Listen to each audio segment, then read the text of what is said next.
Good morning, everyone. Welcome to the Standing Committee on Cities Finance and Services meeting of Wednesday, June 26, 2024. This meeting is being convened in person and by electronic means as authorized under Part 14 of the Procedure Bylaw, City of Vancouver's electronic meetings. As such, committee members and the public may participate in person or by electronic means. If a committee member attending by electronic means lost the connection during the voting process, team members are available to get you back online quickly while the voting process is suspended. The team members' contact information has been circulated to you. Video of committee members speaking, presentation, and vote results will be projected on the live stream when available. Committee members are reminded that in accordance with Section 14.13 of the Procedure Bylaw, members must enable their videos to confirm quorum. In case of emergency where we need to evacuate the building, I would like to direct your attention to the exits. There are two exits beyond the glass door and to the left. If the glass door are obstructed, please direct your attention to the four exits in this council chamber. Please use stairs, do not use the elevator. If you require accessibility assistance, please remain at your location and wait for a security staff to get you to the safe location. I would also like to highlight there is a defibrillator located at the end of the hallway outside of this council chamber.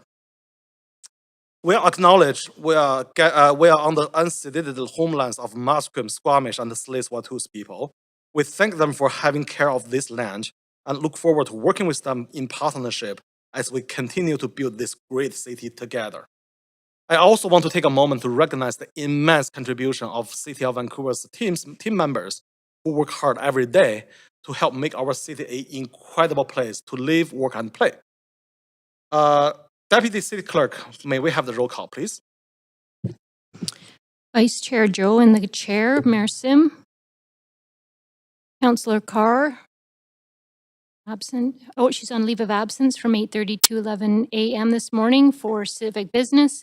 Councillor Kirby Young is on a leave of absence all day for Civic Business. Councillor Dominato, not here yet. Councillor Bligh is on a leave of absence from 9:30 a.m. to noon for Civic Business. Councillor Boyle. Councillor Fry. Councillor Montague. Councillor Klassen. Councillor Meisner. You have quorum, Vice Chair Joe. Thank you, Deputy City Clerk. So this is our plan for the day. Any comments on the agenda items can be sent to Council using the web form on the city's website. The link to that form will be posted on X at @VanCityClerk. I also want to note the City of Vancouver's long-standing commitment to equity, diversity, and inclusion, including utmost respect for all genders. So I remind the committee that when addressing speakers and the city team's members, we will avoid using gender honorifics. We will instead refer to the person by the first and last name, role, or title. Today we have two presentations, 5 reports, and 3 council members' motion. The plan for the day is we're going to break at noon for lunch and return at 1 p.m. to continue to deal with the remainder of the agenda. If needed, reassess at 5 p.m. for dinner break and reconvene at 6 p.m. to complete the agenda. If meeting does not finish today, we will reconvene on Thursday, June 26, 2024 at 3 p.m. So now we're going to move on to the matters adopted on consent. The committee member will not consider matters adopted on consent. We have report number 4 and number 5 on the consent agenda for community consideration. We will hold report 1, 2, 3 to hear from the public speakers. So the committee member may adopt the recommendations for report 4 and 5 for on consent, or unless you want to hold this report. Any member would like to hold the report or move adoption? Okay, so moved by Councillor Meisner. And sorry, before that, I have to ask, does any member wish to declare conflict of interest on these 2 consent items? Okay, seeing none, so moved by Councillor Meisner. We need a seconder. Seconded by Councillor Boyle. Okay. All those in favor say yea. Opposed say nay. Perfect, thank you. So the following items have been approved on consent. So number 4, 2024 homelessness service grants and heat preparedness response program grant. Number 5, contract award for supply and delivery of light and medium duty vehicles. These 2 items has been adopted on consent. The next item is presentation. So the first presentation is 2023 to 2026 capital plan midterm update. This item is split up into 2 presentations, presentation 1A and 1B. 1A is midterm capital update, implementation update. So we have team members here to present these items. We have 33 slides. City manager, please. Thanks very much, Chair. So I'll just very briefly tee this up for council, and then I'm going to turn it over to Colin and the team to walk through. So as you've indicated, Chair, we've got 2 presentations today dealing with capital. The first is an update, as we have done in the past, kind of an annual update on where we're at with the delivery of the current capital plan. We've certainly heard from this council a real emphasis on delivering amenities and infrastructure that the city needs to keep up with growth, as well as replace our existing assets, and that is a huge focus for our team. So we'll provide an update on where we're at with delivery of the plan. The second is an overview of, now that we're halfway through this 4-year capital plan, the recommended adjustments that staff are making based on where we are with delivery, emerging factors, cost escalations, and so on. There's no decision for council today, but there's a lot of information. I want to give council a kind of overview of the key elements of that midterm update that we're recommending, and setting out also the envelope that's available for capital, unallocated capital for council to decide, in addition to staff recommendations, where those investments should go. So that's essentially the plan. There is a lot of information that you're going to hear this morning from us, council, so bear with us, but it's obviously a critical priority for us, and we know for council as well. So we believe the time is well worth it. And with that, I'll turn it over to Colin and the team to walk through the rest of the content. Thanks. Thank you, City Manager. Please go ahead, team members, so we can have the presentation.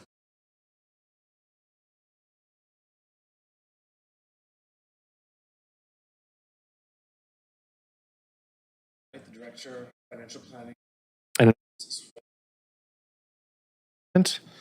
And so we regularly update council on the capital plan, and today's presentation will focus on just the immense breadth of work in capital that is currently being delivered across the organization. And the City of Vancouver owns more than $34 billion in infrastructure and amenities, and that encompasses a broad range of infrastructure. For example, water and sewers, roadways, walkways, greenways, bikeways, affordable housing, community facilities, parks and open spaces, fire halls, police stations, and service yards, just to name a few. Over successive capital plans, we've made significant investments, and these investments serve both the city and the region.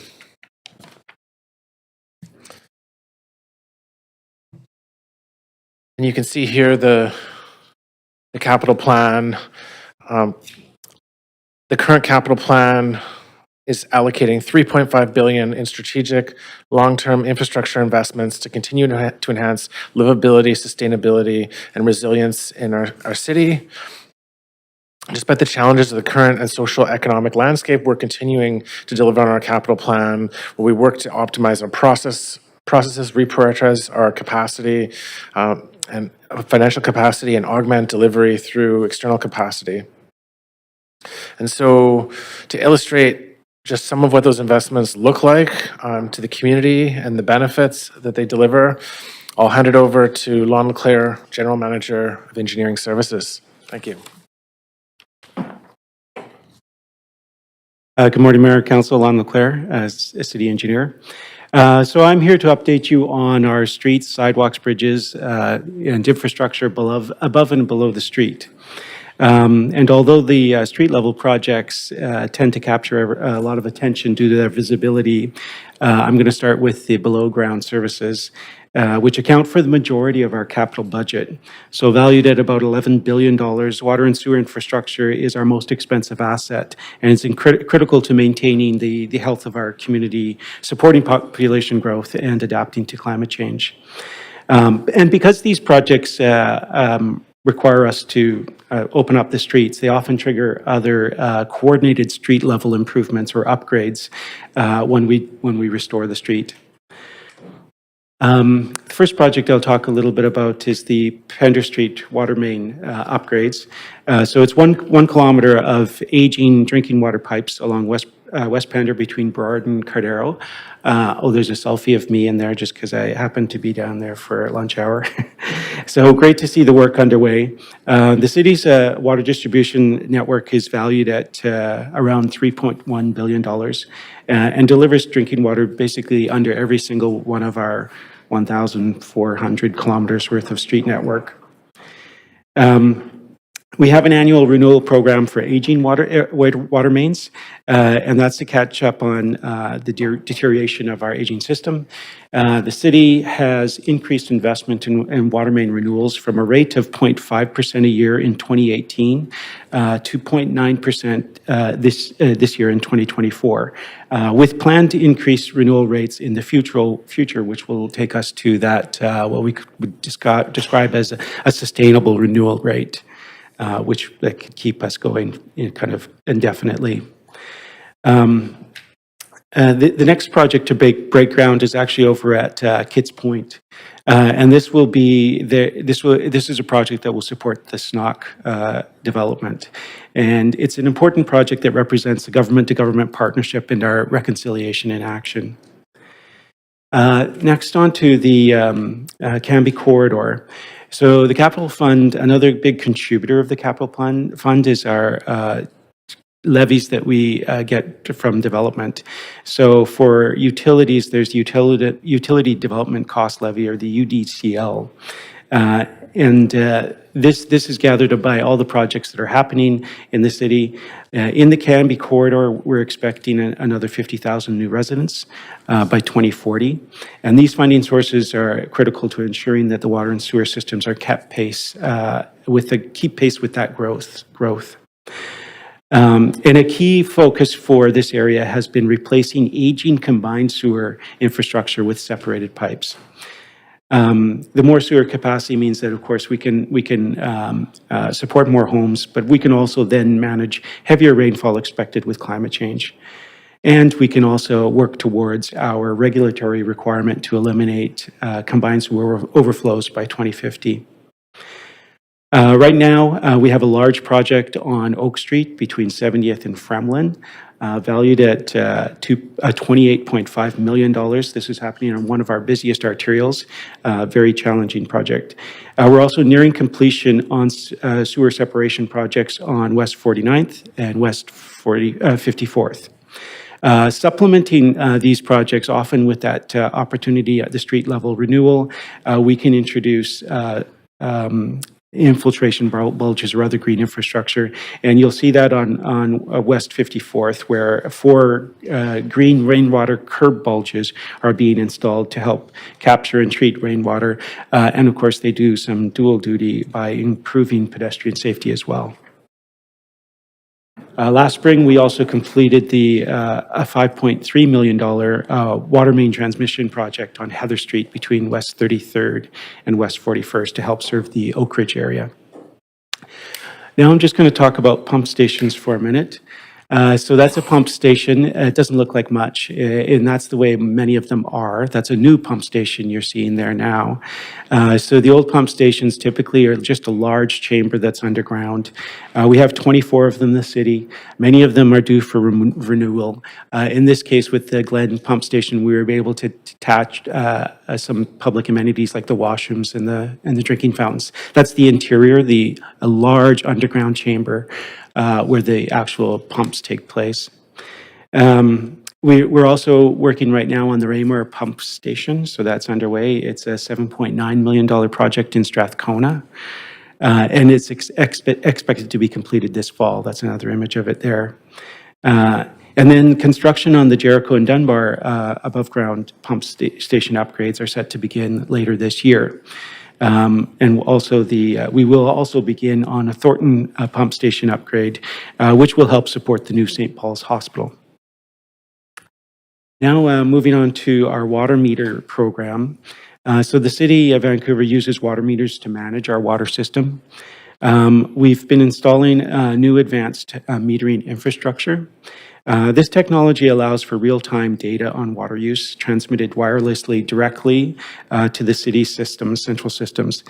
This replaces our drive-by system where someone actually drives a vehicle around to all of these locations, and that only collects data every 2 months.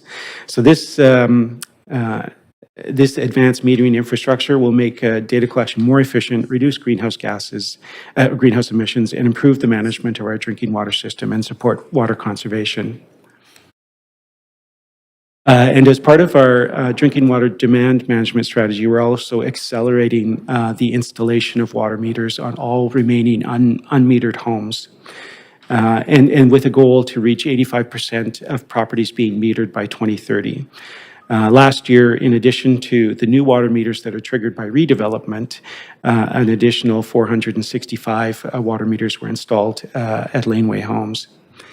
And although this might seem like small in scale to the other projects, this will make a significant difference in our city.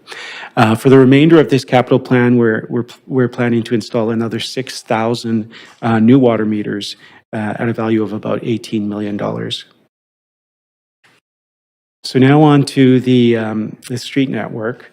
So as I mentioned, it's about 1,400 kilometers of streets that we manage, around 2,200 kilometers of sidewalks, 333 kilometers of cycling network. About a third of that is AAA or all ages and abilities. In this plan, we're investing about $51.5 million on rehabilitating and repairing 47 kilometers of local arterial and major streets. And we continue to also, in the process, work on repurposing the road space and improving our public realm to create more spaces for people, which are key priorities within both of our Vancouver Plan and Transportation 2040. We have a number of exciting projects across Vancouver and that are actually working to prioritize people-first concepts. Those include the Water Street pedestrian zone pilot, the upcoming construction on the Butte-Robson Plaza, and the transformation of 4 temporary plazas into permanent public spaces. Now I'll just talk to you a little bit about the Granville Connector. If you've walked across the bridge lately, you'll notice that it's a lot of work that's happening. This is really our biggest capital project, our largest project in this capital plan.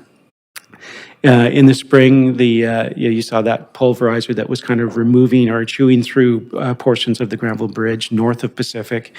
In that section, we entirely eliminated the bridge and replaced it with gravel earth and this special type of lightweight concrete, which allows us to build up the road from the ground. And this will allow what was kind of once a structure or a road to now become just a regular road. And this will support the development on either side of Granville Street. In fact, 4 blocks of new street, which will have a kind of a frontage right on Granville Street, creating new blocks of retail and new blocks of townhouse fronting development.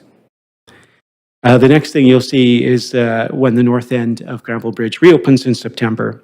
And this is a $50 million capital project with significant investment coming from our partners in the transportation network from TransLink. And when completed, of course, there's also the Granville Connector, which is the walking and cycling improvement over the bridge itself, which will connect the downtown to the north end of the Arbutus Greenway, creating a really great connection into the city center. Next, on to the pedestrian and cycling upgrades.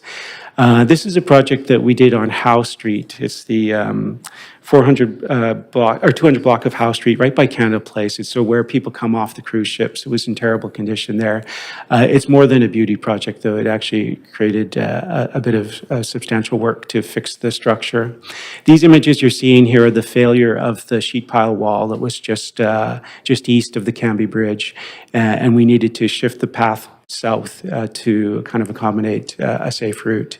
These images here are actually related to another section of the seawall just west of the of Granville Island, where we had some uneven displacement.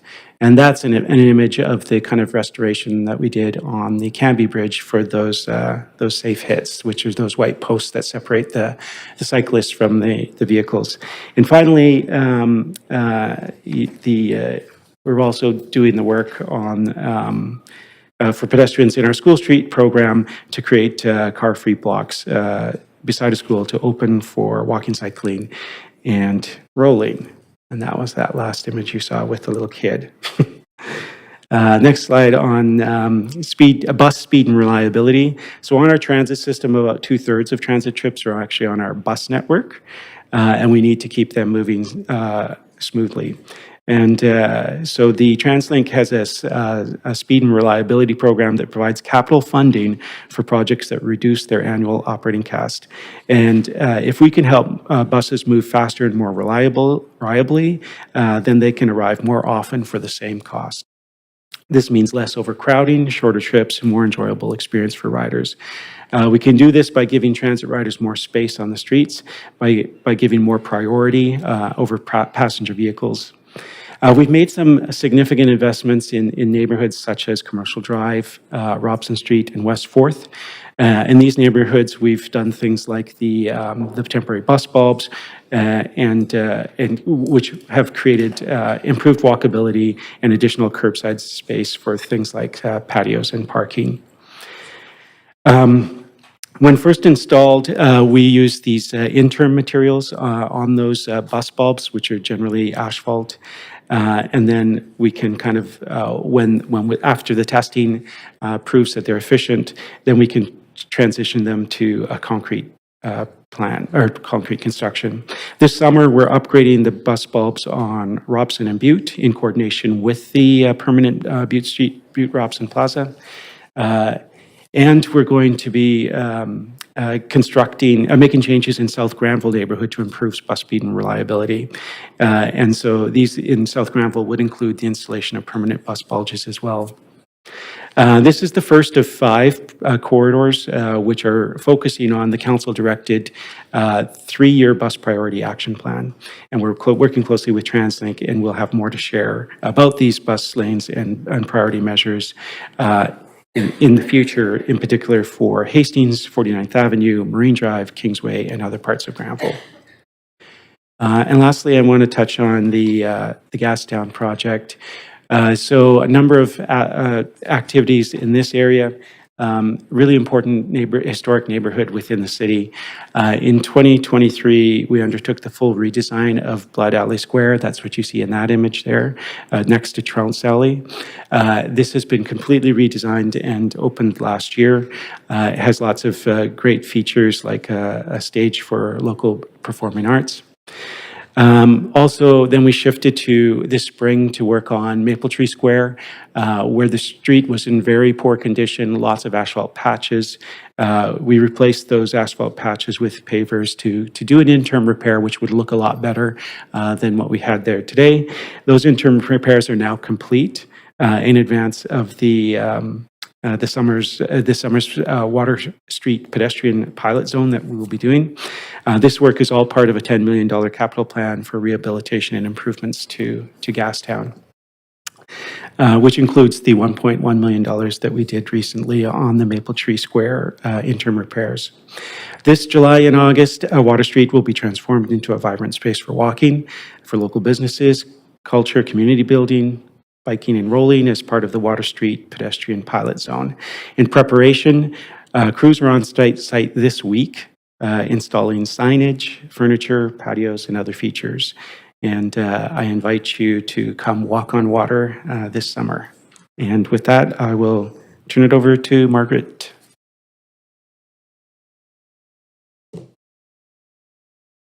Good morning. I'm Margaret Witkins, General Manager, Arts, Culture, and Community Services, and I'm here to share updates on important projects we have in the works that advance the city's childcare, arts, and culture goals. So we'll start with childcare. We're working with the city's facilities, planning, and development team and partners to deliver these projects. As a general overview, funding for the 2023-26 capital plan for childcare equals $79 million, with an additional $58 million of in-kind support. I'm pleased to share that in May, we celebrated the opening of a new 69-space childcare facility in South Vancouver's Marpole neighborhood, thanks to partnership with REFM and other city departments. The Marpole Neighborhood House Childcare and Early Years Learning Center is located on the rooftop of the newly rebuilt David Lloyd George Elementary School. The province and federal government contributed $3 million to the project, and the city funded the remaining costs of $6.3 million through development contributions. This project is the most recent in a series of school childcare partnerships between the city and the school board. This childcare center is a much-needed addition to the South Vancouver area, which, despite having 1/5 of Vancouver's child and youth population, is underserved in resources for children and families. Other major childcare projects that are forthcoming as part of the 2023-26 capital plan include 44 new childcare spaces coming to False Creek North at 990 Beatty Street. A new child care center in the East Fraserlands community will add 74 new childcare spaces. 20 new childcare spaces will be generated at the Kitsilano Community Center by converting existing part-day preschool spaces. A grant to Cedar College Neighborhood House will create 37 full-day spaces. The childcare at Oak Ridge Civic Center is proceeding, which will add 69 new spaces created through in-kind development. And finally, approximately 290 new childcare spaces will be through in-kind development, noting that development timelines with in-kind projects are often unpredictable and outside of the city's control. Turning now to arts and culture.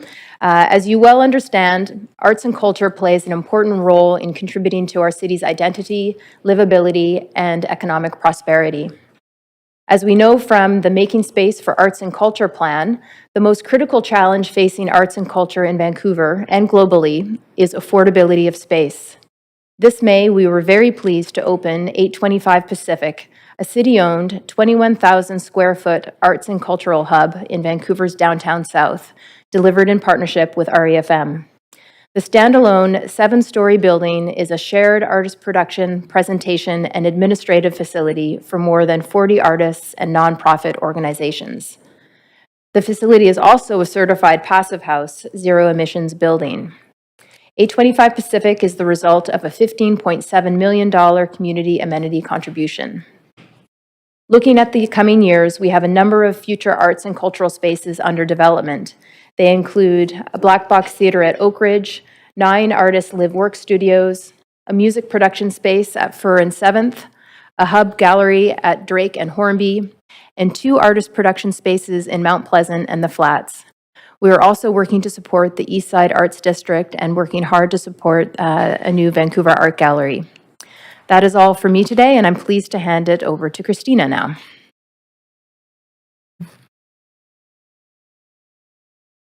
Thank you, Margaret. Hello, I'm Christina de Castel, Chief Librarian and CEO of Vancouver Public Library. VPL has been dedicated to meeting the lifelong learning, reading, and information needs of Vancouver residents for more than 100 years. In 2023, VPL had over 4.5 million visits across 21 locations, and almost 250,000 residents used their library card. I'm proud to say that VPL is the most visited major urban library per capita in Canada. VPL is very busy with capital projects, and we are excited about them. Last year, I shared progress on a number of initiatives, including the relocation of the West Point Grey branch to a new and more accessible location. We continue to put accessibility at the forefront of our space design, and we've recently developed guidelines for accessible and welcoming library branches to ensure that any new branches, renovations, or retrofits are designed with accessibility, consistency, and user ease in mind. The guidelines build on VPL's brand blueprint, addressing overall spatial layout, furniture, finishings, signage, and wayfinding. I'll now talk about the Children's Library. We're preparing for a total revitalization of the Children's Library at Central Library in collaboration with the city's REFM team, with construction to begin later this year. This will be the first major update of the Children's Library since Central Library opened in 1995. Over this period, the number of children living downtown has increased almost tenfold, with demand for library programs and services for families consistently exceeding our capacity. As you can see in these images of the current space and renderings of the plans, it will be a total transformation. We'll be introducing interactive play elements guided by research into early learning, such as our own reading tree, an elevated treehouse-inspired space, an additional program space, a sensory space, and an area specifically designed for ages 0 to 5 years. We're grateful to library donors through the VPL Foundation, who have contributed $3.5 million for this capital project. We also greatly appreciate Council allocating $4.5 million from the Provincial Growing Communities Fund, which has enabled construction for the full revitalization to be undertaken by 2026.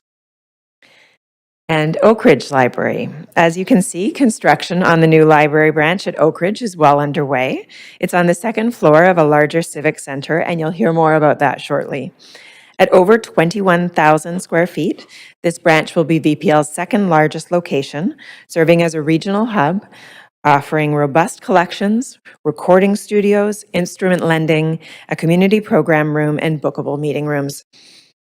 The new branch at Oak Ridge will also have an early learning space for ages 0 to 5 to encourage learning through play and discovery. In partnership with our colleagues at Parks and Recreation, we are seeking a Musqueam name for this community center and library from Musqueam Indian Band. We anticipate this will be unveiled as the center opens to the public. The name will also guide the development of public art in the new library.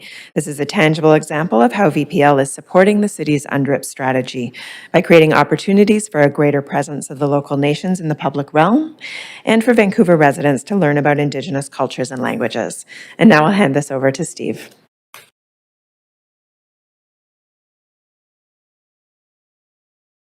Good morning, Mayor and Council. I am Steve Jackson, the General Manager of the Vancouver Board of Parks and Recreation.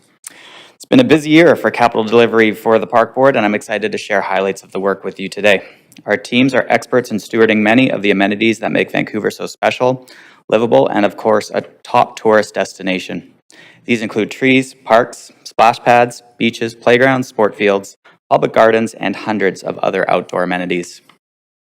We care for over 250 parks, 1,360 hectares of parkland, 9 public beaches, and more than 400,000 trees. Within these spaces, you'll find 200 plus playgrounds, over 300 permitted fields, and hundreds of outdoor amenities. Our teams acquire land, design, build, and renew these assets through the delivery of the capital plan. Often we work in partnership with the city's engineering group, REFM, VPL, and ACCS, always with the public's experience in mind. I'll walk you through a few examples of recently completed projects and projects we expect to complete this summer. Parks in Vancouver are more than treasured social and cultural spaces. They are also critical environmental infrastructure that can help us better adapt to sea level rise and climate change and support nature across the city. Anticipated to open in early July, the new Tatlow Volunteer Park will open and feature new daylit Kitsilano stream that flows into English Bay. Valuable input from local nations is woven into the final design of the park. The new park has more habitat for birds, pollinators, and aquatic species, and plenty of drought-resistant plants to help manage rainwater and cool the area. This project also improves access to the beach and shoreline for all residents with the addition of an accessible ramp, along with new seating so visitors can be closer to nature and take in the English Bay views. Tatlow is a signature Rain City strategy initiative that benefited from the Federal Natural Infrastructure Fund, as well as capital dollars and private donations. One core goal of our capital planning is to ensure our park spaces and amenities keep up with our growing city. South Kinross Park and Promontory Park are 2 new open and active spaces that will help serve families and residents in the East Fraserlands, Vancouver's fastest growing community. With a total cost of almost $2.1 million, South Kinross Park recently opened in June. The park features new play equipment and water play elements, as well as stormwater retention areas, more than 30 new trees, and extensive plantings throughout to provide cooling and water filtration from both the heat and more intense rain brought about by climate change. Promontory Park opened in December of last year with a total investment of $2.3 million. It combines play elements with green rainwater infrastructure design. This new park will provide vital green space connection from Champlain Heights to the riverfront that supports biodiversity and helps offset climate change pressures. Renewing and improving existing amenities are one way that we can maximize capital dollars and meet evolving accessibility and livability goals. With a price tag of just under $745,000, the renewed Champlain Playground was completed last spring. This improved space is designed for hotter temperatures and children of all ages and abilities, with accessible opportunities throughout. Upgrades include a new play tower, trampolines, water play, embankment slides, plenty of trees for shade, new seating, and a drinking fountain and misting post. With anticipated completion in mid-July, the Coopers Park off-leash dog area will be a capital investment of $1.2 million. This renewal project is part of a series of improvements of amenities under the Canby Bridge. The new off-leash area includes a small and shy dog enclosure, accessible pathways and seating, a dog washing station, and water play features. I'm incredibly proud of the work of our staff to improve access to health and wellness through new and renewed park amenities.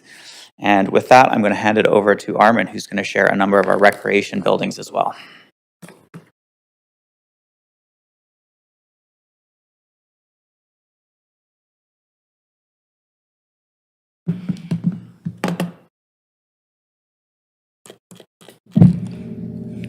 Thank you. Good morning, Armin Amarillia, Deputy City Manager. Speaking today to highlight some of the RAFM and Vancouver Housing Development Office projects that we have underway.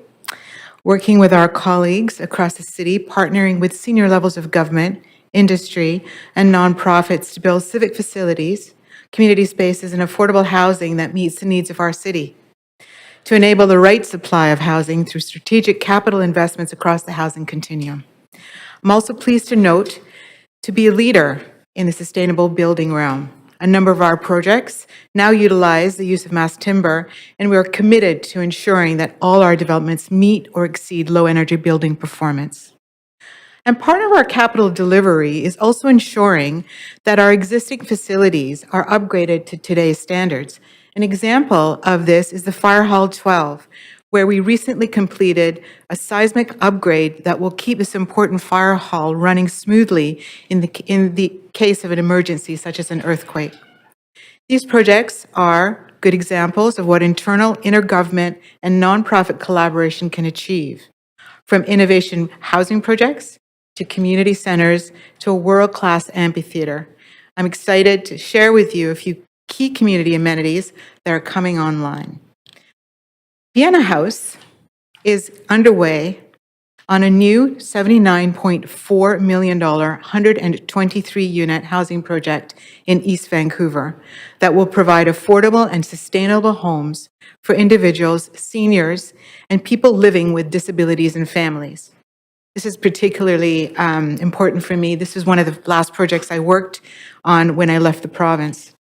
Vienna House is a collaborative effort between the City of Vancouver, BC Housing, More Than a Roof Society, and the UBC Sustainability Initiative, SKUIZ Advisory. This is also a partnership between the cities of Vancouver and Vienna, Austria. The cities are collaborating to make the innovations in the sustainable design of affordable housing.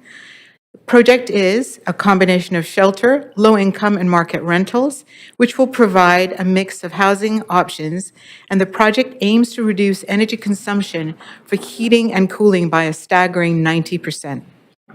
Project is also the result of another funding partnership between BC Housing, Woodwards BC, BC Forestry Innovations, and the Natural Resources of Canada.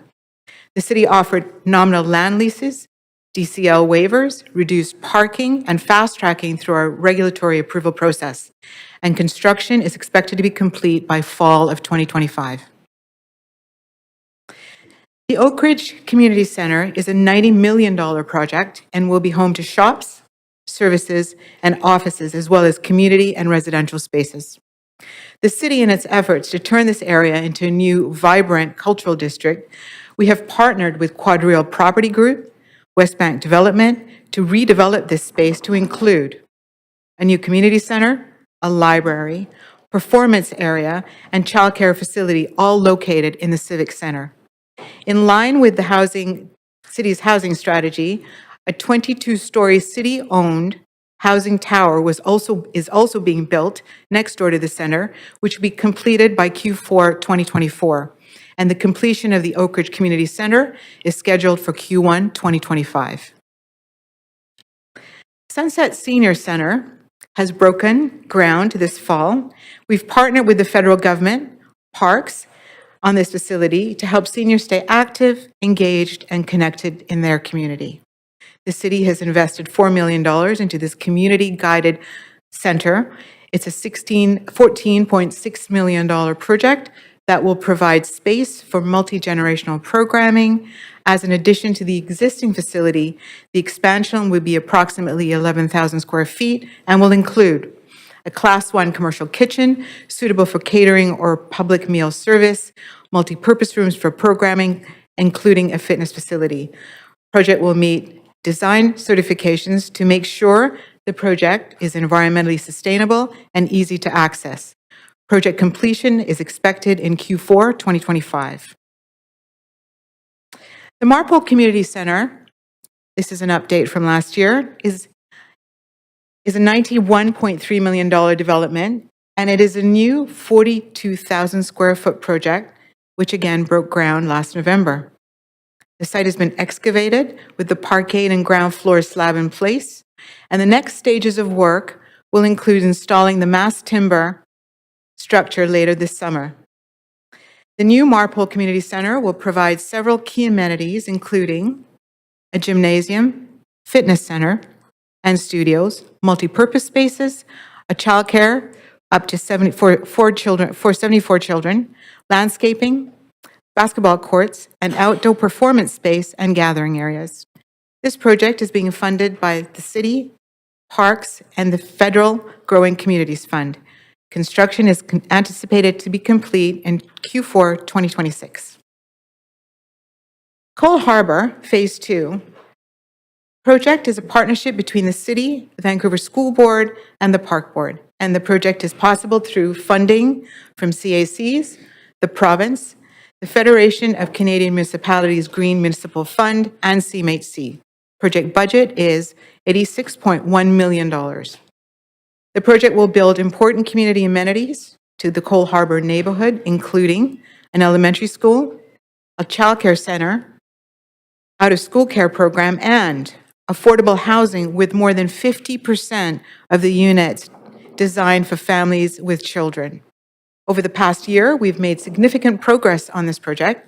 The concrete structure is up to the 12th-story mark, and crews will now be working on finishing the interior installations and working on enclosing the building to lock up as we proceed towards occupancy. The new building will complete Phase 2 of the Cole Harbour Master Plan and is designed for integration with the existing facilities in the area, including the Cole Harbour Community Center and the Cole Harbour Park. With multiple amenities located in proximity to each other, this investment demonstrates our commitment to optimize city-owned land by co-locating housing and other community amenities. This project is scheduled for completion in Q1 2025. And the jewel in our capital investments is the Peony Amphitheatre.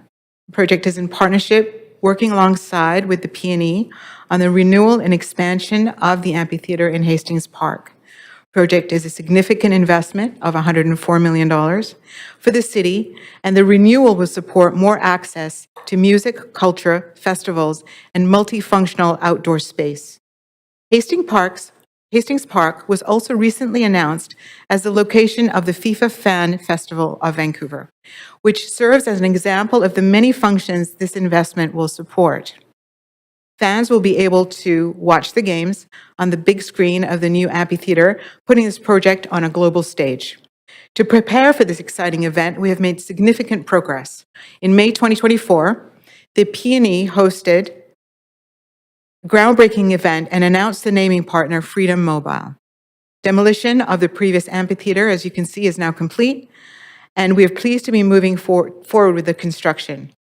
We are providing funding for the PNE Amphitheatre renewal from a reserve fund that was required to be spent on improvements for Hastings Park. Capital funding will also come from an internal loan program whereby the PNE will repay the city. Construction is on track for completion Q2 2026. It's in closing. On behalf of all of our city, Park Board, ACCS, Fire, and VPL teams, I want to thank you for this opportunity to present these projects to you today. I just want to, and it would be remiss to not say that I could not do this work without the leadership in REFM, and I'd like this opportunity to thank them. This helps to highlight how our tax dollars are funding the important projects that achieve the council priorities for a vibrant and sustainable city, and showcases the incredible investment we are making in these facilities. More information about these projects and more is available on our city website vancouver.ca/capital projects. Thank you. All right, thanks, team. So, committee members, now you have 5 minutes to ask questions of team members. Are there any questions? So, Councillor Fry, please go ahead. Yeah, thanks, Chair. And I'm wondering if you can reset my clock there. And just off the very top, when can we, and maybe this is for Colin, or when can we expect more detailed information posted for public review? I mean, this presentation is great, but it's the only thing on the website right now. Thank you, Colin Knight, Director of Financial Planning Analysis. So we've just gone through the portion of the presentation 1A, and 1B does contain additional information about specific adjustments in the midterm capital update. We also will have a report coming to council for the July 23rd council. No, we have Councillor Dominados here. Okay, now we have the quorum. Please go ahead, Colin. Thank you. Just continue my response. July 23rd, we'll have a council report where decision will be made on the adjustments related to the capital plan. And so there, as per protocol, the detailed information will be shared with the agenda in advance of that presentation. Okay. So just for clarity then, after this, we're going to hear 1B. Yes. Okay. Correct. It wasn't totally, okay.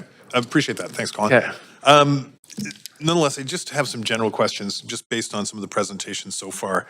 My first is for Lon. And in a general sense, are we on track with our infrastructure costing given inflationary pressures that we know have increased since this capital planning was first contemplated in 2022? Well, as you'll see in the next presentation, there are a number of projects where inflation has been a factor, and so we've kind of looked to kind of either rescope or manage those projects. In terms of our whole infrastructure renewal programs, I don't necessarily have a concern with the water and sewer programs because generally we have the water rates and sewer rates that are adjusting as needed, and right now the kind of planned adjustments going forward would get us towards that sustainable renewal rate. With the road network, it's harder. That's where we're quite far from that renewable rate, and the actual inflationary impacts are quite significant. Okay, thank you for that. Speaking of concerns, though, about water systems and that kind of thing, I think every civic politician across Canada was a little freaked out by what happened in Calgary, and specifically with pressurized concrete pre-stressed concrete pressurized pipes. Is that a concern for us? As I went down the rabbit hole and realized that the soil acidity erodes the concrete encasing, which then impacts the wire ribbons that surround the steel and rust. Are we? Yes, I think every city around was kind of scrambling to see what we had in the ground at that time. We don't have any concerns. Certainly, we have no large diameter pipes of that size at all in our city. Our water system, because we're doing the distribution amongst the city, like our largest ones, really, we just replaced on Harrow Street. That was our kind of the largest pipe we've ever replaced. Not that type of material at all, just a standard steel or ductile iron. So we don't have any concerns right now. We do have that type of pipe in a few locations, but it's smaller diameter and it doesn't present an issue that we can see yet. Okay. Thanks, Lon. I appreciate that. And the last question for me, just for Steve, on the Tatlow Park, which looked amazing. Thank you. That was a great presentation piece. And you mentioned it was a federal infrastructure funding, and I'm assuming that's sort of what we were contemplating for the West End waterfront plan as well. What what extent is that federal infrastructure funding important to deliver these kind of like shore mitigation concerns? Yeah, I mean, I would say the cost of some of the shoreline work is quite significant. It is a difficult one for us to manage just within council capital funding through debt and DCLs and the such. So it is quite important that we have plans in place so that we can access senior levels of government. That's sort of the best answer at this time. I mean, what percentage of this was carried by federal infrastructure grants? Obviously, that's not. We can take that one away and get that information back to you. Okay, cool. Great. Thanks, Steve. Appreciate it. Okay, thank you, Thanks, Chair. Councillor. Councillor Boyle, please go ahead. Thanks so much. I also have a park question to start off. Just wanted to confirm as we look through the details, and many of these questions are more appropriate for a month from now, you can let me know, but the various exciting South Vancouver park investments that have been discussed at the park board recently, the Moberly Turf Field, the Ross Street Spray Park and more, those are funded within this capital plan update? So we have funding already approved by council partially through the Growing Communities Fund. We will address some additional funding requests through the MTU presentation that follows. Got it. Great. That's all, my only park question for now then. I'm also curious on the fire hall arts space. There's funding, I believe, for some very short, $500,000 for some very short-term maintenance, but not the larger badly needed accessibility upgrades to the space. Is that accurate? Thank you for the question. That is correct, and there will be more details to come on that in the subsequent presentation. Okay, it's possible that's the answer to all my questions, but let me try one more on transportation. The active transportation and complete streets work, are we maximizing the TransLink funding now? Have my understanding from back in December, which feels like years ago at this point, was that if we were putting a bit more into that work, we could be accessing even more TransLink funding? That's correct. And so again, in the next presentation, you'll see how we're we're going to be leveraging the remaining funding available to us. Yes. Okay. I also have questions on the bus priority improvements. Maybe this is for the next time too, but just wondering what more, if we're maximizing the TransLink funding on that front as well, and what more could be done? Yeah, in general, the most of the bus priority capital requirements are fully funded by TransLink if there's an actual operational savings. And so really it's as we get into the details of design of each of those corridors to kind of determine what that is.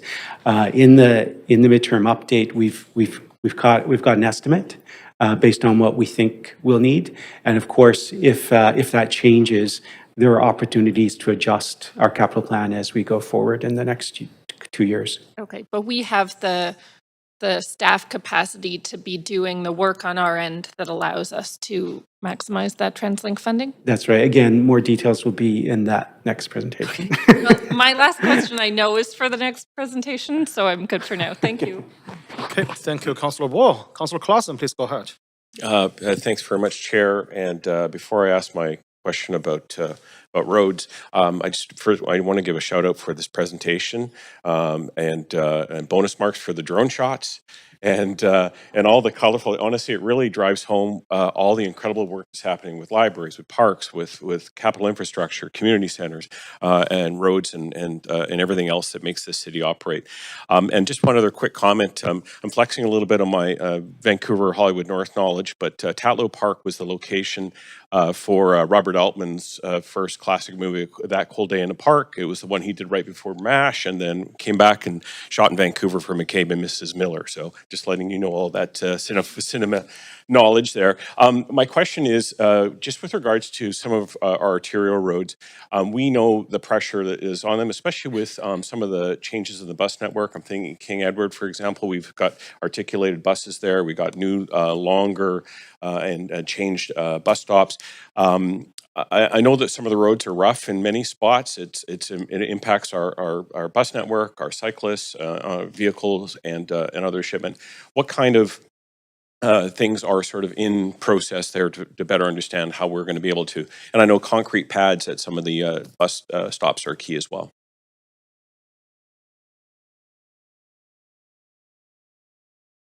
Get the mic on, Chair. Oh, sorry. Oh, I had it. So in terms of the MRN, so we have two types of arterial, the major road network, MRN. Generally, that's funded by TransLink, but that only involves the big ones. So that's Marine Drive, 41st Avenue, Broadway, so the north-east-west. But street arterials like 33rd, 57th, 12th, which are not MRN, are actually fully funded by the city. That's where we're struggling in terms of keeping those streets in state of good repair, in particular ones that have buses on them, because buses with heavy loads put a lot of pressure on the street and cause a lot of wear and tear. Okay. I just wanted to highlight that because I have been hearing both from transit riders, but as well, businesses require the good shipment and things like that. So they're kind of feeling it, and I know that I feel a little bit in some of those arterials. And in the next plan, or the next presentation, we'll also show what you might consider for additional investment in arterial streets as well. Okay, great. Thank you. Thank you, Councillor. Councillor Dominado. Thanks, Chair, and thank you to staff for the presentations. I did want to circle back around with Park Board, particularly Steve, just around the sport field strategy. If you could just expand on that in terms of, I know there was public engagement undertaken around that in 2022, I recall. And then I have a subsequent question around that. Sure. So the sport field strategy was a 3-year exercise, significant public engagement, both with user groups, Field Sport Federation, school board, the list goes on. That's going to inform our capital strategy for sport fields well into the future. It's a 10 to 15-year implementation plan based on, of course, what capital funding is available to us. It focuses on a couple of key aspects.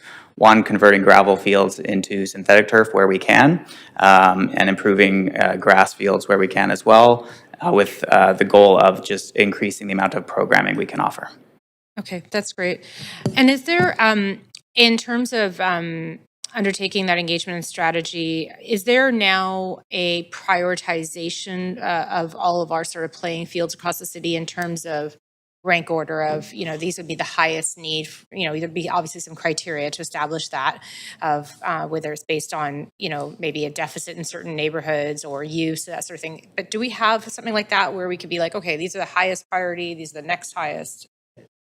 I would certainly have to take that one away for specifics. And my understanding is there is a bit of an implementation ordering. That said, we do look to our board to provide us direction on the specifics as we bring capital requests forward. In many cases, we've got a lot of strategies right now that look to rank things, but determining which one really goes next is more complicated than just that list. Sometimes it's highly dependent on where there's funding and if there's certain area restrictions that could bump one thing ahead of others. Okay. And then I appreciate that. And then subsequent to that is, I'm curious if you mentioned the move towards moving from gravel to turf fields. We've seen that in past work over the last 10 years. Are you able to tell me, and it can be offline if it's not, you're unable to now, is whether Beaconsfield field is currently in the capital plan as a priority to, it's a gravel field for those who are listening, in East Vancouver that is actively used by a number of soccer leagues, and whether that is currently in the plan or whether that could be identified for a future capital plan. Yeah, so my understanding is we've got some funding earmarked to replace the lighting at Beaconsfield right now. There is not money allocated for a field renewal. Okay, so that would have to be direction and as maybe the next, as part of the development of the next coming capital plan? That's correct. Actually? Okay. And I'm vaguely remembering that is quoted in the sport field strategy as a priority field. Sorry, what was that? I believe that one is identified in the sport field strategy as a priority. It is. To convert from gravel. Okay, would it be possible to have staff send around that information to council just after, or? Of course. That'd be helpful. Thank you. That's all I have for right now. Okay, thank you, Councillor. Councillor Carr, please go ahead. Yes, thank you. And apologies if the question's been asked. Councillors Dominado and myself are doing a presentation to high school students, so Sorry for being late. So my first question is around the park board and the turf field that's going in. Now, my understanding is that the turf itself has PFAS in it, the actual chemicals, which we just finished identifying as being very deadly in firefighting gear and great to replace. So I'm wondering what the park board is doing about that. Sure. So the specific field that we had our board approve yesterday at Moberly, we've allocated, or the board has decided that will be a short pile field hockey field. That doesn't have the same infill as previous synthetic turf that are the longer pile. Our staff sort of stay in the loop on the various studies in regards to the safety of the infill products that are used, and we continue to transition towards more natural infill products. Of course, that does generally come with a higher price tag, but we are looking to make sure that we're creating safe spaces for our users. Yeah, and put a price on the health of kids, right? So thanks for that.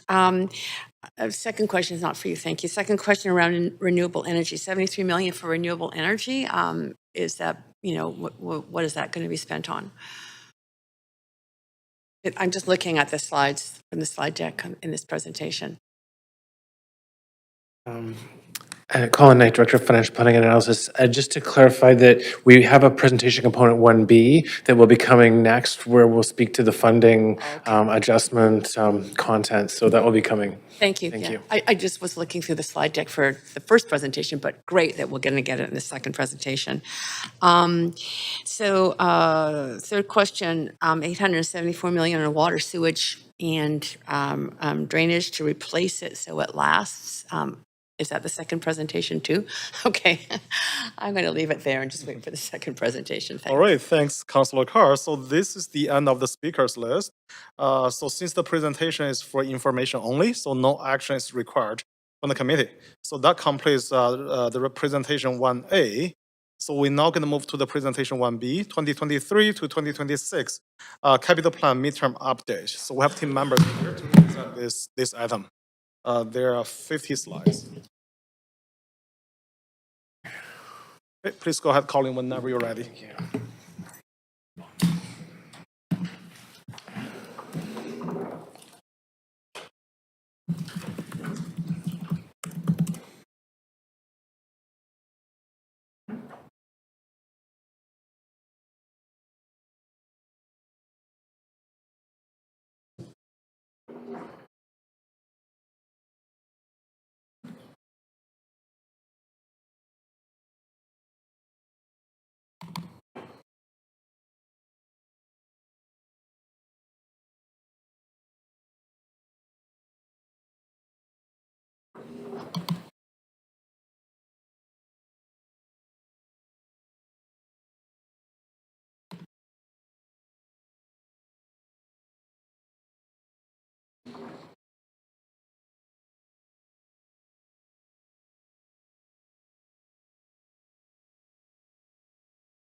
Please go ahead. Okay.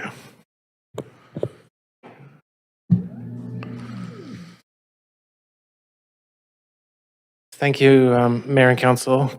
Colin Knight, Director of Financial Planning and Analysis for the city. So this next portion of the presentation will focus on the 2023 to 2026 capital plan midterm update. And again, this is part of the engagement with council to seek direction on the approach for the key priorities for the capital plan update. As Paul noted, we're partway through the plan, and so this is a normal process that we do to adjust the plan based on the factors that we know today to enable delivery for the remainder of the plan. And just to note as well is that for this, on today, there's no decision being brought to council. This is a presentation of information, and we will follow this with a meeting on July 23rd, where a more fulsome report of additional detail and recommendations will be made available in advance of that meeting, leading up to council's decision on the midterm update. So for today, we'll be presenting information to council, and this is an opportunity for council to provide some direction on, we have a funding envelope available to be prioritized towards a variety of initiatives, and so council may provide direction today to staff so that we can incorporate council's direction into that final report that we bring forward for July 23rd. I'll start just giving an overview of the capital planning framework at the city. So again, we have a 10-year capital strategic outlook. We have a 4-year capital plan, and the current plan is from 2023 to 2026. And that's what we're here today to talk about, is adjustments to that 4-year plan. Just to note as well that we do have capital budget approvals that come through our annual budget process, as well as quarterly budget adjustment updates to council. And so I think the key thing is that, so we're talking about the plan today, and for projects that are in the plan, those projects will come to council again as budget requests in the future. And when those budget requests come forward, there will be specific information on project scope and budget that will be brought to council at that time. We're looking now at providing clarity within the plan of what are the key items that will be delivered over the remaining 2 years of the 4-year plan. So the roadmap to get to the end point of the updated capital plan is we started some work internally around assessing where we are at the capital plan, and I have some information around, again, what's being delivered, and there are many things being delivered, but we did also identify areas where there are needs for adjustment. And so that's what I'll be summarizing in this presentation. And so we've started our engagement with council, and that's what this presentation is focused on, is around presenting the information and getting directions on priorities to incorporate into that final MTU report and recommendation for July. So again, a few things to emphasize. One is that this is a key point over the next month where we can engage with council and get council's direction on key priorities. Across all this work, the focus and emphasis remains on supporting delivery of projects and making sure that we can make the adjustments to budgets and funding over the next 2 years that will allow projects to be delivered. And of course, as part of it, there's emerging needs, including cost escalations, as well as opportunities for external funding that are considered as part of this update.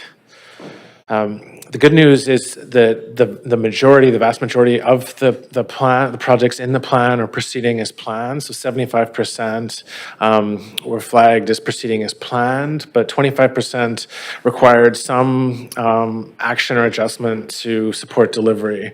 And so that could include adjusting funding to address cost escalation, or looking at areas where scope needs to be adjusted or work deferred, so that funding can be deployed to the projects that are able to proceed. We do look at the funding envelope, which is defined when the capital plan is developed. We look at it to assess if there's any adjustments that need to be made based on new information. I think the key point here is that there isn't really any significant change to the funding envelope. Again, a lot of that is determined based on the original capital plan, and the factors haven't changed. So it has to do with levels of debt, tax, and developer contributions. And so what we'll be presenting here is largely consistent with what was in the capital plan, with the note that where partner funding opportunities are available, we're looking to incorporate that. So partner funding is the key area where we are able to adjust the funding envelope. So I'm going to speak to the next few slides, just summarizing the guiding principles in terms of how staff approached the work to date around identifying adjustments that need to be recommended as part of this presentation. And again, a couple of the key things, and I've emphasized that focusing on delivery and making sure that we're enabling projects to be delivered in a timely fashion. There's managing cost escalation. Again, that's work to do to look at what we can do within our projects to manage cost increases, but also in situations where cost increases are unavoidable, then being able to recommend the adjustments or reallocations of funding that would allow for those projects to proceed. And then, as noted, we advance council and board priorities that are reflected in direction received over this past couple of years since the original capital plan was developed. And then we're looking at, again, from a citywide lens across all of our service delivery areas, and also looking in terms of the municipal mandate when we're factoring in these adjustment proposals that you will see presented. And so, yeah, all these pieces come together and result in a list of adjustments that we're proposing to bring to council for approval and direction. And so that will be the focus of what I'll talk about on the slides to come. And here, just again, explaining the general approach, which is if things are on track, then they can proceed as planned, then there wouldn't be an adjustment to the midterm update. But in some cases, there are projects that can proceed, but there needs to be some adjustment to scope or funding. And so those are the types of adjustments that you would see recommended as part of this presentation.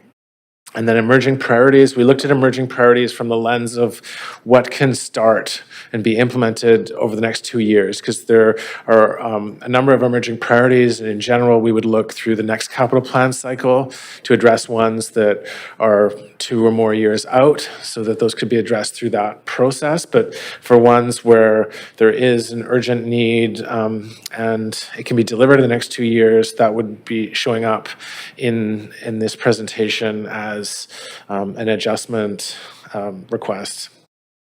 And then the last component is just in the areas where, due to certain factors such as a partner not being able to proceed with a project, we have identified a list of projects where there's a recommendation to either defer some or all of the scope or cancel the project based on those factors that would prevent it from being delivered in the next 2 years. And what that enables is for the funding to be allocated to projects that can be advanced and delivered. And then as part of the next capital planning process, we can look at all those projects again in terms of ability to proceed and priority.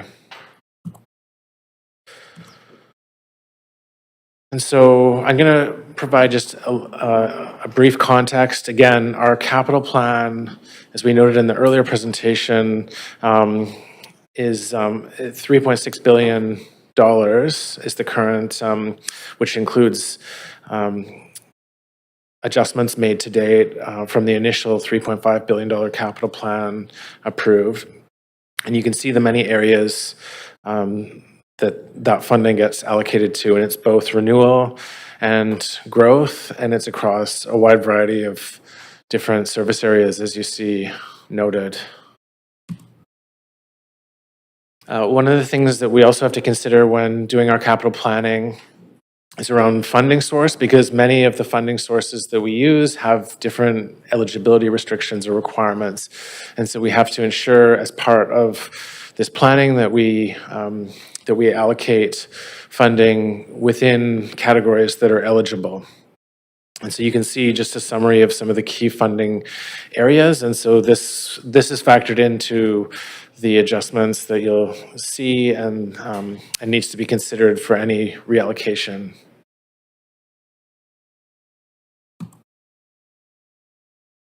So the next section, I'll start to summarize the content of what we're recommending.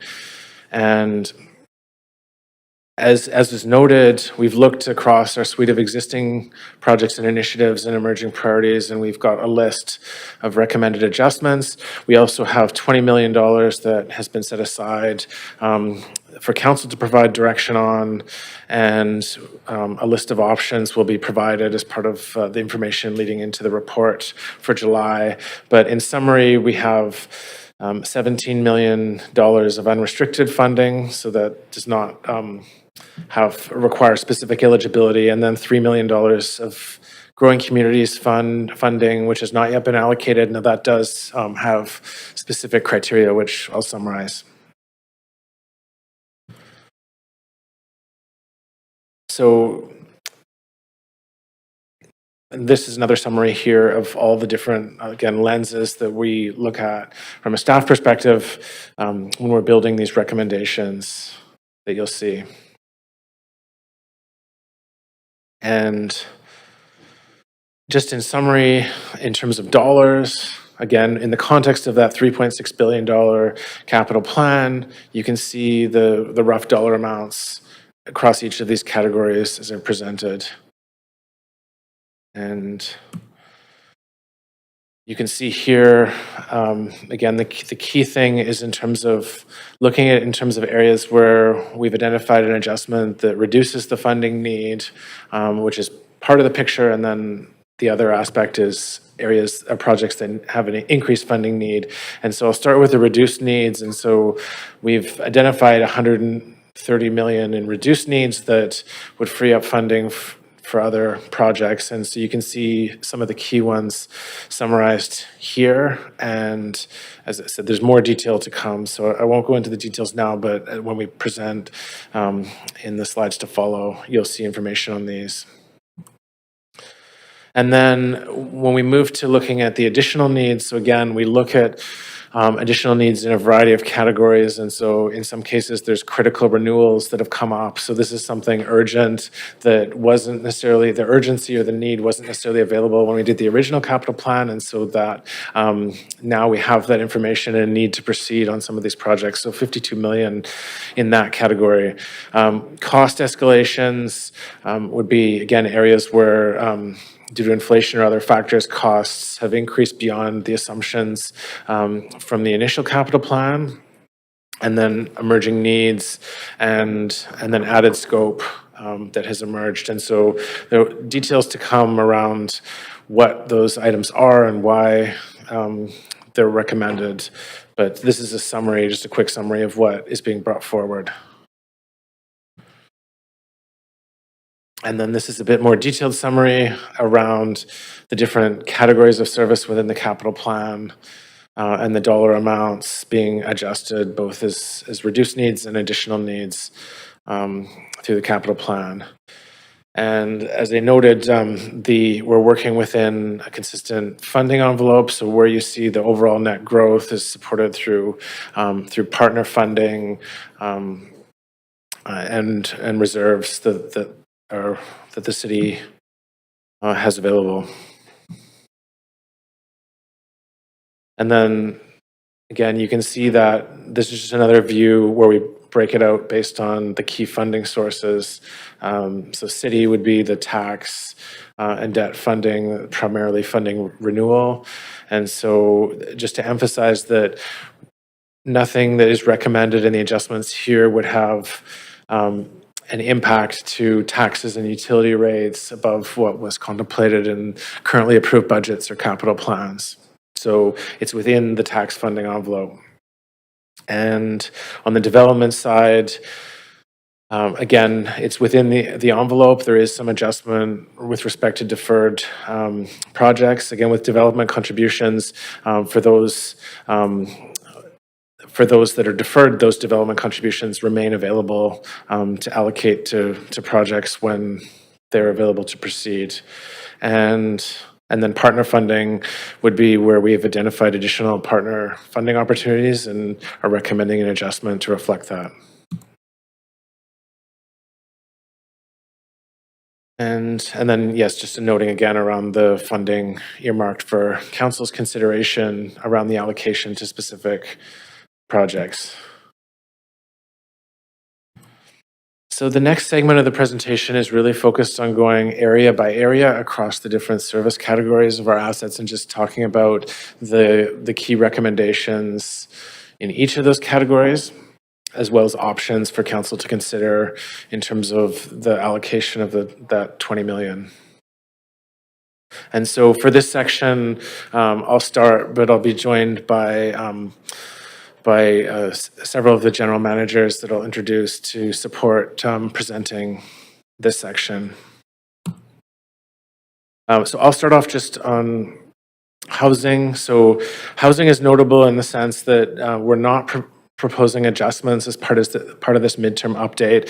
And the reason for that is because housing is very opportunistic, and we typically bring those reports in through our quarterly reports. And so we have and will continue to make adjustments on housing as opportunities arise. And so for this report specifically, there's not any recommended adjustments, but you can see what's the sizable number of items in progress in this category. And then moving to the next category, I'll call on Armin Amrolia, Deputy City Manager. Just arrow. Arrow up? Okay. Thank you very much, Armin Amrolia, Deputy City Manager. So on this slide, as you can see, we actually did some reviews of the deferral of the RACAM childcare. This is a partnership project, and so we are actually incumbent on working with BC Housing on this, and they're not ready to advance the project. So we've made the decision and conferred with them to defer the childcare for this project.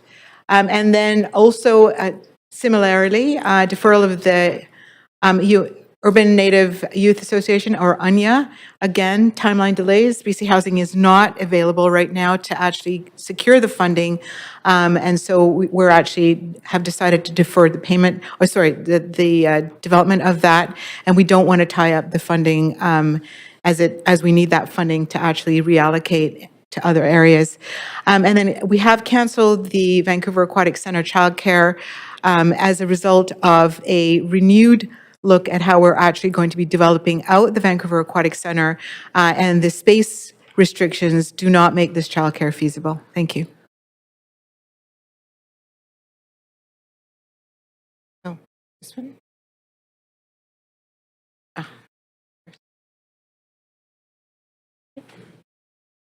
And for the next category, Parks and Public Open Spaces, I'll call up Steve Jackson, General Manager of the Board of Parks and Recreation.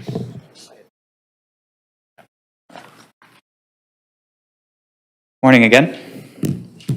So this first slide just provides an overview of the requested adjustments through the MTU. You'll note that we have a total request net increase of $8 million. That's a result of $14 million of deferred projects, which are closely tied to developer-led projects where that project's moving slower than had planned. So we are reallocating some of our funding to other projects, and a $22 million increase to emerging needs, which I'll talk through some of those through the slides. And then you'll see on the right-hand side there a few projects that we're requesting some additional consideration by council to fund based on pressures. And I will speak to another that's not on the list when I reach the Southeast Vancouver field. The first item here is the Andy Livingston synthetic turf renewal. This is a $5.5 million ask to renew the end-of-life double synthetic turf fields at this site.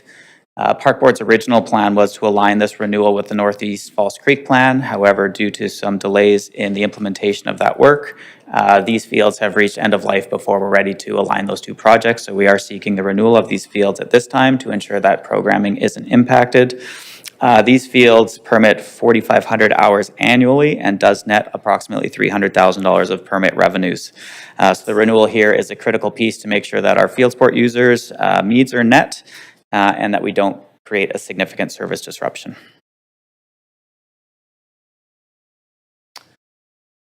Last night at our park board meeting, we did receive direction and decision from our board related to the Moberly Park synthetic turf field. So as I mentioned previously, this will be a field hockey specific field with short pile.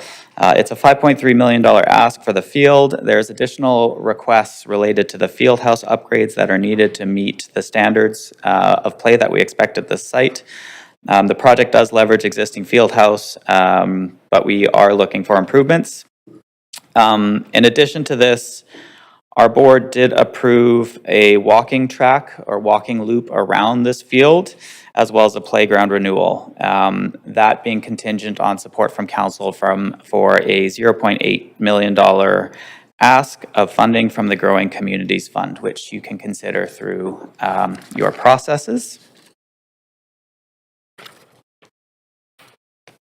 And then lastly, speaking to sport field lighting replacements, we have a $2 million ask to replace decommissioned sport field lights at Beaconsfield, Clinton, Oak, and Killarney Park.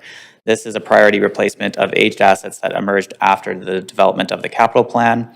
The project intent is to complete designs for all 4 fields and award a single construction contract with Beaconsfield to be the first installed. The new lights will be designed and implemented to allow for future synthetic turf conversions at these locations, which I'll note Beaconsfield is 3rd on the list based on the sport field strategy, and overall 10 youth groups and 5 adult groups are impacted in the fall and winter without the replacement of these lights.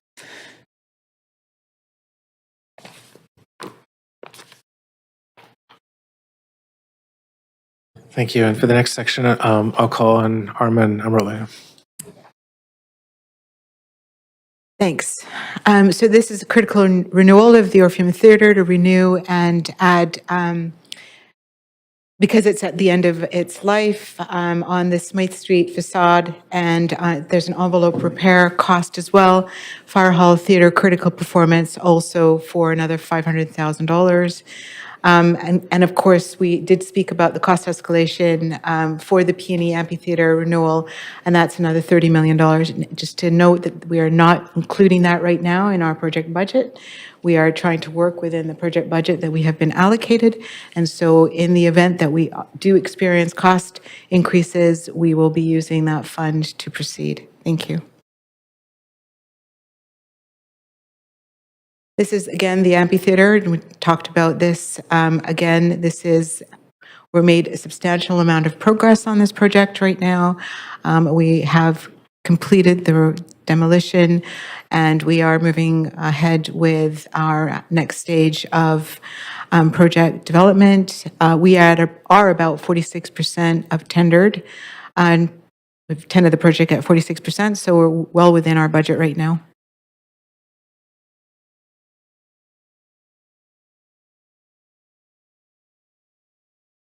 This is, again, partial deferral of the Raycam Community Center. We talked about that at the beginning of the slideshow. And then also, this includes a partial deferral of the Western Community Hub, including the renewed secondary school co-located with the library, Ice Rink Community Center and Fire Hall, as well as the childcare.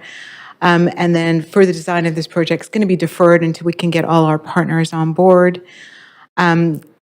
Critical renewals for additional needs include the kids pool repair, capital maintenance, and feasibility. Right now, we're trending at about $5 million for that initiative. We have $5 million for the West End Community Center HVAC system renewal, which is at the end of its economic life. We're decoupling this from the ammonia plant. And then the library branch's IT cooling system, which is incredibly important. Replacement and emergency power supply also at $2 million. Cost escalation for the senior center expansion is trending right now at $1.5 million. And on the emerging needs, library branch maintenance and renovations are $200,000.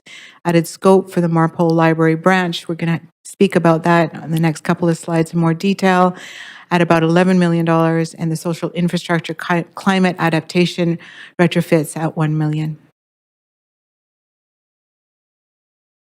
The Marpole Library Expansion Branch, and I'm just going to call on Christina to come and present with me. This project went through a fair amount of discussion within our teams.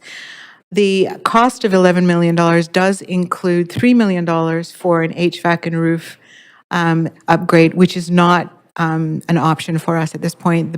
The building is really truly at the end of its economic life, and the redevelopment that we're working on with the Vancouver Housing Development Office on the land assembly of that site will not be available really for demolition for at least 6 years. So our ask here is to actually look at the expansion of the library by about 50% actually as the need grows, and I want Christina to be able to speak to that.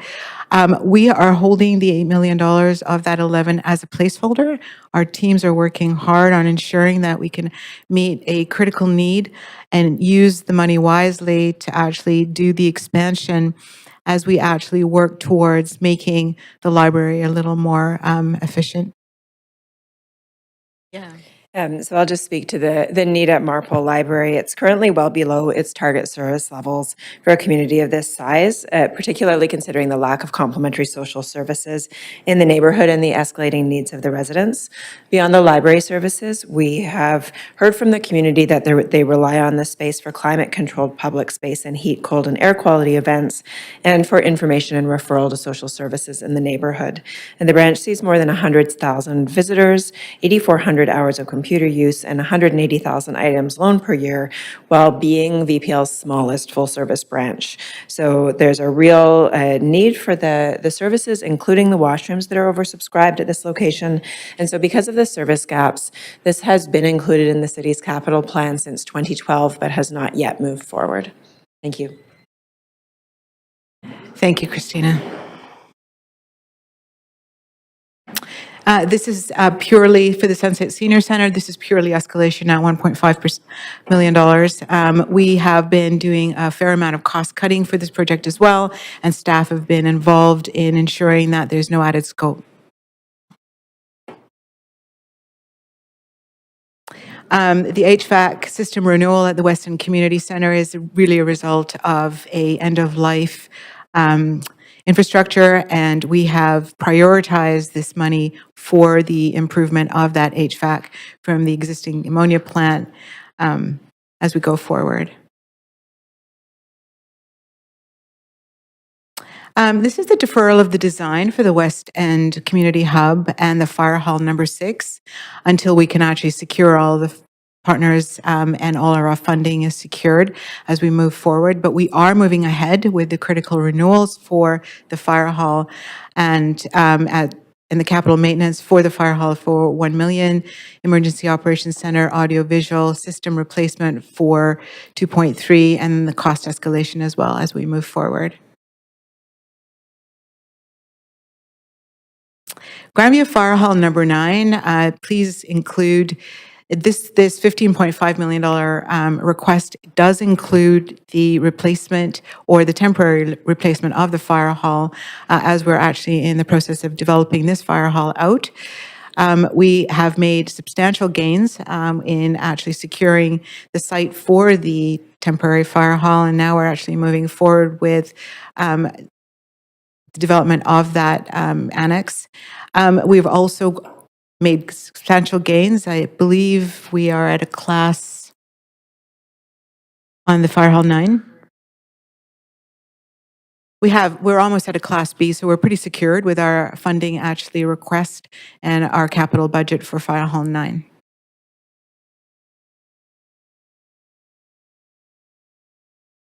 And Fire Hall 8 is one of the option sites. This is a project partnership with BC Housing, the province, and we are co-locating this project with childcare and social housing as well. And the ask for $11 million is again for escalation and other costs that were not contemplated in the initial budget. We are also working on the renewal and expansion of the Animal Control Center. This project has, I believe, been in the in process for a number of years. We had originally hoped to partner with the SPCA on their renewal. However, that partnership is not proceeding. We are now have decided to consider the redevelopment of the Animal Control Center on one of our PEF sites. We are just in the process of confirming which PEF site. It's well within the vicinity of the Animal Control Center right now, and we are hoping to keep the Animal Control Center active and operating as we actually develop out the new Animal Control Center, just because we actually need the service. We are starting a design process, and staff are working closely with DBL on ensuring that we commit to all of the program functionality required.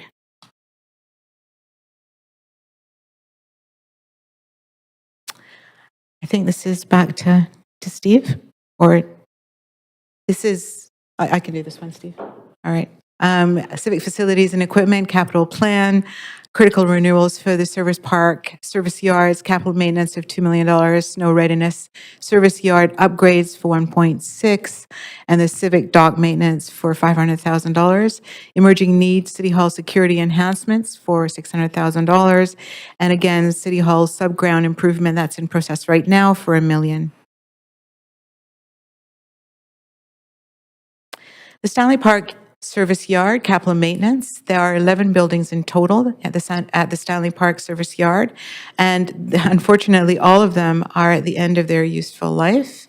However, we are asking for $2 million for 5 of those buildings to address the aging and failing roofing, building, and HVAC and electrical works needed in this infrastructure. And I think I'm going to head this on to Lon.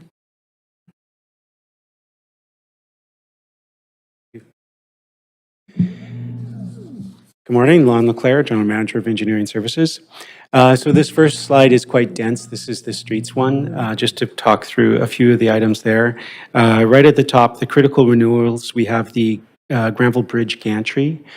This is the device that hangs below the bridge that allows our crews and consultants to access the underside of the bridge. And it's in desperate need of repair. In the world, if we didn't kind of get that in working order, the alternative access is very difficult and challenging because the bridge is, of course, over top of buildings and water. And the way that we would gain access for inspections and minor repairs would actually be quite expensive. So that's why we're putting forward that one. Cost escalation on LED, I have the next slide to speak about that, so I'll skip that for the moment. In the Emerging Needs Fund, Beach Avenue, I also have the coming slide on that. And the Granville Street near-term streetscape improvements, that is anticipating, again, we have the work that we're doing on with planning on re-envisioning the Granville Mall area of downtown. We are expecting that as coming out of that work, because we're very actively engaged with the businesses right now, we expect to, in the fall, to have some kind of near-term actions that the community would be expecting us to take, you know, say like removing some bollards or things like that in that section of Granville. So this is anticipating that and potential activations on the scale that might be similar to what we're seeing on Water Street this summer. With respect to the added scope for Gastown, I have a future slide on that, so I won't get into that right at this moment. Active transportation network, so this one is actually leveraging that remaining partner contribution. So we have the 17 million there to leverage the 15 million from partner contributions. As you can see, this whole category, you know, in total, we're adding 85 million, but a huge portion of that is actually the partner and development funding. LED fixtures, I'll mention that in the next slide. And and the final one there under the added scope is the design for, conceptual design for means prevention fencing for the Granville Bridge. We get a lot of requests to kind of about what it would cost to do to construct means prevention fencing, and without a conceptual design, we actually don't have an answer for that. We have a very big number, and so that's what we're looking at there. On the right there, you see in the gray box is the for council consideration needs, or like we have put forward some some thoughts that we have about what you might want to kind of add to. On the first three there, they're all rehabilitation, so arterial road rehabilitation, a question that I had on that earlier, also sidewalk rehabilitation. Local street road rehabilitation. Those are on bases that are quite small. So like the sidewalk rehabilitation is on a base of 5 million. So we're asking for 4 million. It's a rather large increase, but in fact, a 1 year worth of sidewalk rehabilitation was spent on that one section of Howe Street that you saw earlier. The Granville Street public realm upgrades. So again, this is if we're looking to be more ambitious on what we might be doing on Granville Street, that's a consideration for council.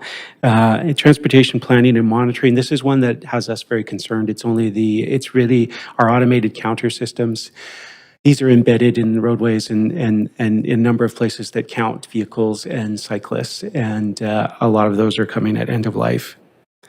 Transportation safety is also one that we've heard council interest in the past, so those are the ones that we had put forward as consideration for council.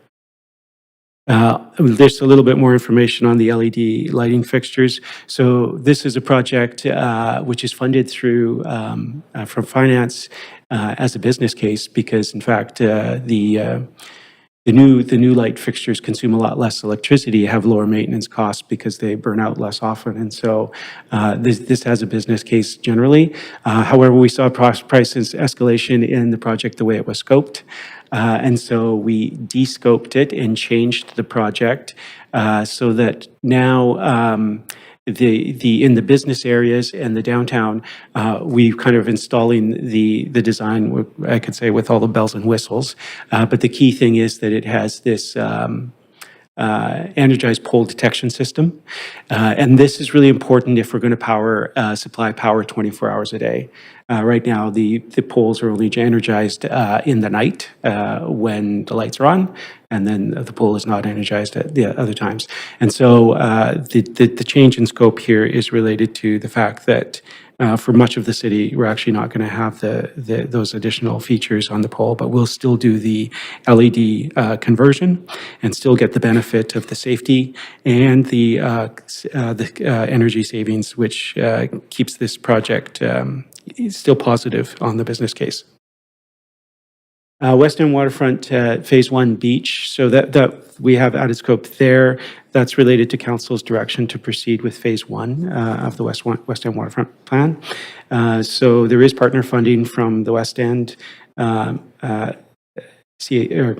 community amenity contributions, or DCLs, I can't remember, but it is and it is also eligible for transit cost sharing, and this would be something that we'd be pursuing.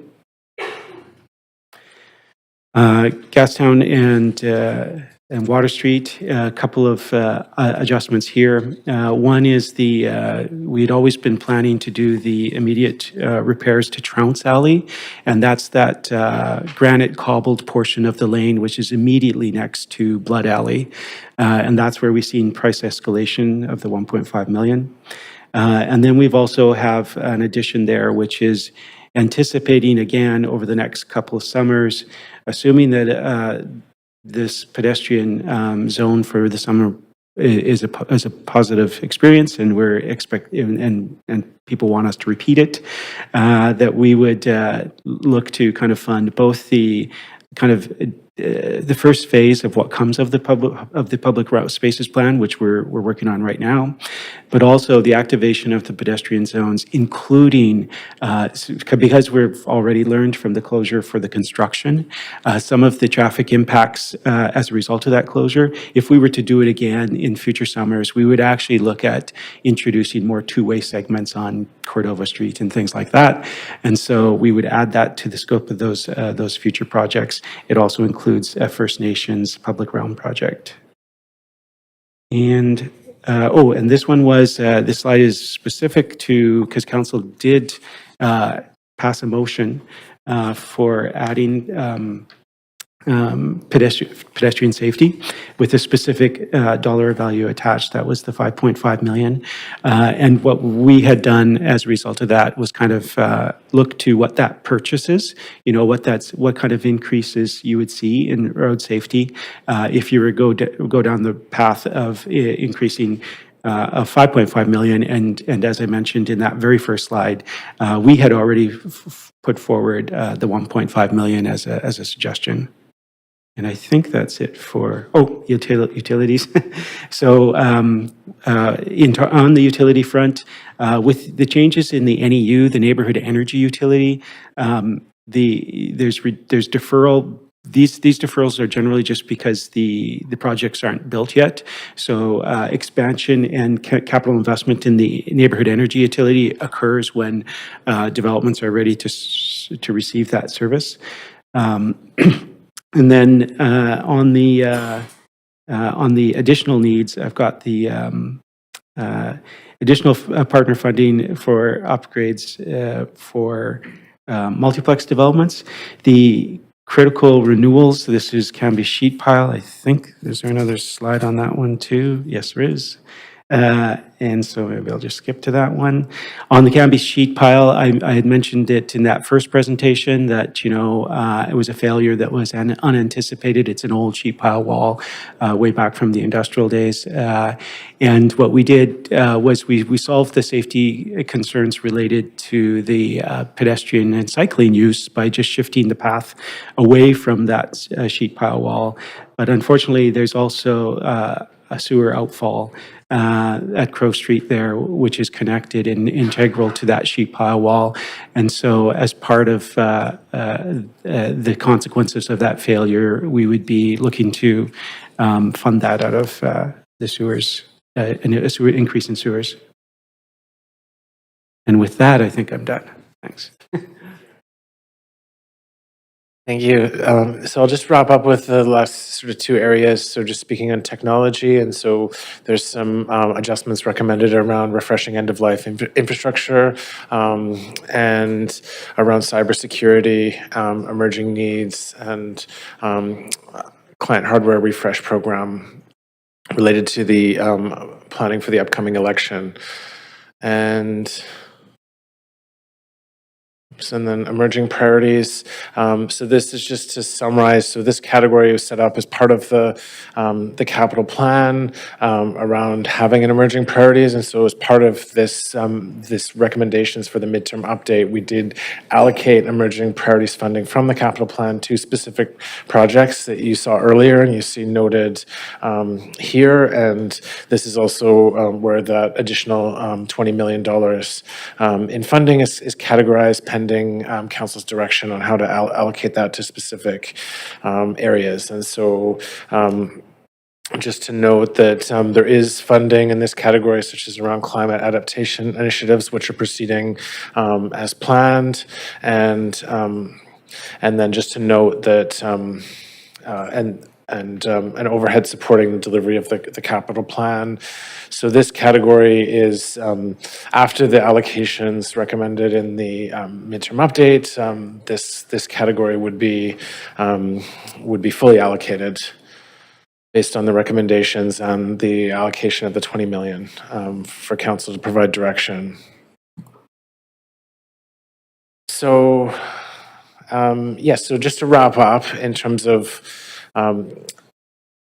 to reemphasize throughout this, again, key focus is on delivering initiatives. I think you've seen through the many examples of initiatives that are being delivered and that these adjustments to the capital plan will support advancing.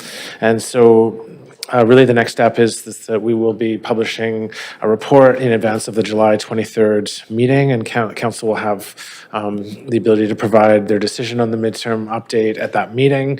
And as I mentioned, that should council wish to provide direction today on the allocation of that $20 million, then we can take that direction and incorporate that into the final report.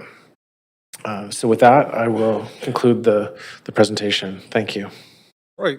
Thanks, team members. Thanks, everyone. So, committee members, now you have 5 minutes to ask questions of team members. Okay, so Councillor Bligh, please go ahead. You are the first.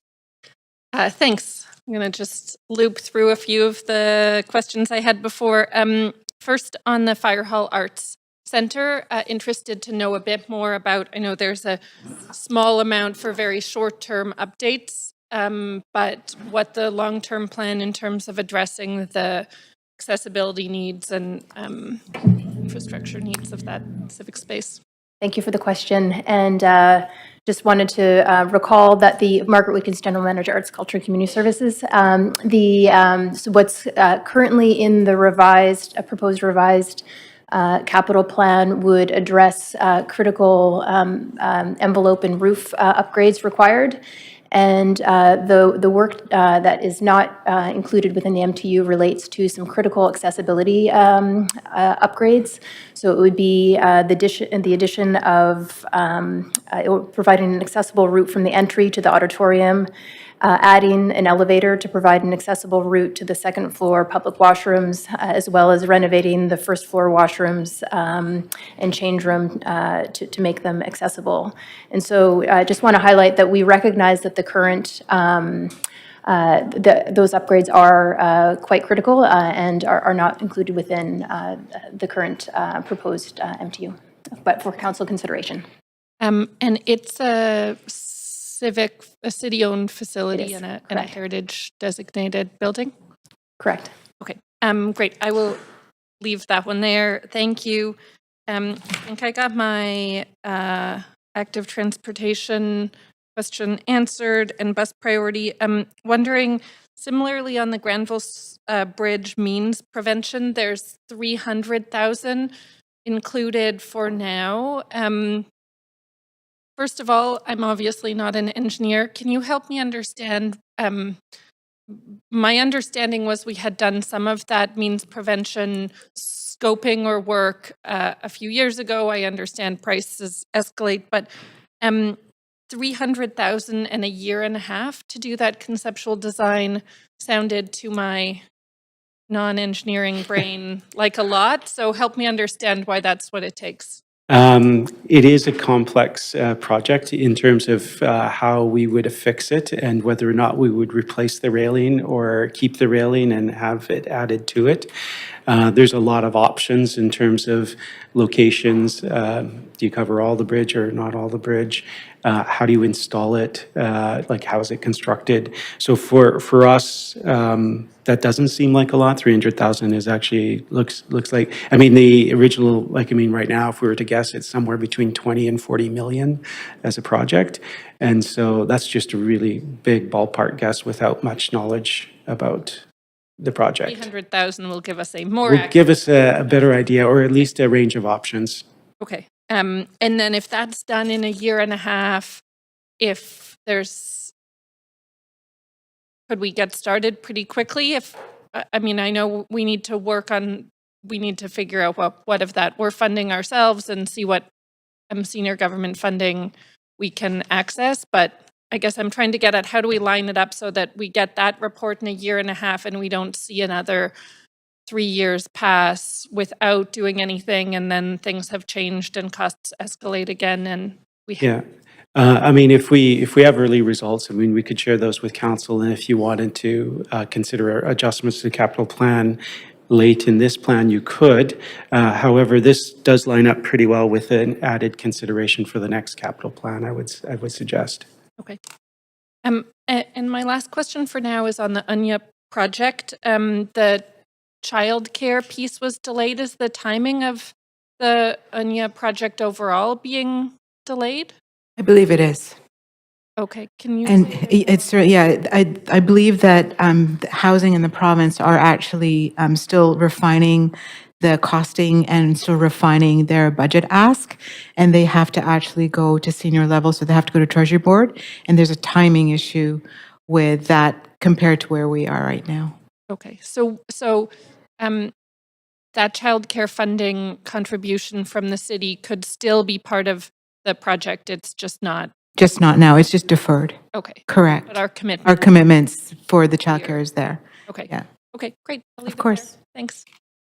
Okay, thank you, Councillor. Councillor Meissner. Yeah, thanks, Chair Joe. And can I move for a second round of questions? Okay, we need a seconder. Seconded by Councillor Dominado. All in favor say yea. Okay. Opposed, say nay. Okay, the motion carries. Thanks. Great. Thanks so much. Thanks very much for the comprehensive presentations this morning. I had a question around civic theaters, and I had to step out of the room, so I may have missed the detail on it. But I understand there's some water ingress issues at the Orpheum Theater, and I believe there was an additional proposed ask for council consideration to address that. I'm wondering if anyone in staff has any more detail around that. And I note that Natalie is not here, I don't believe, today. Thank you for the question. And Natalie from Civic Theaters is available as needed. But the upgrades that are included within the proposed additions are for some of the scaffolding or I'm losing my words on this one. So the additional funding would be for additional mechanical and roofing to go along with the core improvements that are included within the $5 million. Mm-hmm. At the Orpheum Theater, At the Orpheum, right? correct. And I understand that's to address a water ingress Correct. issue? Yep. Okay. Thank you. Okay. Apologies. Is that sounds like quite a serious issue if we have water coming into It a is. Civic Theater building? Correct. Okay. Okay, thanks for the additional detail. Sorry to put you on the spot, but appreciate that. Another question I had was around the additional suggested funding for local road rehab. I know many of our roads, despite our best efforts, are deteriorating rapidly, and also inflation, of course. So I'm just looking for more details as to if we were to move that additional funding, what that would allow us to do in terms of rehab. Thank you for the question. I'll just ask the Director of Streets, Eric Mattel, to answer the question. Thanks, Lon.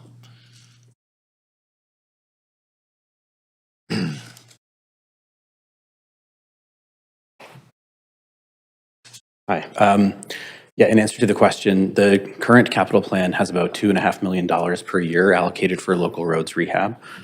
With an additional $4 million, we could rehabilitate approximately 8 kilometers of additional local roads. So that's spot repair and resurfacing. And that compares to about 22 kilometers that's in the current capital plan. Okay, so 8 kilometers over the course of the capital plan, is that right, or is that annually?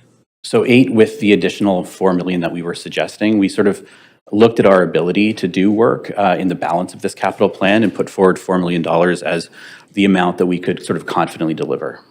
Okay, and how urgent is that need? I mean, I have, just anecdotal experience with the conditions of some of the side roads in residential areas around Vancouver, but there's some that are in quite poor condition. Could you elaborate?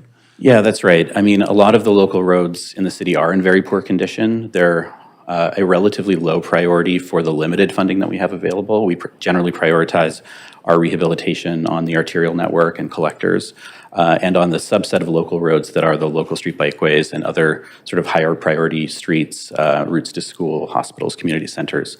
But overall, the local roads are in generally poorer condition than we want them to be, and the current level of investment doesn't allow us to really even maintain the level of the condition of the local roads. They continue to deteriorate year over year. Okay, and how has inflation impacted the costs in terms of doing that maintenance?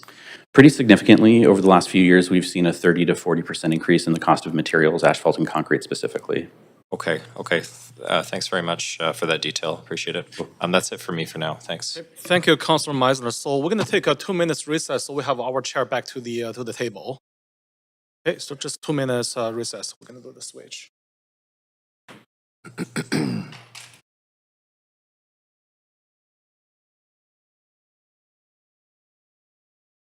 Yep. So, yeah, we should be on. We are just right here. So, accept that. Yeah, so that's what set up. Yeah.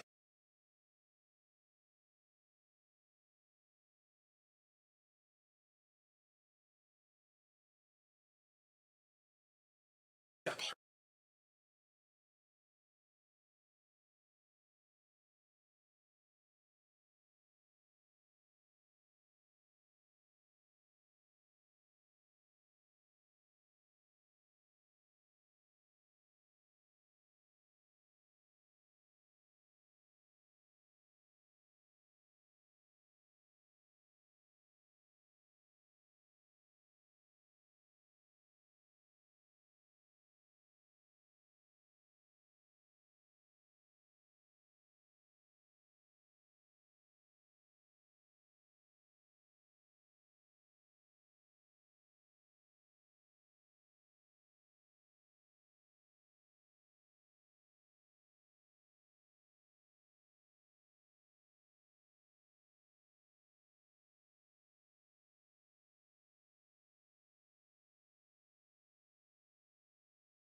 We are going to continue on now with Councillor Klassen. Questions to staff.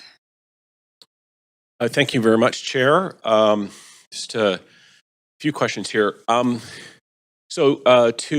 Stephen at Park Board, I just reflecting on what we've seen as presentation. So it looks like the Moberly turf field and Ross Park splash pad will be covered with the recommended staff recommended budget changes.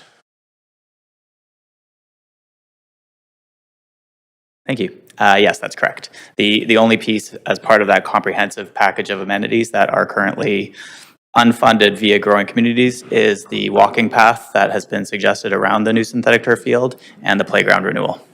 Okay, thanks very much for that. This is one of my favorite ones.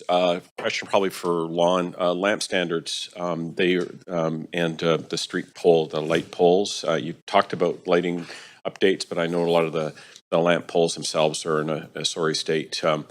Do we have kind of a general idea of what our plan is and replace or remediate? Yeah, I'll also let Eric Mattel answer that question. Thanks. Thank you. Hi, thanks for the question.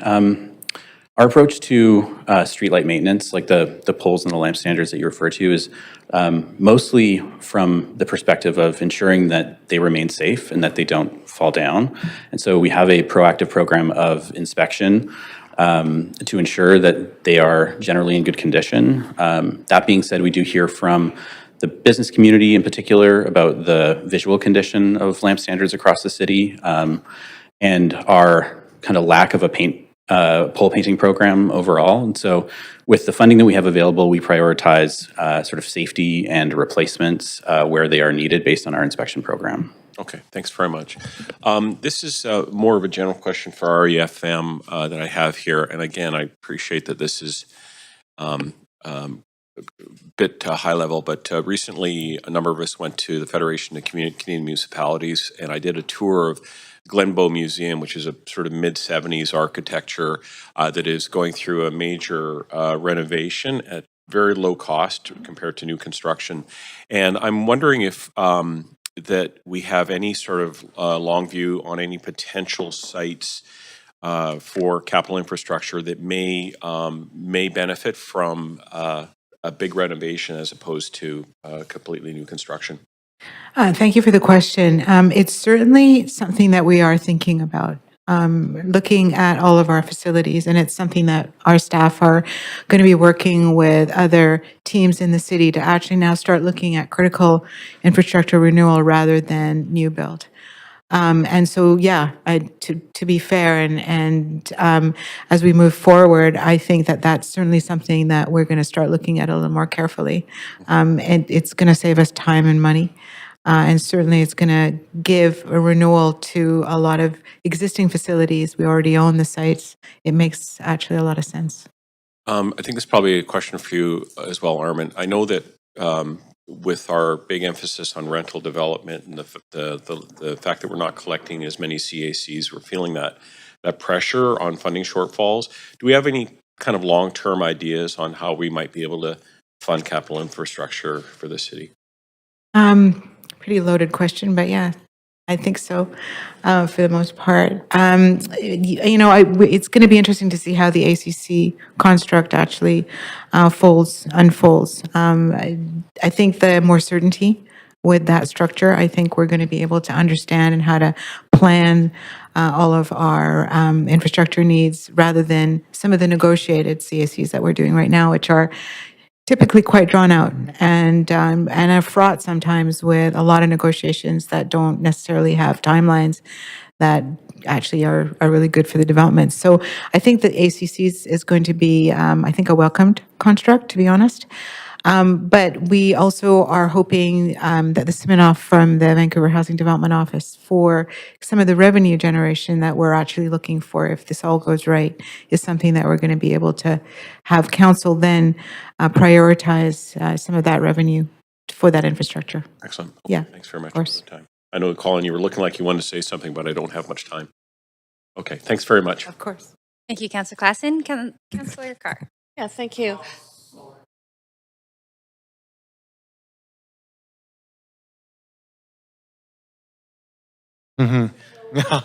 Okay, so just to be Yeah, thank you. clear, Councillor Zhou and then Councillor Carr?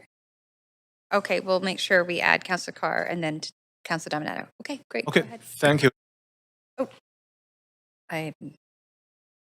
Go ahead, Councillor Zhou. We'll put you back on. Perfect, thank you. Thank you, Chair. So I got some question for Long from Engineering Department. So again, so my question is about the pedestrian safety motion. So I think staff proposed 5 additional flashing beacons, 2 additional pedestrian signals, and other measurements, including LPI and others. So with the funding support proposed in the this midterm update, are we able to finish everything in 2 years? Paul, can I direct that to you? I believe we pulled together a list that we felt that we could from a variety of different measures. Okay. Because the council motion that was passed wasn't quite clear. It was quite just prescriptive on some measures and less clear on other measures. Did you have anything you want to add? Yeah, so we kind of, when we look at this midterm capital plan exercise, we're looking at what we can deliver in the last 2 years of this plan. So we're not looking, we wouldn't want to kind of suggest anything that would be delivered in year 3. Thank you. Just to clarify, with the $5.5 million, we are able to finish everything within 2 years. That's right. Thank you. The other questions about the motion was talking about the LPI is either doubled or tripled. I think staff proposed double the LPIs in this midterm update. So That's right. what is the rationale behind why we are using double, not triple? Just in terms of the location, there's some locations where an LPI isn't actually going to work that well. Yep. And those are locations where we have, say, advanced turn signals and things like that, where so there's limitations in the numbers of locations where it's appropriate. Paul, do you want to elaborate on that? Paul Storer. Great, thank you. Paul Storer, Director of Transportation. We are confident that we can double the amount that we're doing. We're going to continue to look at ways that we can roll out more at appropriate locations, but we wanted to be clear on what we were confident we would be able to deliver. LPIs can be really useful tools in some locations, and as Lon said, in some locations they don't work. But we're going to continue to figure out how we can roll those out faster. Okay, thank you, Paul. The other question, I think when I see the detailed breakdown for the $5.5 million, there are $225,000 we'll be spending on a consultant. For option 2, external consultant. Can you elaborate more about that? How many FTEs we need for the external consultant? Pardon me, how many FTEs we need Yes. for the external consultant? Yes. So basically, some of the parts of our signal program have really been limited by by our staffing levels. We've kind of maxed out the amount we can deliver through staff. So we are looking at how we can get consultant support to deliver more. We haven't really done that, so we don't entirely know what the limitations are, but the goal is to figure out how to be more responsive and implement things faster. Okay, so that $225,000, for how many FTEs we are planning for the consultant? Yeah, that amount is for consultant services. Okay. It's say, for example, with some of these projects like the rapid flash and beacons, we do a lot of that design in-house in our electrical design group. But at this scale of rollout, we wouldn't be able to do all that design internally. So we would contract out and potentially even contract out some other pieces of our design work. All right, okay. So the next question is, I saw the 2 options in the breakdown. One is using the design in-house. Another one is external consultant. The cost is almost the same, 1.7 versus $1.65 million. What is our preference in terms of the 2 options? I mean, for us generally, if we saw this funding as only a short-term funding, we'd rather contract that out. But if we had a plan for kind of an expanded position longer term, then it would make sense to add staff. But yeah, for us, we're always contracting out whenever we see lumps in the work, and so that we don't staff up and then have to de-staff. Okay, thank you. So very quick question, I have 20 seconds left. So is this growing community fund can cover the cost So is the money eligible for the Green Community Fund? As far as I understand, road safety is included in the eligible projects. Okay. And the other eligibility requirements is that it has to be over and above what we plan to do. So this would be falling, that would check that box. Perfect. And there's a timeline for delivery. Thanks. Okay, thank Thanks you. very much. That's all my question. Councillor Carr. Yeah, thank you. First question is around parks and tree canopy. I'm just wondering, I really noticed that I've read the report from the park board. Originally, I think it was last year that said there is insufficient money that has been going into the maintenance of the tree canopy.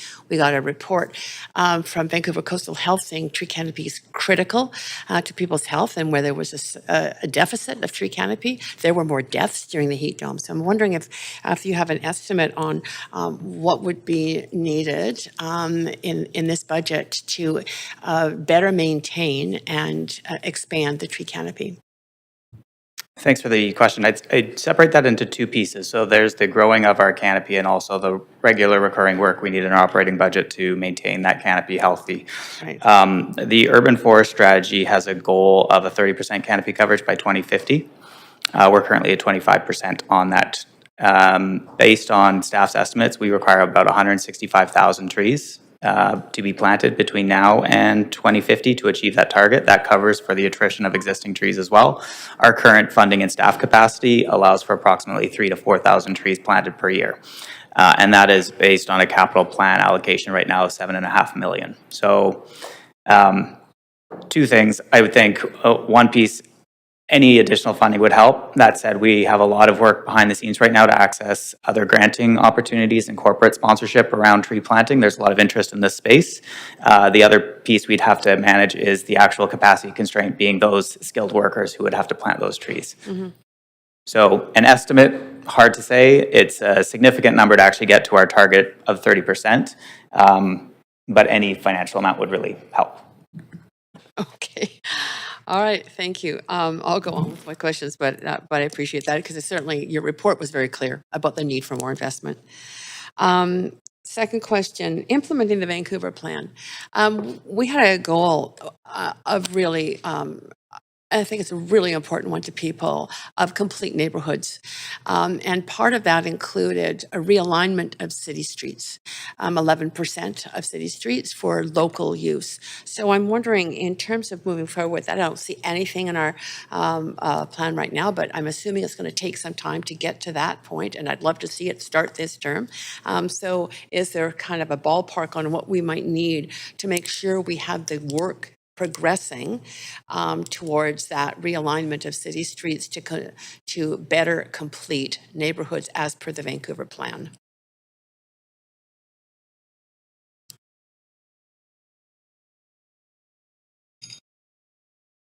Thank you for the question. Maybe I can take that one quickly. Absolutely, reallocation of road space is a big part of the work that we're doing on a number of projects. So if you look at the active transportation corridors, a lot of that is reallocation of road space to walking and cycling.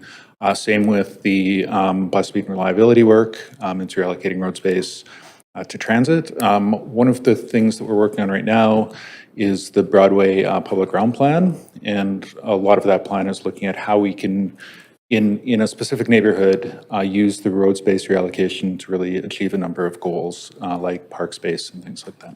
Right. And do you have sufficient money to get that work going? Definitely to do the work in the Broadway plan. This is a lot of this is going to be long term. So right now it's understanding how we can most effectively use road space to achieve all those objectives. And then, presumably as we start to reallocate road space, the funding will be coming from a number of different sources to achieve a number of different goals. Okay. Okay, that's very general, but maybe more conversations on that. Third question, which is around safe public spaces, places for retreat. This might be using, as you know, we did a $5 million budget to retrofit libraries. I'm wondering if somebody, REFM, might be able to answer a question around what we could use in terms of more retrofits of public buildings that could be safe. Maybe it's community centers, maybe it's city buildings, I'm not sure. But I do know that, that we don't have necessarily safe places everywhere, or especially in some of the areas where we did see the loss of lives in the heat dome. Certainly. Gloria, And that's just at the 5 minutes. Oh, wow. Yikes. So, Oh, we have a second round. Oh, great. Thank Maybe you. we can save that answer. Yes. Thank you, Armin. Sure. Councillor Dominato. Thanks, Chair, and thanks to staff for an excellent presentation this morning. I wanted to circle back to the slide 17, where staff identified cost escalations of $78 million. Could you just break that down for us as council and for the public, given this seems to be topical across the region? We're not the only ones dealing with, and what exactly we're seeing as the biggest drivers behind cost escalation? Thanks, Colin Knight, Director of Financial Planning and Analysis. I'll answer that, and then if any GMs want to join in, I can. I think the biggest driver, I think, would be construction inflation, which we have seen over the past several years at average rates in the 8 to 10% range annually, and in some areas it's larger amounts. I think in the supporting information that we'll share along with the public report, it will identify which of the specific line items are falling into which of those categories. And so, yeah, in general, you'll be able to see that detail around the magnitude. It is a significant factor, especially in certain projects. And so breaking that down, that would be related. So when you talk about construction inflation, that would be related to cost of materials, goods, labor, any supply chain delays. I don't know if that's still a factor. It was a few years ago with COVID, but would those be the key? Yeah, I think all of those elements would be key factors, and in the descriptions on the specific projects, it'll reference, where applicable, what the key drivers are. Okay. That's great. Thanks. You may want to stay there because I think my question may be pertinent to you. Just in the context, as we know, in terms of capital, there's different means of funding it. Some of it's through tax levies, some of it's through partners, but some of it is also the capital supported through CACs and DCLs. I'm curious. I'll try to frame my question. How much are we holding back in terms of the dollars collected through CACs and DCLs that are maybe being held for future projects? I take it sort of as a case in point is, you save up for a down payment for a house. You're putting that money away, so it restricts your cash flow overall until such time that you use those funds to make that purchase. What are our limitations in this space in terms of that cash flow? Are we holding back a significant amount for certain capital projects? Or are there delays with respect to developments where we anticipated there would be CACs and DCLs? So just if you could speak broadly to that, I'm just trying to get a better understanding as well for the public as well in terms of how we shape these plans. So when we're developing the funding envelope for our plan, we work with our planning department and we look at, again, what we have collected and what is in the projections for being collected in the future. I think, again, with the development contributions, it is impacted somewhat by the cycle of development and what that activity is. However, there is a link between if the development cycle slows down, then that also there's a corresponding link in terms of the timing of when the related infrastructure would be needed. So that's sort of, we tend to manage that delivery of infrastructure in line with the developments that are happening. To the point, around the funding, we wouldn't be holding back funding. The general approach for this is to look at the envelope of eligible funding and then look at what are the projects that will proceed and need that funding in this capital plan. So that's the exercise we've done here, whereas for future capital plans, we could look at the envelope of funding that will be coming in future. And so that's the general approach. I think that the example of the one notable example might be in the case of, say, CACs, where there's a very specific restriction on where that funding could use. In those areas, we have to let enough CAC accumulate to be able to support the project that's going ahead. We wouldn't advance a project if we only have partial funding, so we need to make sure that we have the full funding to advance a project.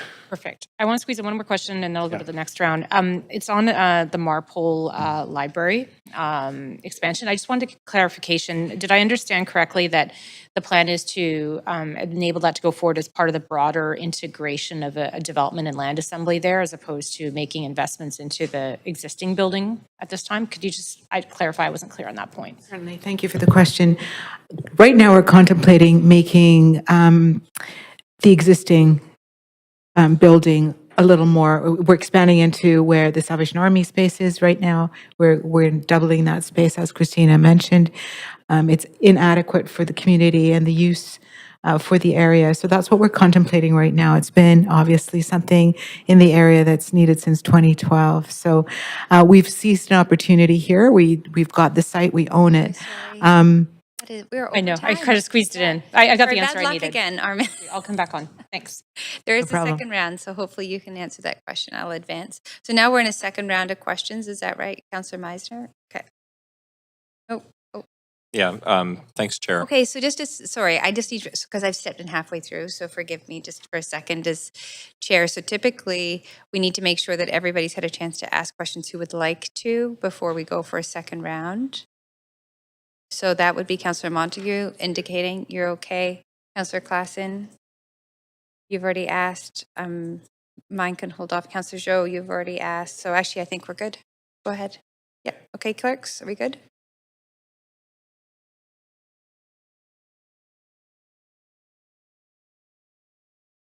And Mayor Sim? Okay, there we go. Clerks, are we good? Okay, go ahead.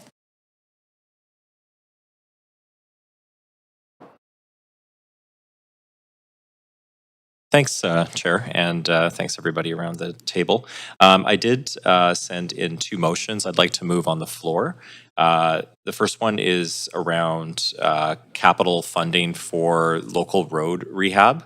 As we heard from our engineering and streets teams, there's 1,400 kilometers of streets within our city. Managed by the City of Vancouver. And the conditions on many of these residential streets are classified as being in poor condition.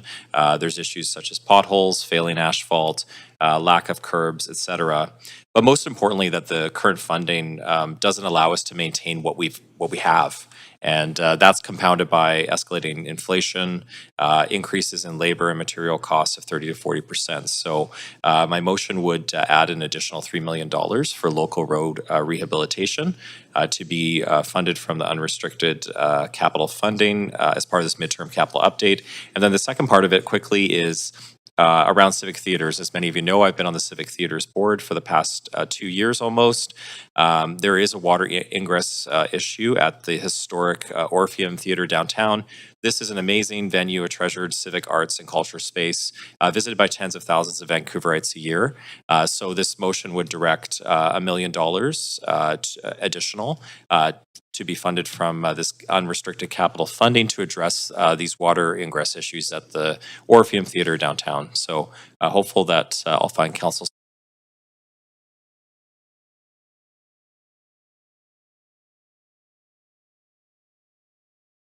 So what we have right now, because this is a capital midterm update, we don't actually have recommendations from staff.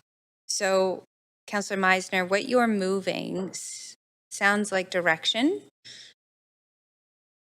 Right, okay, great. So we're gonna put these motions on the floor. We've got them up on the screen, and then we need a seconder. Councillor Klassen. And I'm not moving us to an amendment queue because it is a motion. So go ahead. So Councillor Meisner, so now we're going to speak to that motion, and I see Councillor Boyle as the floor, because Councillor Meisner, you're all done, I take it. Yeah, okay. Councillor Boyle. Thanks. Since that is just a main motion, I have an amendment to add to it that I just circulated.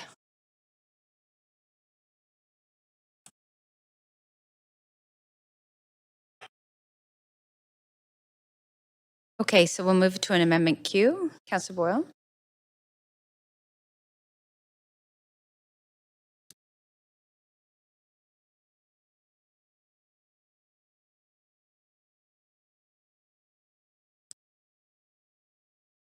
And I'm just giving our clerks a minute to pull this up on the screen.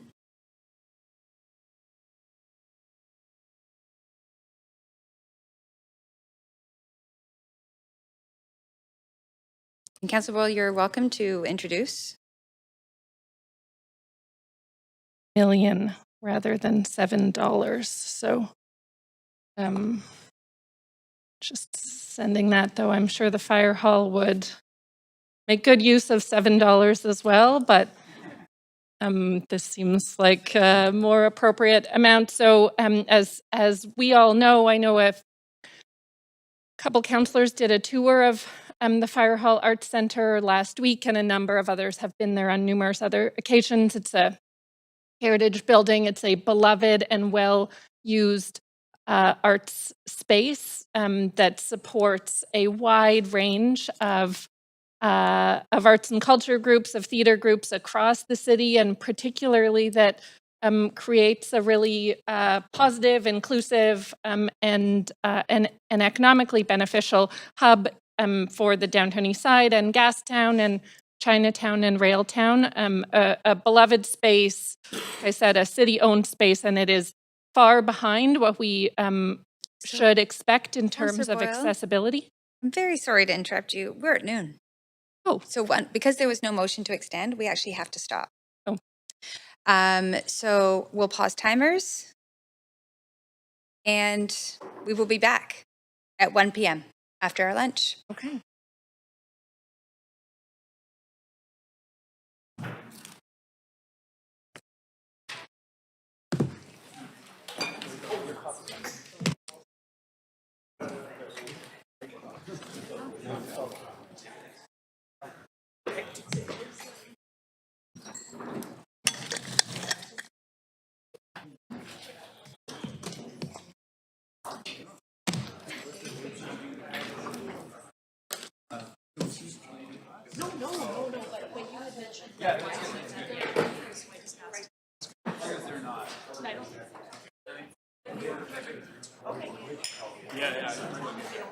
I mean, us.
continue on with the agenda. And Councillor Boyle, you do have a minute and a half left to introduce your amendment. So we'll go back to that point in the process.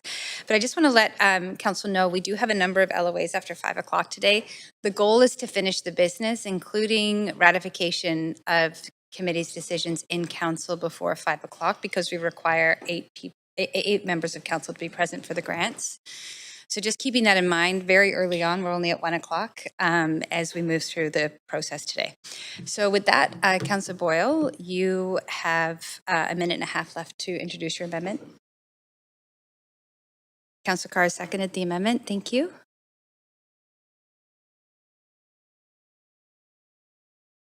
I don't know why your mic's not on. Are you able to turn it on right there? There we go.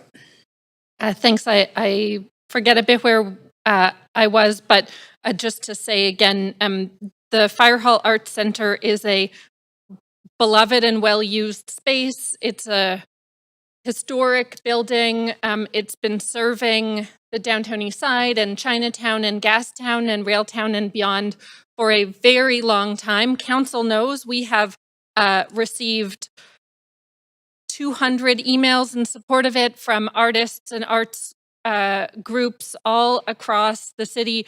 These accessibility upgrades are long overdue. It is, both heartbreaking and quite frankly embarrassing that such an incredible space is not accessible. So I hope Council will support ensuring that we get these upgrades done. Thank you, Councillor Boyle. Councillor Fry to the amendment. Yeah, happy to support the amendment. And I think echoing some of Councillor Boyle's comments, I mean, this space is really desperately in need of those capital infrastructure upgrades to make it accessible. I took a recent tour and saw firsthand how folks who are in mobility devices would have to be literally have an attendant come and wheel them across the stage in the middle of a performance so they could access a suitable washroom. And I think that's obviously not a best outcome. This council has certainly talked about improving accessibility, doing an accessibility audit, and I would hope that it becomes a priority. I do want to take a moment, though, to speak to the larger issue about the number of amendments that I'm seeing coming through here today. That really, I was of the impression that we were having this receive for information and that amendments and actual, there would be an opportunity for the public to reflect on some of what's been proposed. And I see preformed, a complete allocation of the entire the budget here. And I'm a little shocked that this is the outcome because we have denied the public an opportunity to scrutinize this midterm capital update. And I think that's also a mistake. So I'm happy to support this amendment because it looks like this is becoming an amendment-centered thing and we're moving a recommendation today, but I am disappointed that we've denied the public the opportunity to scrutinize and comment on these as recommendations because this is the public funds. So. Councillor Carr. Yes, thank you. Chair, I wonder if I could ask a point of information through you to staff. Great. Staff, I understand that there has been provincial legislation requiring public buildings like the firehouse here, but public buildings to be accessible. So I'm wondering if you have any particular information you can provide to the rest of council around the requirements that are coming down the pipe for accessibility for public buildings like this.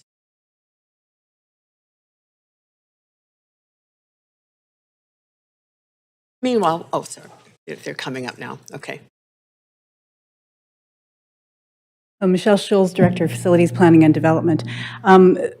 Social in ACCS is leading through Karen Lai the accessibility strategy, which part of the requirement is to have a committee, to have public feedback, and to have a plan for how we're going to address our accessibility issues in our existing buildings through audits. So we are progressing on the audits and putting forward whatever accessibility projects we can through the funding we currently have in the capital plan. Okay, thank you. Thank you very much. Just speaking to that, I mean, looking for public feedback, I can't think of an accessibility issue that has had more public interest expressed. I mean, certainly in many times on council, in my previous terms, I've been down there and they've walked people through through each successive council in terms of the inaccessible space that's there. Councillor Fry pointed out quite clearly, like for people who are in wheelchairs and mobility devices, it is an almost impossible situation. So this has been long on the books, long on the request list for update. Now we have provincial legislation, and it's a delightful and incredibly beloved theater. So I'm really hoping that all of you will support this. Councillor Klassen. Thank you, Chair. I actually have an amendment to this amendment. Okay, I'm going to move us to an amendment Q2. If you can just pop yourself back on the queue, and I will advance you to introduce, and we'll be needing a second. Can you pop yourself back on the queue? Okay, Thanks thank very you, much. Councillor Joe. And again, I appreciate this being brought forward. As mentioned, a number of councillors have been through there. I was there last Friday, I believe. I met with Donna Spencer. I told her that I once volunteered for the fire hall too many decades ago to remember. But the fact is that the building itself, and I've since had conversations to get a better understanding of the scale of the work that is required here. It goes, I'm not an actual expert on this, so that's why I asked expert. This is going to take a lot more than $7 million to turn this into the Class A arts and performance facility that it deserves to be. And this is why I would very much like to take the limited, the ability to come back to this in probably less than 2 years' time, where we start talking about the 2026 to 2029 capital plan. And also reach out to senior levels of government to get their commitment. According to Donna, when I met with her, she had been in conversations with the provincial government, who are looking to support some additional funding for capital improvements. So this would be an opportunity for us to vocalize our commitment to be able to get there, and then start having those conversations where we can get probably the extra several tens of millions of dollars it's going to take ultimately to turn that into a fantastic Class A facility. You know, the building itself, it truly is an old fire hall. It still has the pole that you would slide down from the top floor to get down to the fire engines. And it is a remarkable facility with an incredible history. But I would really like for us to be able to see our ability to get it done right. And this is why I would prefer that we make the effort to work not only on the important accessibility piece, but turn this into a shining example of our commitment to arts and performance in this city. Thank you, Councillor Klassen. Councillor Boyle. Thanks. I'm going to speak really strongly against this. That was a lot of spin for justifying further delays to a badly needed project that has been on the capital plan radar for a while, that is long overdue. Delaying by 2 or more years these funds increases the uncertainty for the organization. It will undoubtedly result in escalating costs, so that the $7 million we could commit now will go a lot less far 2 or 3 years from now. We see that in our own projects, how much costs are escalating. This is a project that we should not continue to delay.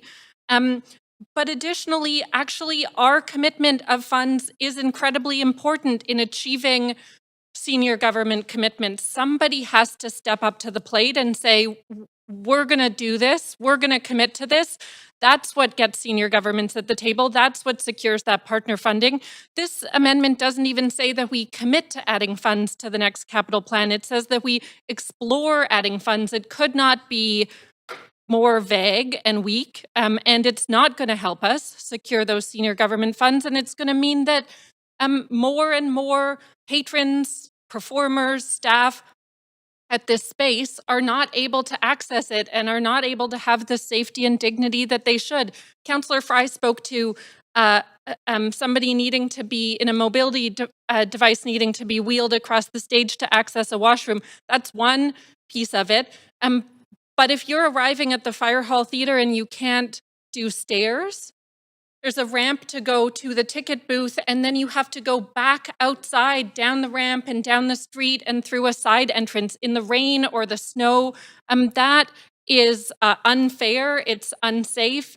and it's incredibly disrespectful. There are, with good reason, accessibility expectations that people have about public facilities, and to continue to punt this further down the road is embarrassing and incredibly disappointing.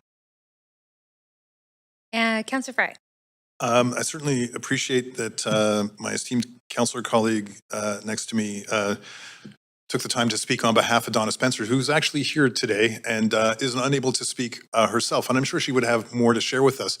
And again, I have to point out that this process makes a mockery of public input because we're not allowing the public to speak to this. The public have not been able to see this midterm capital plan update at all. We got the presentations today, and now we're moving on how we're going to spend the money. And I think that's fundamentally wrong.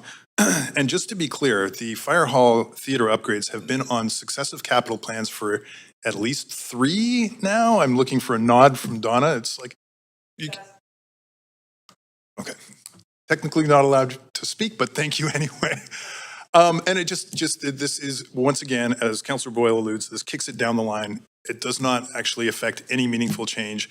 I know that if Donna was able to speak to us, she'd probably talk about how actors unions are now referencing the fact that the lack of accessibility and modern standards are actually going to compromise the theater's ability to attract world-class talent and unionized actor and theater professionals because we successively continue to kick this one down the line and fail to commit. And I'm disappointed because I see a pattern emerging here where we're letting people down and we're really dropping the ball. And I'm really disappointed with this amendment and the general tone of how this entire mid-capital plan is going. Councillor Klassen. Yeah, I'll just add, first of all, when I put my name beside something like this is something that I plan to see through, and barring any tragic circumstances, I will be here in 2026, and I'll be able to speak to this when we start developing that 3-year plan. But it's really important that we have a clear-sighted vision on where this money will go at this point in time. It's my understanding is that there is not an actual plan that's been put together and brought forward to the city yet. The funding request is there for sure. And I think that we definitely have to consider all of our important art and culture performance spaces, which we have a lot of pressure on right now. All of them are having some level of challenge right now, but I know that from talking to my colleagues on council that we are all extraordinarily committed to enhancing and supporting the vibrancy behind our arts and culture community, and our performers deserve having a Class A space, and let's try and talk to senior levels of government so we can get not the $7 million, but potentially the $20 or $30 million it's going to take to turn this into the venue it deserves to be. Thanks. Councillor Fry. Chair, I'm wondering if through you I could ask a question of the city manager of Colin. So I just want to clarify for all of council that when you ask, just ask the point of information and then the chair directs it to the staff. So just for clarification, that's the process. Yeah, I guess just to the suggestion that this is an ask that's not formed by any kind of clear evidence, and it seems like a guess maybe based on how Councillor Klassen's framed it. Where did this money, this $7 million come from? Was it a guess? Looking to city manager, who may also then invite another staff member to respond. Thanks. Yeah, I will, if I may, Chair, invite Michelle or one of the staff members who can actually speak to the $7 million estimate. I don't have the particulars of that. Thank you. Michelle Schulz, Director of Facilities Planning and Development. We have worked with Donna and team to do a feasibility study to understand what we could deliver for the $7 million that would meet the most extreme issues of accessibility in the theater. Okay, I appreciate that clarity and diligence. Thank you. That's all. Thanks. Okay, thank you, Councillor Fry. So that does bring us to the end of the speakers list. We're going to go to a vote on the amendment to the amendment.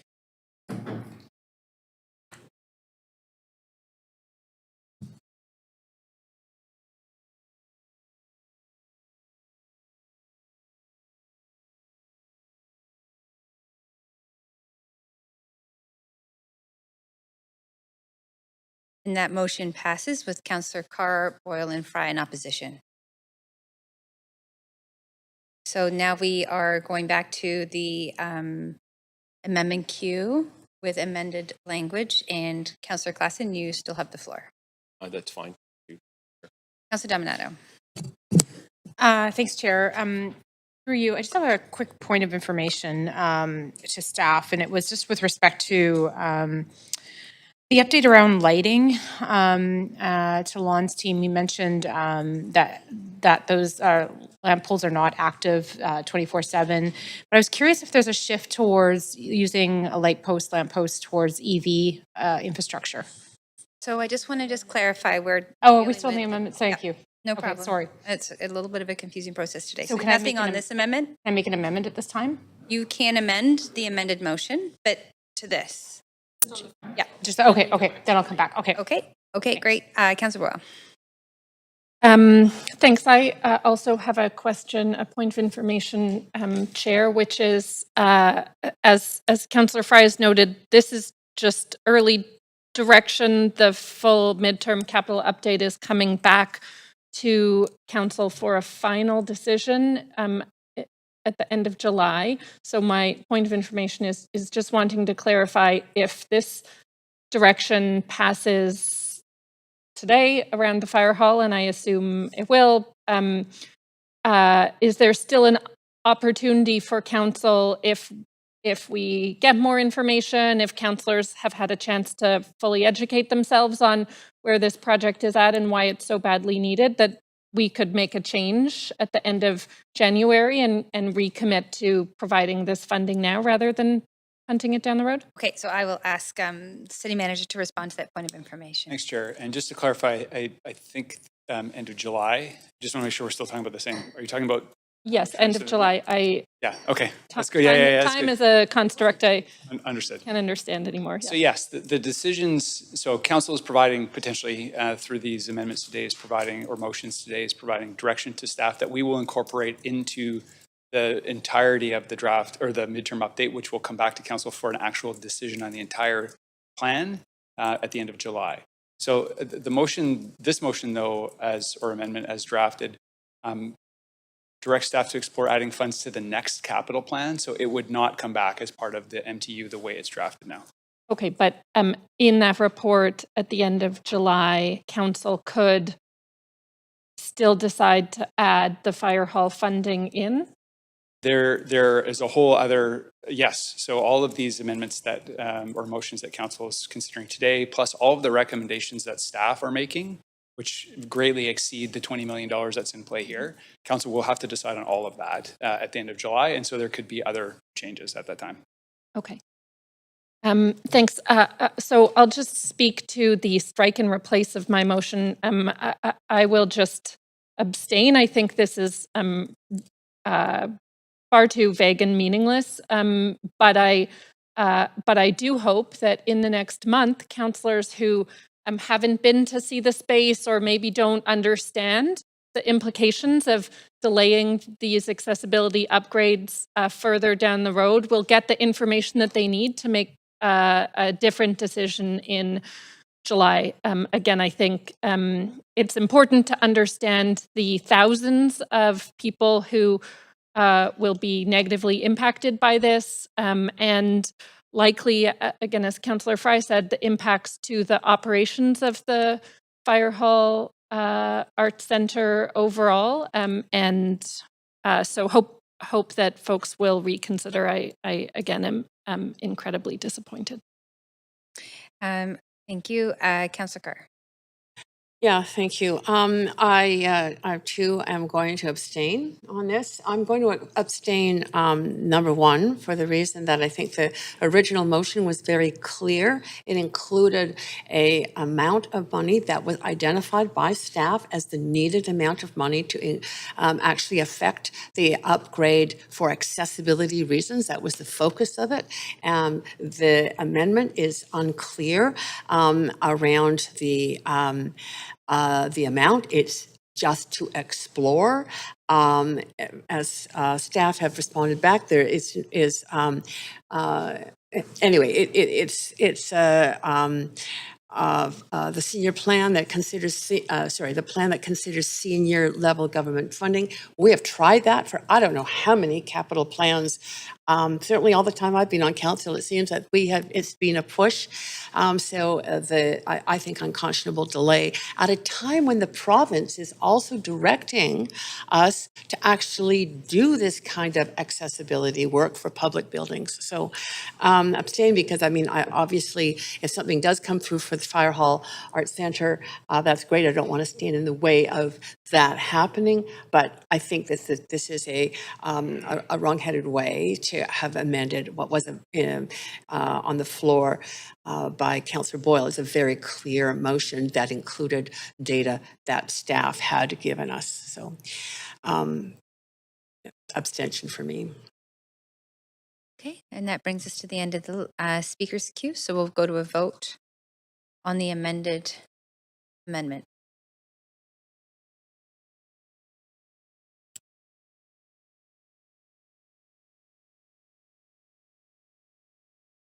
And that motion passes with none in opposition.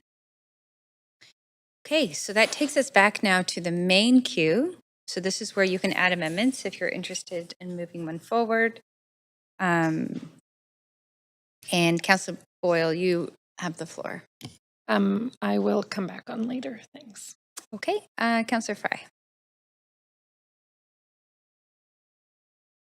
Okay, so I am going to cede the chair to Vice Chair Zhou.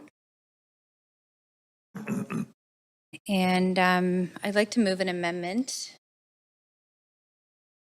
And this amendment is just a small amendment in support of a motion that Park Board approved last fall. There's a really great initiative happening around Sunset Beach. And the motion itself is the mural and sports court activation, and the goal is to have Carling Jackson, who's a well-known and very successful international soccer player, women's soccer player for Canada, and also an incredible artist, is proposing to do a mural down at Sunset Beach, which will have its best view by a drone, I imagine. So hopefully we can get that image when the time comes. But there is a lot of interest in this activation, including providing accessible sport to underprivileged youth at Sunset Beach, engagement with the roller rink users who we know are very passionate about their space. There's a lot of work happening. There's very interested sponsors. So this is, let's just call it a little bit of seed funding. It'll just be a fraction of what's required to really realize this. But it's a very inspiring project that's been initiated by the community, and they're putting a tremendous amount of time and effort in bringing it to fruition. This is us as a city to say we realize that we could do more in that space at Sunset Beach. There's much bigger plans, of course, happening for the area, but in the very short term, let's get as many users down there as possible. And as I mentioned, sport is a activity that brings people together, and unfortunately, those that have least amount of access to it are underprivileged youth in our city. And so an activation that has that intention to really bring people together and provide that opportunity, I think is a great thing for our city and a great thing for our residents. So hats off to Carling Jackson, and it's a arts X Sport. So if you see it out there, that's the organization. It's where art meets sport. And we've got a lot of exciting projects happening in our city in the next few years. And I think this will really bring it together nicely and connect community back to that part of English Bay. And so with that, the motion's up there. It's $60,000. Thank you, Councillor Dominato. Oh, sorry, Chair. That's your call, not mine. I think for this. And I'll leave it there in the interest of time. I know we've got a lot to do today.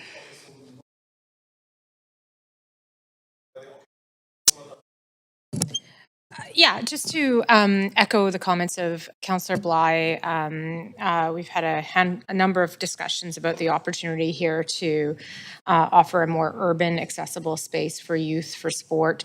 And what I love about this is the collaboration with Carling Jackson and the integration of art and sport. And Carling really epitomizes this as someone who has been a high-level athlete, but is also an artist. And I think it, as Councillor Bligh noted, this will be a wonderful legacy piece for the community. And again, low barrier access for people wanting to engage in sport in this area. So happy to support it, and I'll leave the comments there given our interest in time. Okay, thank you, Councillor Dominado. Seeing no one on the queue, so let's go to the vote. So clerk, please take us to the voting panel. All right.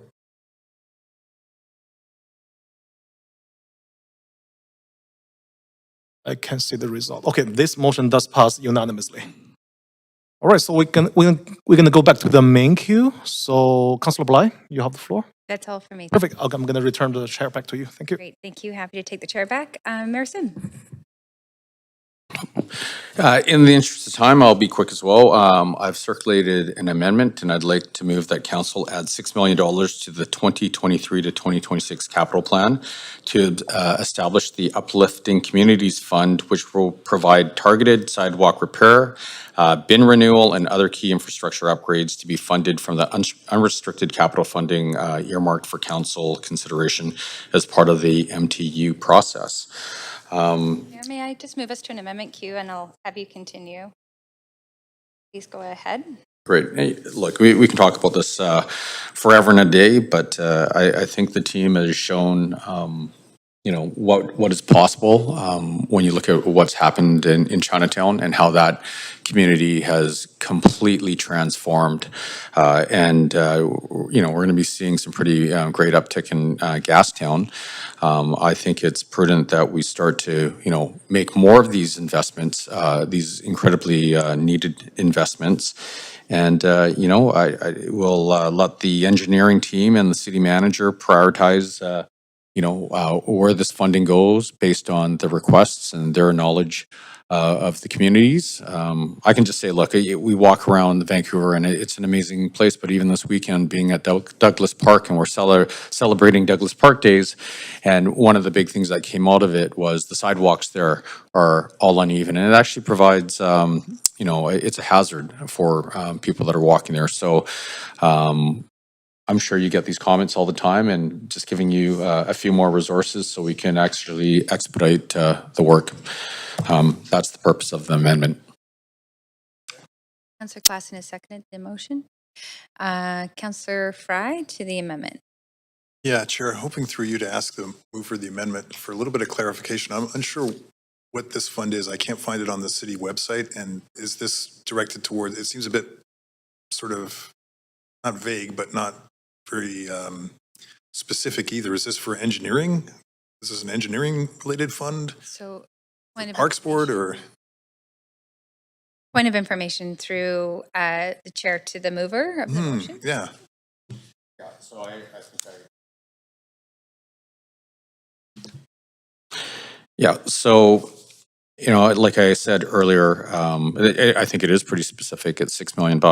And I did make the comment, you know, I think we leave it to the experts, which would be the city manager and the engineering team, to prioritize where these funds are needed. You know, we walk the city. I know all of the councillors walk the city, and we all go to events, and we hear at the street level the concerns of residents. And so, and I know if we're hearing that, I know the city engineers and the city manager's office is hearing about it all the time. And so leaving it up to the experts, which on our team, which would be the city manager and the engineering department, to prioritize based on their expert knowledge.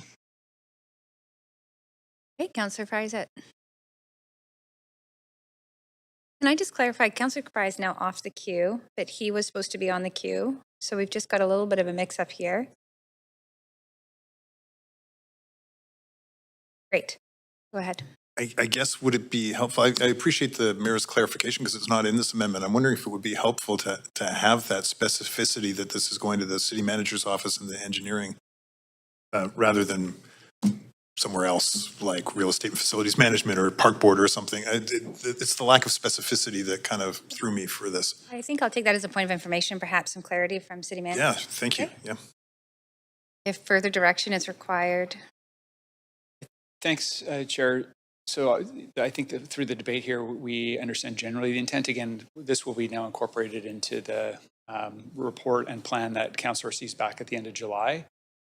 So if there's additional clarification required as we consider this, then we can frame those questions at that time. Okay, does that satisfy? So I guess it's coming back at the end of July with more greater details, so at least this gives some sort of parameters. Okay. Councillor Fry, how does that? Sure, thank you. Appreciate that.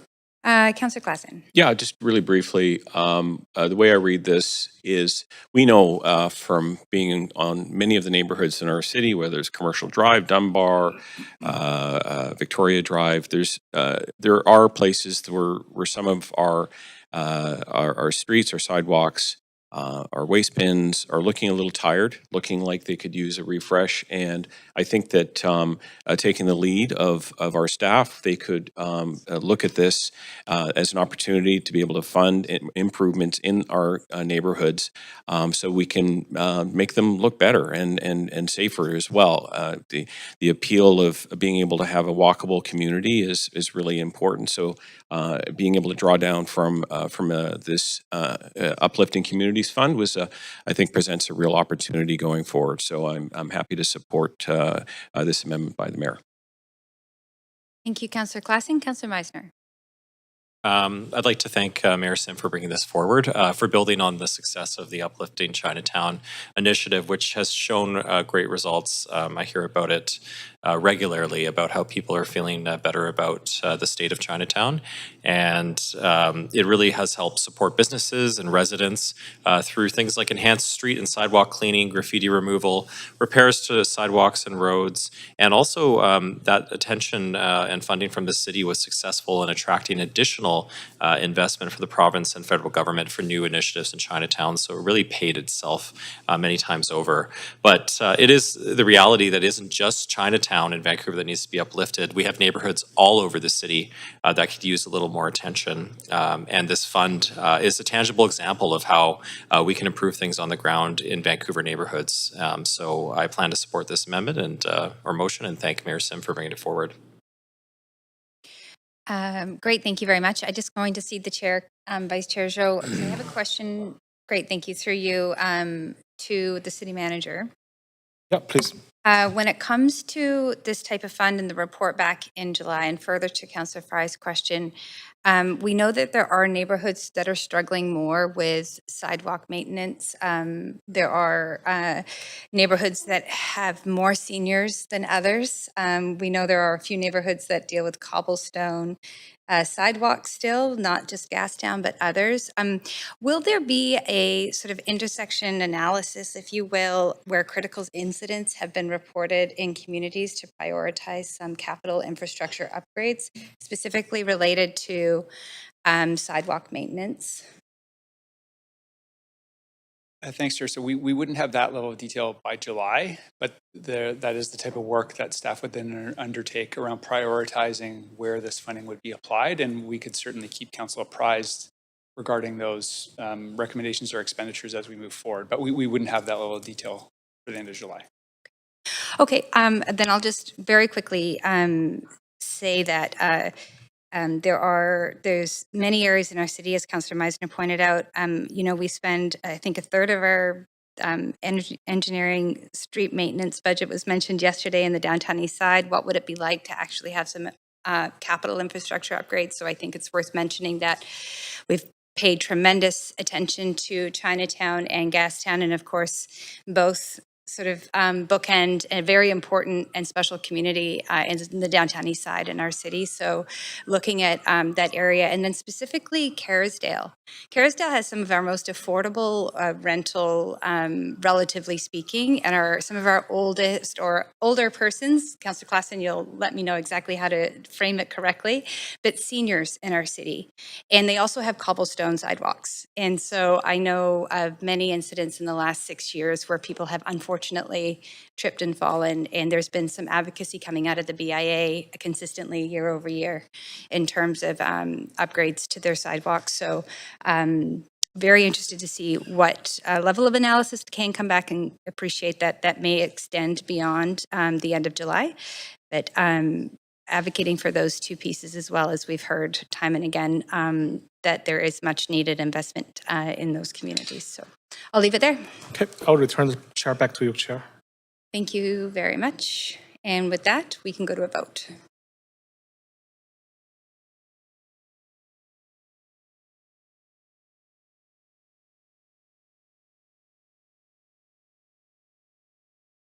And that motion passes with unanimous support. Thank you, Mayor Sim. We are now going back to the main queue, and I see we have Councillor Montague on the queue. Yeah, thanks, Chair. I've circulated an amendment as well that I'd like to put forward. Great, we'll move to an amendment queue, and I'll just have you put yourself back on the queue, and we'll go ahead and have you introduce that amendment. Thanks. There's 4 pieces to it. The first 3, ball diamonds and play fields, the Italian garden, and the peony pump replacement they're all listed in the unrestricted capital funding already and have an additional funding request from staff. So I won't go into those specifically because the project and program descriptions are there, and I think council's already seen and all those. The 4th around Trout Lake is new, and it's that council add $100,000 to the 2023-2026 capital plan for Trout Lake's score shack and batting cage upgrades to be funded again from the unrestricted capital funding. So I will speak briefly about the Trout Lake one because it's not in that report. Basically, their plan is to utilize that $100,000 to, right now they've got a giant sea can sitting in their park for storage capabilities. They're going to use that $100,000 to construct a 2-story scoreboard, which would include a storage area. So they could remove that sea can. The footprint where that sea can is now, once it's gone, they can actually upgrade the batting cages that are there. They are hosting the 2025 Little League Champions, so it would be nice for them to have upgraded facilities. They have their own funds. They're going to be upgrading. Their washrooms are drastically in need of replacement and upgrades, but they have their own funding for that already. So that's what the money would be used for. I know I spent many, many years in the Little Mountain Little League, so I know how valuable these spaces are. And I think council in general supports youth sports for a number of reasons. So I'm hoping everyone will support these amendments. Thank you. Thank you very much, Councillor Shaw. Seeing no one else on the queue, we can go straight to a vote.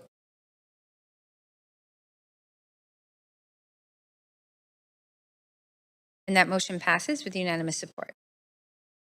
Oh, yeah, I think that was, It showed, that might be the last vote, clerk, so let's try again. Yeah, because the mayor's not here, so he wouldn't have been able to vote on that one.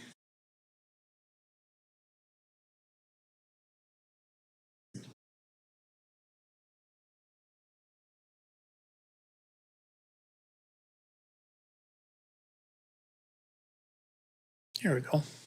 That looks right.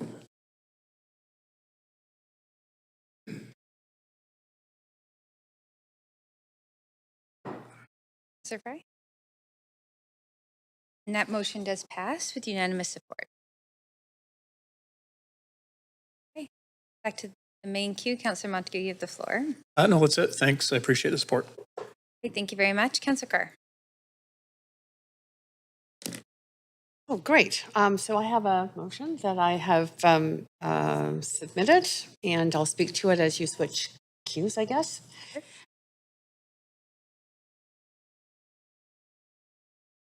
This is to, as per the language that all of you are using, to improve park board maintenance and expansion of Vancouver's tree canopy to be funded from this unrestricted capital fund. I just want to point out that that number one, This does include enhanced tree maintenance. I did talk to colleagues on the park board who indicate that it's at least $1 million for just the tree maintenance. I did read the full report, as I've mentioned already in this council meeting, on tree canopy and tree maintenance that the park board issued, and there has been an underfunding in the past around tree maintenance that we're now seeing the impacts of. In addition to that, there are trees that are beautiful trees in our landscape, particularly the Japanese maples, but they are not a long-lived species, and maintaining them may not be possible. There's certainly now climate damage to trees. I live in the West End, as all of you know, and boy, after a windstorm, the number of limbs that have come down is quite phenomenal. So maintenance is one thing which might be actually need even more money given climate change. But we really have to get that tree canopy up, as the manager of the park board indicated to us, that we've got a goal by 2050 of 30% tree canopy. That's a lot more. I do point out that ABC in your platform did commit to 100,000 new trees in this city, so that would be covered in that in this budget, getting those trees in the ground. We are certainly needing to also add trees on public land. All of you did support unanimously a motion that I tabled recently that along with Councillor Boyle to increase that tree canopy, and one of the elements of that was the $10 a tree program that the city had done before, and it really did increase the number of trees planted on private property. So those are the elements of it, and I'm hoping for your support. Seconded by Councillor Fry. Councillor Klassen. Thanks, Chair. Just through you, question for staff.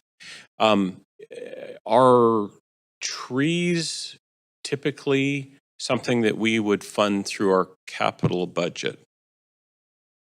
I have information through Chair to Colin. I see Colin coming to the microphone. Thank you, Colin. Thank you. So we do have within our capital plan and budget categories for investing in expansion of trees. So that is appropriate for capital expense. The maintenance of trees would typically be handled through the operating budget. Okay. Thanks. Okay. And so that would just involve the actual purpose of trees themselves? Yes, so for the purpose of expanding, planting trees and expanding the tree canopy. Okay. Yeah. So would $4 million be a lot of trees? Is that what I don't know how much a 10,000 or 20,000 or 100,000 trees costs.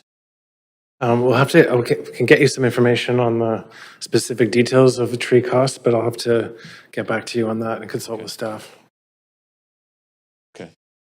And, okay, thanks very much. I just in follow-up, I know that the motion on trees that was recently passed as amended had a point around the maintenance of trees, which would be sort of in that operational side. So I'm just needed to be a little clearer in actually what we were asking for before and how it relates to this request. Thanks very much. Thank you, Councillor Klassen. Councillor Boyle. Thanks. Just to say, I am very happy to support this. It was great to work with Councillor Carr on that motion around tree canopy and to receive unanimous approval. And as we all know, these things are only meaningful and hit the ground or are planted in the ground when we fund them. So I think this is an important follow-up of the unanimous approval of that motion, and I'm delighted to see it. Thank you very much. I've added myself to the queue, so Vice Chair. Yep, please go ahead, Councillor Bligh. Thank you. I'd like to move an amendment to the amendment. As somebody who's also... Yep, so we're going to put you to the amendment queue too. Thank you. And please add yourself there. So just I can quickly, we have the motion that Councillor Carr referred to coming back. Staff have been directed to take on a number of tree canopy initiatives, which also include seeking funding through the Growing Canada Communities Canopy Fund, brand new through the Green Municipal Fund. My proposal in this motion is simply to refer this ask to staff for consideration in the subsequent updates to council as per the motion we just passed 2 weeks ago. I think that we've directed staff with very clear direction on what to do to fulfill this commitment. I think we remain committed to fulfilling this commitment and recognize how important tree canopies are on a number of fronts, including, of course, in a climate crisis and as it relates to building a livable city. So there's no question there. It's just a matter of giving staff the time to actually do the work we directed them to do 2 weeks ago. And so my hope is we can add this in as consideration in that report back coming to council. Okay, thank you, Councillor Bligh. We need a seconder for this amendment to amendment. Seconded by Councillor Meisner. Councillor Fry, are you on the queue? Okay, so, okay, we are on the amendment to amendment queue. Okay, amendment Q2. You know, I guess I wasn't necessarily planning to speak to the, I was on the queue to speak to the amendment. I guess I could speak to this. Just generally speaking, I think, number one, in response to some of Councillor Klassen's questioning on the cost, bearing in mind that the cost for urban trees also involves a significant amount of site preparation. So the capital cost is not just the leaves and the wood, it's actually the excavation and the site preparation, which can actually run in the tens of thousands of dollars for an urban street tree. So just to give that context. And, you know, I worry that this, referring it back to staff, kind of punts this to a future capital plan maybe someday, but not in this midterm update, which is unfortunate because I think it's a missed opportunity. I mean, we know obviously that the fragility of our urban tree canopy is eroding every day, and this isn't the kind of thing we can just punt down the line. You know, there was a lot of hay made a couple of weeks ago about the unanimous decision with council's prioritization of the expansion of Vancouver's tree canopy, ensuring greener and healthier neighborhoods. In fact, from the press release from the Office of the Mayor, this council is dedicated to delivering for the people of Vancouver. Together, we're creating a vibrant, greener, more inclusive, and downright awesome city for all who live, work, and play here, in reference to this tree canopy motion from the mayor. So I feel like kind of punting this to nowhere is not really a great outcome when we're really talking about taking this seriously and being downright awesome. But I can't really support this, but I'll probably abstain. Okay, thanks, Councillor Fry. Councillor Carr, please. Yeah, I just feel like I can't support the amendment to my motion either. And the reason being that that really we have an opportunity to invest some money now in this midterm capital update. And I don't want to miss the boat on that. There is an opportunity to put some money in. I am absolutely sure that that, you know, if we have money allocated to this, federal government funds I mean, they usually go on the basis of matching funds, and I would hope that that would be an opportunity for us to then apply for matching funds from the federal government.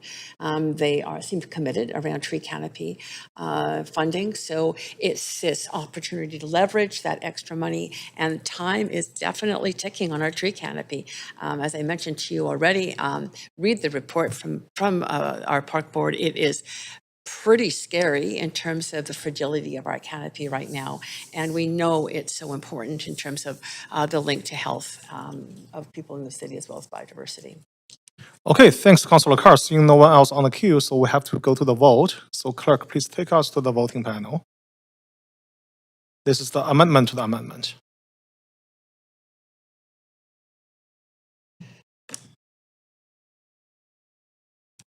Yeah, I couldn't see. Okay, so this amendment to amendment passed with Councillor Carr, Councillor Boyle, and Councillor Fry in opposition. So now we're back to the amendment Q1. Councillor Bligh, I'm all done. Thank you, Chair. Councillor Fry. I'm happy to take the chair back. Oh, okay. Yeah, that's right. Okay. Thanks. And, you know, I think I made my comments before the amendment to the amendment, so I'm probably good to go on this. Thank you. So we can go to a vote on the amended amendment.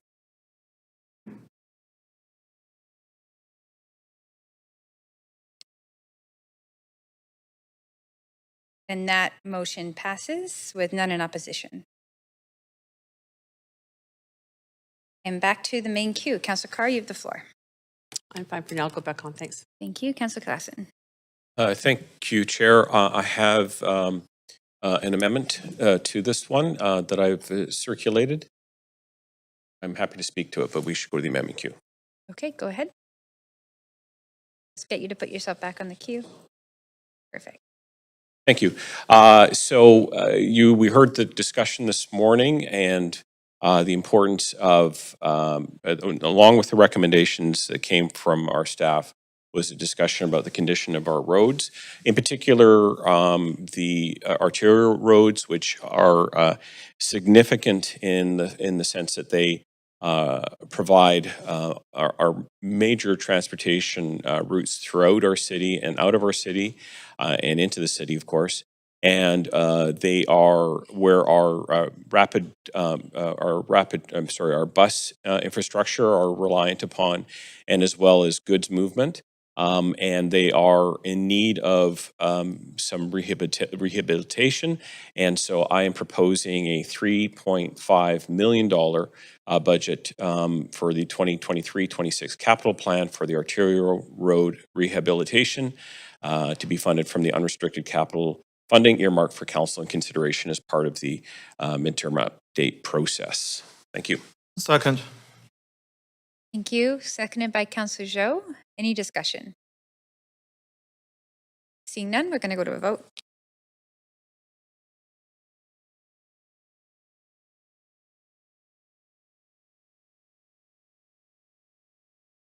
Councillor Fry is not here. Can you please list him as absent? Thank you. And that motion passes with none in opposition. Councillor Klassen, you have the. We're going back to the main queue. Thanks very much. Okay, great. Councillor Zhou. Yeah, thanks, Chair. So I also put forward an amendment. Okay, I'm going to put you on the amendment Q1. Okay, great.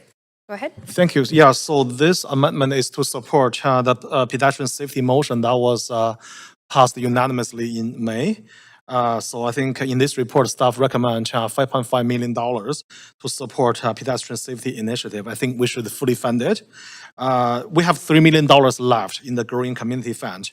So I recommend we use all this money to the pedestrian safety. I believe Councillor Dominato will also do a motion later for the remaining $2.5 million. So that add up to the full amount of the $5.5 million. So yeah, it's very straightforward. We need to support pedestrian safety across the city. I'm really glad to see the flashing beacons, the signals, LPIs, and all other measurements to improve the safety for pedestrians. Thank you. Do we have a seconder? Second, Councillor Dominato. Councillor Meisner. Yeah, thanks, Councillor Zhou, for bringing this forward. I think we all recognize the need to improve safety for pedestrians in our city. So I am hopeful that this will be approved in order to fund additional flashing beacons, raised crosswalks, LPIs, et cetera, that will make getting around our city as a pedestrian safer. So thanks, Councillor Zhou, for bringing it forward. Thank you very much. And seeing no one else on the queue, we can go ahead and vote.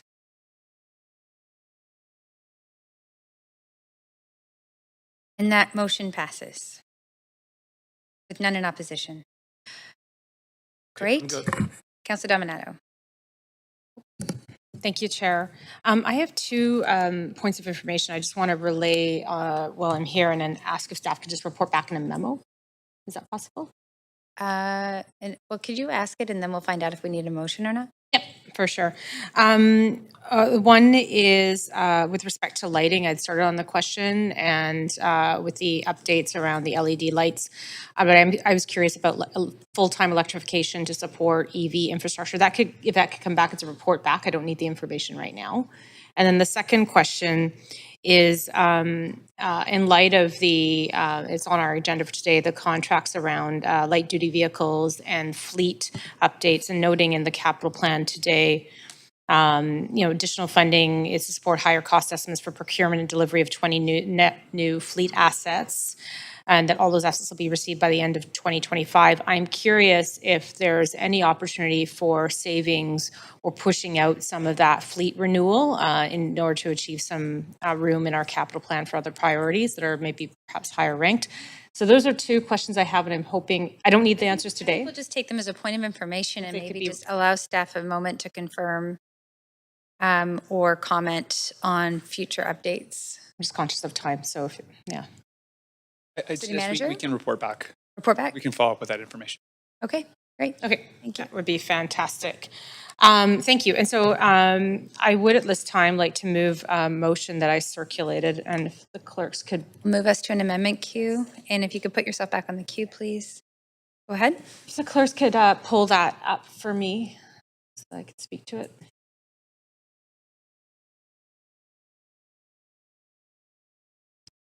So following on Councillor Joe's motion, an amendment today, this also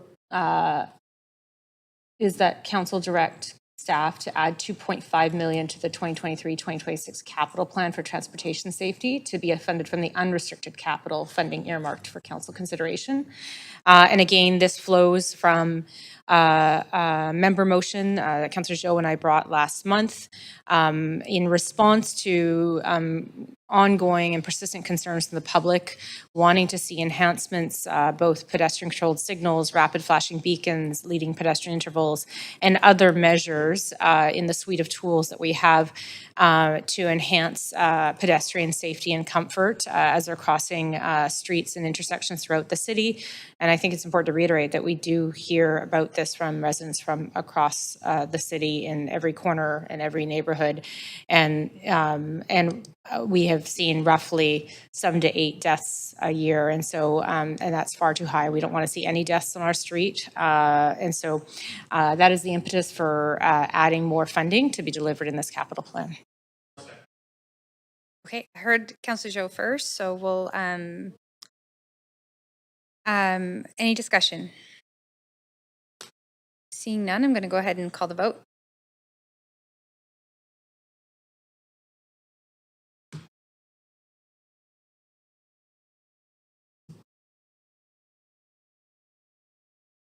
I believe Councillor Fry might be logging in. Do you want to vote assist, Councillor Fry? Okay, great. That motion passes with unanimous support. Thank you very much. So that does bring us back to the main motion. We will require a vote on the entire amended motion. Councillors, I'm just pausing for a second, allowing any questions. Or if we have that, and I see Councillor Dominato, you still have the floor, but. Okay, so we can move to a vote of the motion as amended. And this will be one vote for all amendments.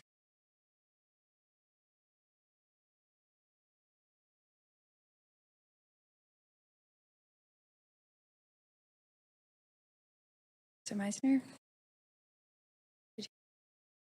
Great, and that motion passes with none in opposition. So thank you very much, councils. Thank you very much, staff. That was a tremendous amount of work. And so that does complete item 1B. We have quite a bit to do, so if council's okay, we'll just continue on. And we will be good. Yep. Oh, actually, that's a great idea. Okay, so what we have right now, we had an administrative or procedural challenge this morning with only 7 members of council present at the beginning of the meeting. So the 2 items that were adopted on consent, one required a 2/3 vote. So we actually have to do a reconsideration of the vote on both items, and then we'll vote on them separately. So I'm looking for somebody who voted in the affirmative to call for a reconsideration. Thank you. Thank you very much. All those in favor? Any opposed? Okay, great. So we are going to move. I'm going to be looking for a mover of item 4.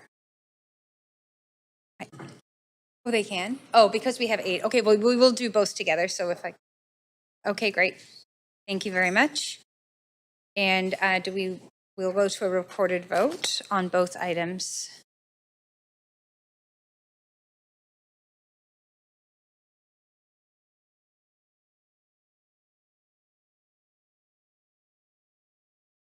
Okay, great. And that passes with unanimous support. Thank you very much, Council, for moving through that very quickly. So now we will move to our first report. So this is Report 1, Implementation of Transit-Oriented Areas, Provincial Housing Statute Bill 47. And before we get started, and I see staff are here, thank you very much. Welcome. Before we get started, does any member wish to declare a conflict of interest? Seeing none, we will proceed. So this item does have a presentation, and I see we have our GM of Planning, Josh White, here to introduce the report. Welcome. Thank you, Council. Council, we're here today on the implementation of transit-oriented areas in alignment with provincial legislation Bill 47. Bill 47 requires municipalities to designate transit-oriented areas, or TOAs, to allow minimum heights and densities within prescribed distances of rapid transit stations. The city is required to designate the existing 20 TOAs and another 9 TOAs by bylaw before June 30th, 2024. This report provides direction for all 29 TOAs located in Vancouver.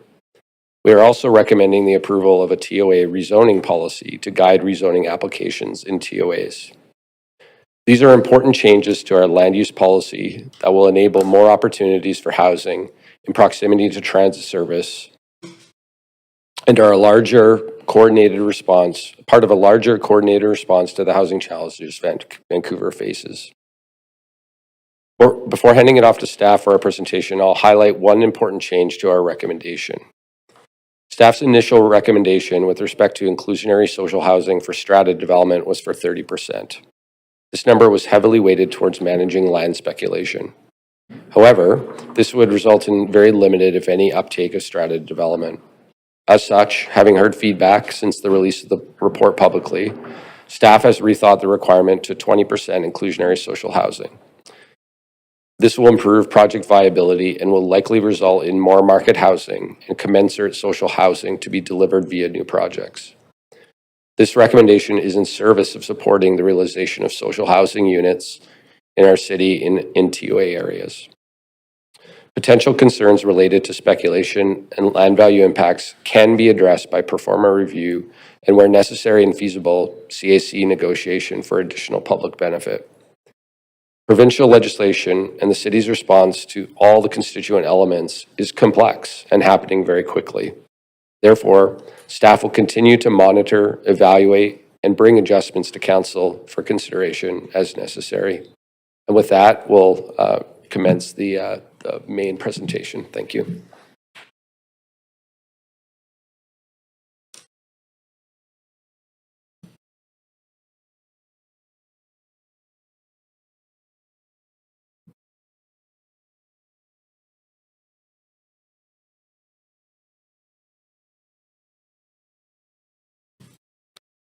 Okay.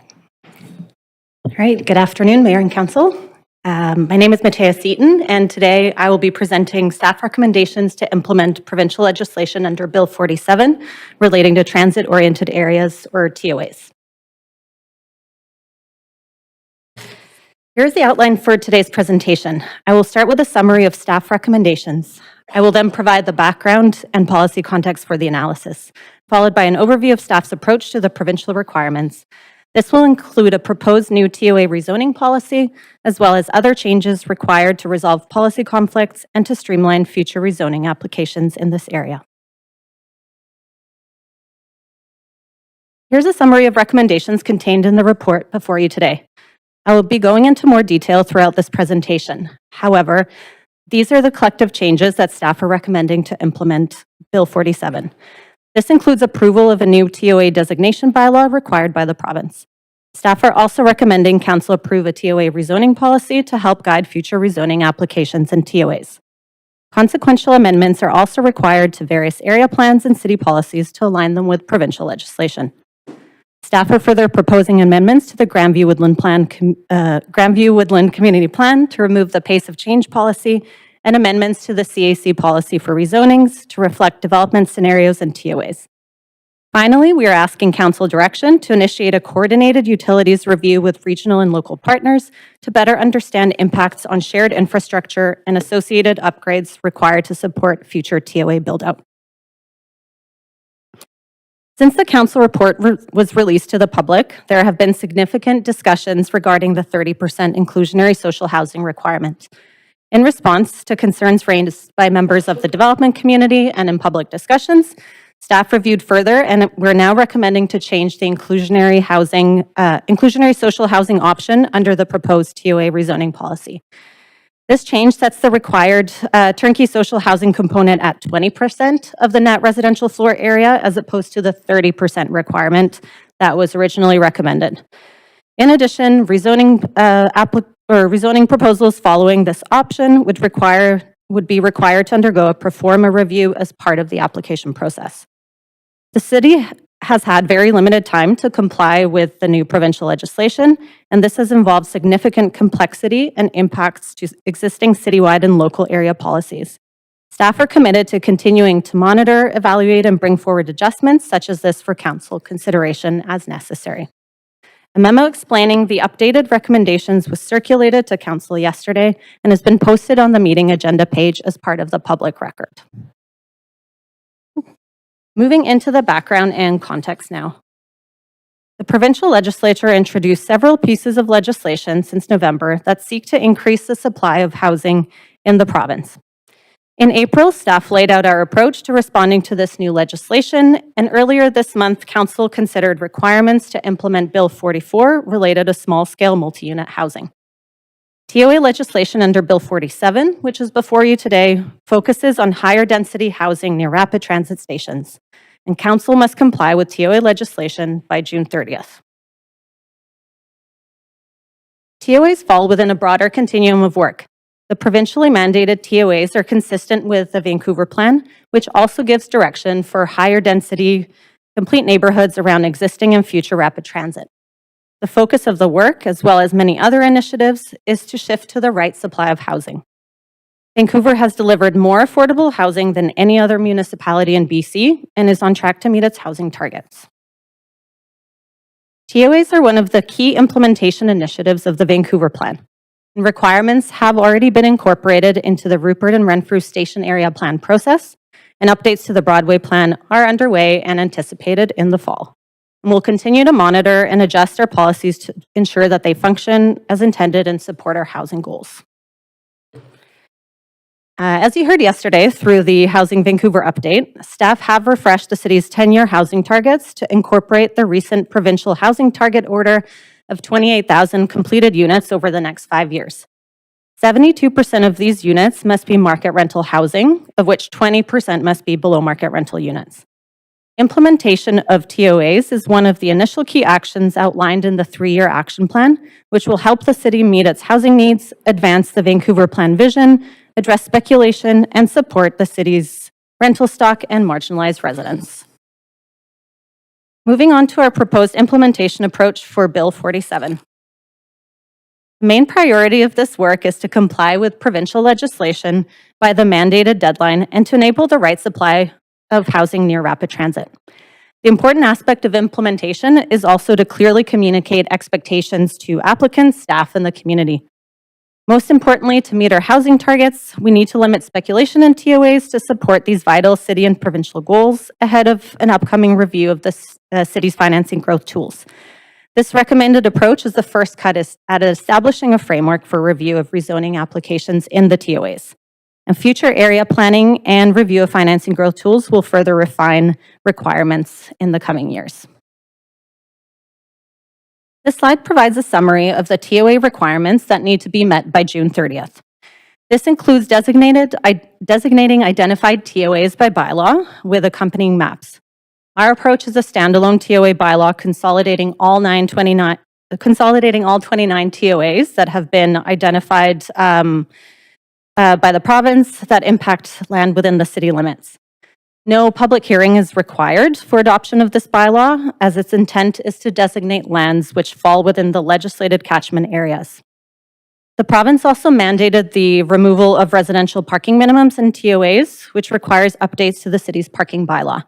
I will note that we have split out the response on parking into a separate report led by engineering staff, and that's the next item on the council agenda today. In December, the province published a policy manual which council must consider in decision-making relating to any rezoning application in TOAs. Although the manual provides some guidance on the intent of the requirements and implementation, it does not provide sufficient direction to inform these applications. The province's minimum allowable density framework identifies 3 tiers around rapid transit stations and 2 tiers around bus exchanges.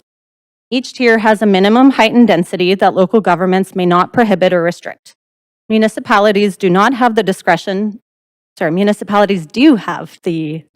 allow greater heights and densities if they choose to do so.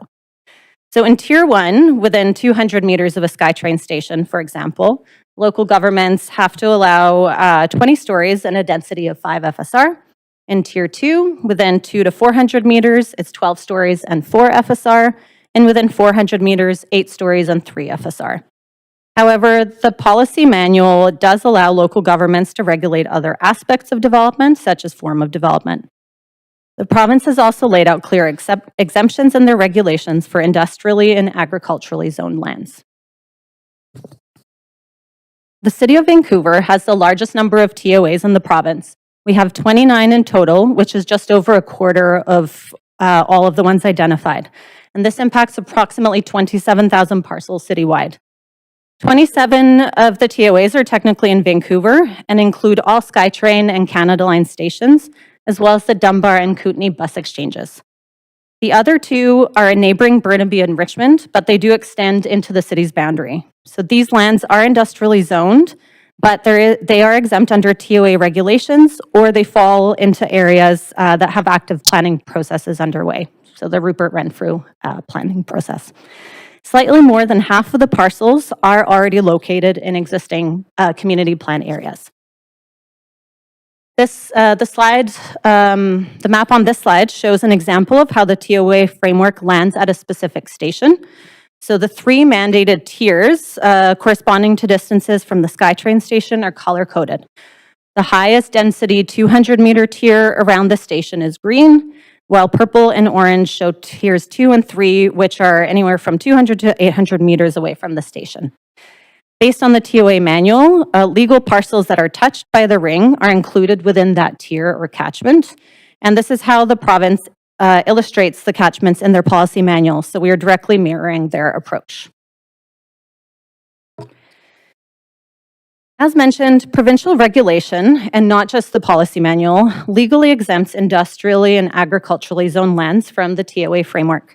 This is critical to note because provincial, regional, and city policies all align to recognize the importance of protecting our scarce industrial land base, which currently sits at a low vacancy rate of about 2.3%, and a 4 to 5% vacancy rate or so is considered to be a healthy one. As housing is already permitted on 90% of city land, and significant additional capacity has also been created through provincial legislation in recent months, city policies for industrial land continue to encourage better utilization and intensification of industrial land for industrial uses. Other limitations where municipal bylaws and any federal and provincial statutes supersede the TOA framework include areas in floodplains, heritage sites protected under municipal heritage designation bylaws, and ALR lands, among others. So the province does not require local governments to pre-zone TOAs to the minimum allowable density and heights established in the regulations. It's important to note, though, that the province only imposes height and density, and council still continues to have the authority over land use and other expectations, such as housing tenure. The framework does not change the existing zoning process, submission requirements, or rezoning conditions. The province requires council to consider the TOA manual in making decisions in these areas. The manual clearly states that due to the high complexity and scale of TOA projects, a rezoning process is still required. But the manual is not really tailored to address the local context within each municipality. So staff are recommending council approve a rezoning policy to help address some of the conflicts between provincial and city policies and to set out clear expectations across all 29 TOAs in the city. The policy will clarify the relationship to our existing area plans and citywide policies and help advance our affordable housing targets. It will also inevitably streamline reviews and support permit process improvements. All area plans and citywide policies continue to apply. The TOA rezoning policy does not take away any options under existing council-approved plans, including strata housing.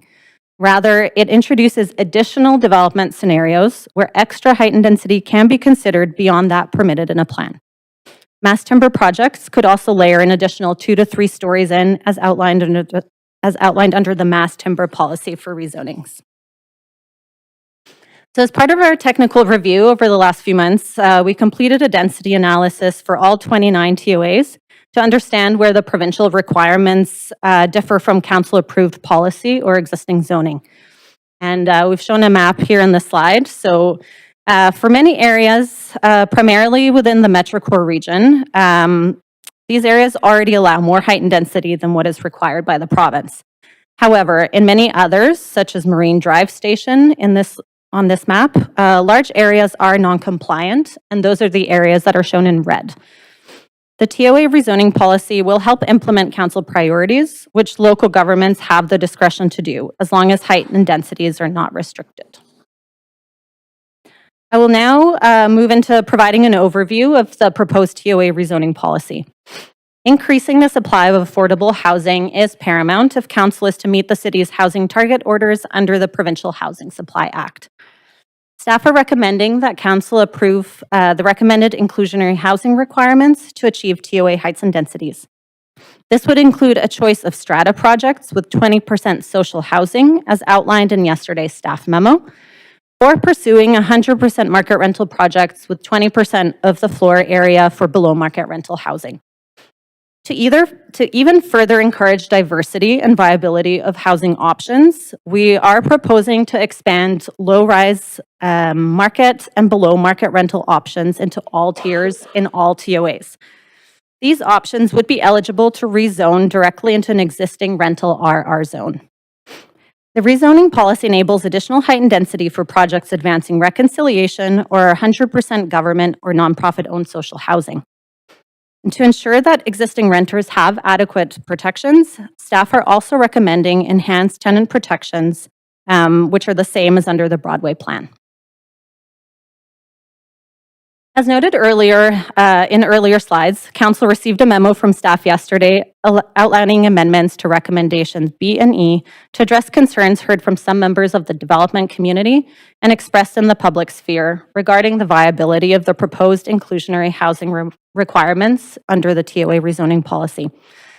After further consideration, we are recommending that the floor area requirement for the inclusionary social housing option be reduced from be set at 20% instead of the 30% that was previously proposed. Acknowledging that viability is still expected to vary significantly based on location, this change would help improve the feasibility of this housing tenure option and would likely result in more market housing and commensurate social housing being delivered through new projects.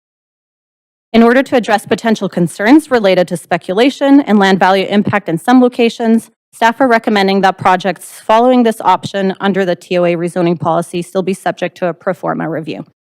Proposals following the below market rental option under the TOA rezoning policy would still be exempt would continue being exempt from the pro forma review or CACs as per the original recommendation. Staff also note that in areas where existing plan policies require a higher proportion of inclusionary housing, those requirements will apply to proposals under the TOA rezoning policy. So for example, the Oak Ridge Municipal Town Centre in the Canby Corridor, which requires 30% social housing, or Victory Square under the Downtown East Side plan. So this slide shows an example of how all of the new proposed redevelopment options enabled under the TOA rezoning policy would land at any given station. So in addition to what's permitted under an existing community plan, such as the Canby Corridor Plan, applicants would have the following options in the various tiers. So on the slide, the boxes are color-coded to match the 3 tiers that are shown in the map on the slide. And the large gray box, also summarizes all of the low-rise options that will be available on any colored parcel in the map in all tiers and all TOAs. Staff are also recommending that the density achievable in Tier 1, so within 200 meters of a station, be bumped up from the required 5 FSR to 5.5 to be more reflective of what is achievable under our typical city form of development guidelines. We have also written in opportunities for commercial space, including retail and hotels. So fully commercial or 100% commercial developments would be permitted in the inner tier, so within 200 meters of rapid transit stations. And retail will also be expected at grade on arterial sites in the inner tiers. The exception is the King Edward Station TOA, where a commercial gap has been identified previously, and remaining arterial sites within the entire TOA will be required to incorporate this use. We're also recommending choice of use at grade for any sites where retail is not already expected in order to encourage local serving retail, which supports walkable neighborhoods. The rezoning policy also includes expectations related to form of development and heritage, character streetscapes, and retail streets. Some of the key highlights include the requirement for a minimum tower site frontage of 150 feet for sites at or above 12 stories, and 132 feet for corner sites, but there is no limit on the number of towers per block. For heritage, the provincial manual clearly states that local governments can manage rezonings through form of development to be compatible with unique historical and cultural contexts. The city has tools available already, such as the Chinatown, Gastown, and Yaletown Historic Area District schedules, accompanying China and Gastown design guidelines, for example, and other heritage policies and community plans that protect important districts and heritage streetscapes that we can apply. Replacement of institutional uses, childcare, and cultural facilities will be expected whenever possible, and we will assess this on a case-by-case basis. Applicants will be asked to explore integration of childcare and our park space on large sites.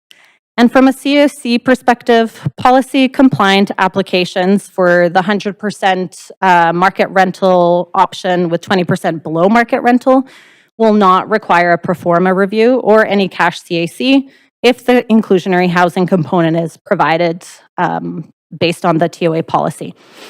However, any strata project with a social housing component will go through a negotiated CAC approach. Inclusionary housing and negotiated CACs are the tools available to help manage land speculation and escalating property values, given that full community planning processes were not possible within the compressed timelines for compliance with provincial legislation. However, we did complete some preliminary financial testing, which does show that the policy will be more viable in some TOAs than others. And policy non-compliant rezonings asking for more height or density will need to be negotiated on a case-by-case basis.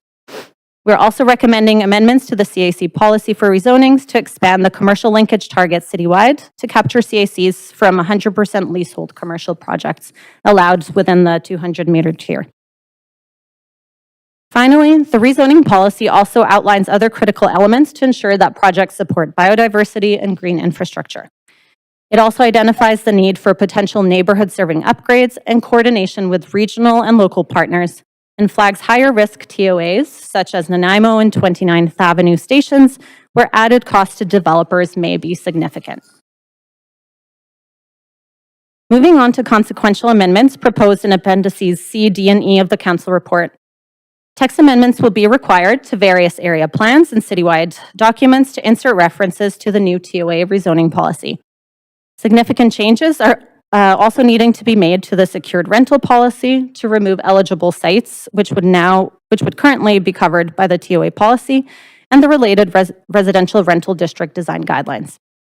Staff are also proposing to rescind the pace of change policy in the Grandview Woodland Community Plan, which I'll talk about more in the next slide. As already mentioned, provincial legislation does not enable municipalities to restrict development in TOAs. The pace of change policy sets a limit on the redevelopment of existing rental buildings and units in the first 3 years of the plan. That limit has been reached and a policy update is required to the Grandview Woodland Plan. Therefore, staff are recommending removal of the outdated pace of change policy from the plan, as several sites subject to this policy are located within the Commercial Broadway and VCC Clark TOAs. The existing land use policies in the community plan for 6 stories do not make enhanced tenant relocation and protection policies viable on sites with existing rental housing. 12 stories are already permitted under city policies in some parts of the Commercial Broadway precinct. Therefore, staff are proposing to expand the Tier 1 heights and densities onto select blocks in Tier 2 up to 400 meters from the station to help with financial viability of redevelopment sites. And these are shown in brown in the map on the right-hand side of the slide. Enhanced tenant protections approved for the Broadway plan will also be required for any new applications in RM zones in the entire plan area and not just the TOAs. Next steps relating to implementation include incorporating the provincial TOA framework into the Rupert Renfrew planning process and reporting out on Broadway plan updates to address TOA legislation in Q3. Staff will monitor rezoning activity in TOAs over the next 9 to 12 months to determine potential changes needed to the TOA rezoning policy as well. We will also initiate the next area planning process as directed by Council, which is planning for villages. A scope of work is anticipated to Council in the fall. Lastly, staff will also start working on implementing Provincial Bills 16 and 46, which involve a review of inclusionary housing and density bonus bylaws, as well as an amenity cost charge framework. So in summary, staff are bringing forward numerous recommendations to Council today to help implement TOA legislation across the city. This includes a TOA bylaw to comply with the provincial deadline of June 30th, a rezoning policy and related policy amendments to streamline future rezoning applications and advance a shift to the right supply of housing, noting the memo from staff outlining an amended approach to projects pursuing strata tenure with inclusionary social housing, and future area planning and an upcoming review of financing growth tools. The immediate next steps are to enact the TOA designation bylaw, have the rezoning policy come into effect on June 30th, and roll out supporting materials for implementation. Here again is a summary of the staff recommendations, which I outlined at the beginning of the presentation. And this slide provides the new wording for recommendations B and E on page 1 of the Council report, as described earlier in the presentation and addressed yesterday in the staff memo. So thank you very much. That concludes my presentation. I'm happy to answer any questions. And we do also have staff here from various planning departments or divisions, including housing, as well as staff from engineering services to help support the discussion. Thank you. Great, thank you very much for the presentation. You do have a number of questions, and we will be starting with Councillor Dominato. Thanks, Chair, and thanks for the presentation. Yeah, just a couple of questions. First one, referring to slide 24, TOA rezoning policy, housing options, and the inclusionary component to that. Could you just clarify for me, is looking at Tier 1, Tier 2, Tier 3, it includes the 20% below market rental or social as part of rental or strata. Is that that's obligatory as part of these amendments and policy changes? Is that if I'm a builder developer coming in to have a property in these tiers, that it would have to include the 20%? Yes, under the TOA rezoning policy, staff are recommending that the inclusionary housing be required in order to access those provincial heights and densities that were established in the legislation. Okay, so it's mandated in this. Okay. Then my second question is the following slide 25 around commercial uses.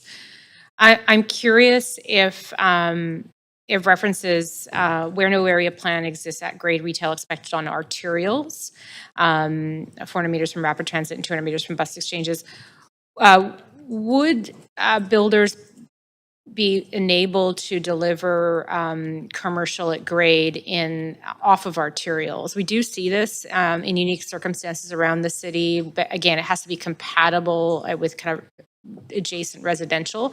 But some of it's sort of small markets or coffee shops and things that, and I found that people quite like. Is that possible within this framework? Yes, yeah, we have written into the proposed rezoning policy that a choice of use at grade is allowed anywhere on any site that is not expected to provide at grade retail. So this would be pretty much all off arterial locations in any TOA, as well as arterial sites where we don't necessarily require retail. Okay, so the flexibility is there potentially. Okay, yes, that's great. Thank you for that. I have to step away for a few minutes, but I appreciate you answering my questions. Great, thank you very much, Councillor Dominato. Councillor Klassen. Thank you, Chair, and thanks, staff. I know we're mere days away from that deadline and how hard you all have been working. So many thanks from all of us for that. Just a couple of areas of questions. One is just a simple one. I noticed that we've a target in Tier 1 of achieving 5.5 FSR.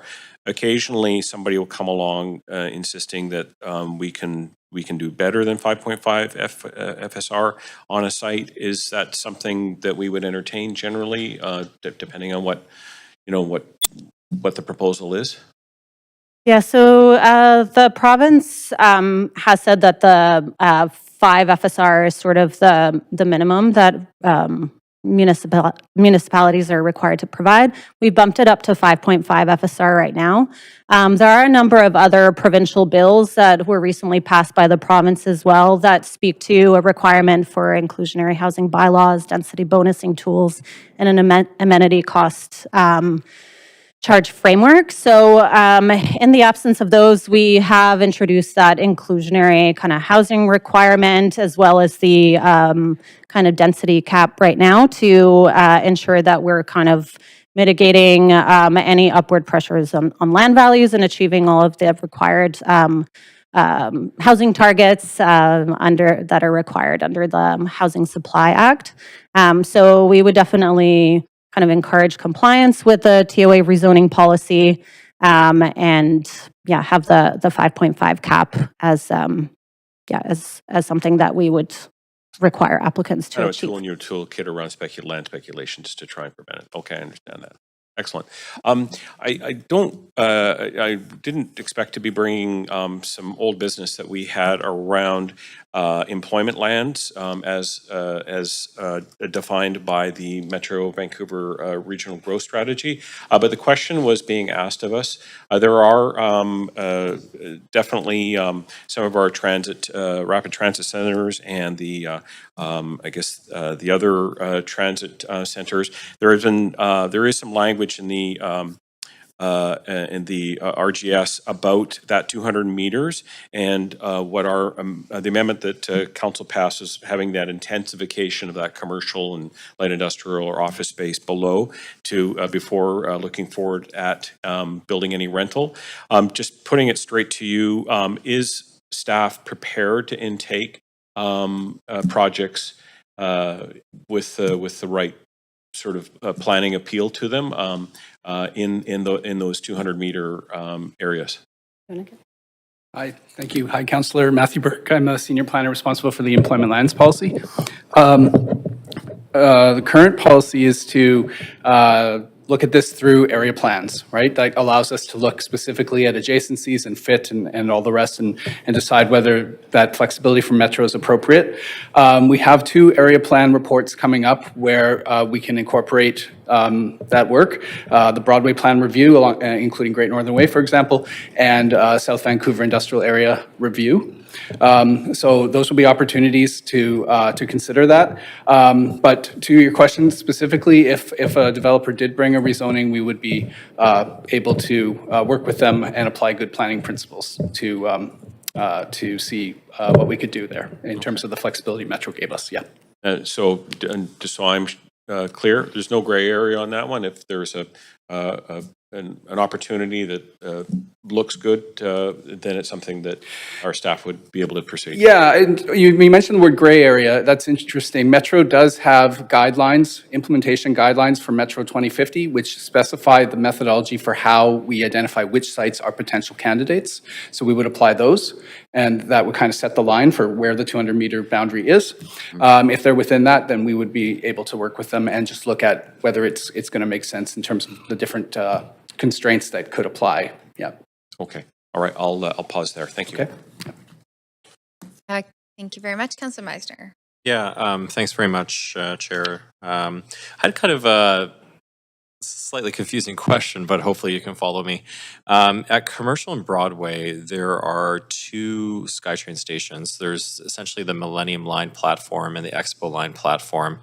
I noted and this is also pointed out to me, I noted in the TOA radius documents that the radius emanates from the Millennium Line platform as opposed to the Expo Line platform. I'm just wondering if that was a city decision or provincial policy. Yeah, thanks for that question. We are simply basically implementing the direction that we got from the province. So we base the radius and the center point on the GIS coordinates that were provided by the province, which was approved by legislature and is embedded in the TOA regulation. Okay, so the province was the one that provided the coordinates that corresponded to the Millennium Line platform? Correct. Okay. Yes, and we were told that we have to use them. Okay. Have we had any discussions with the province or thought around having perhaps two radiuses that overlap for the two different platforms?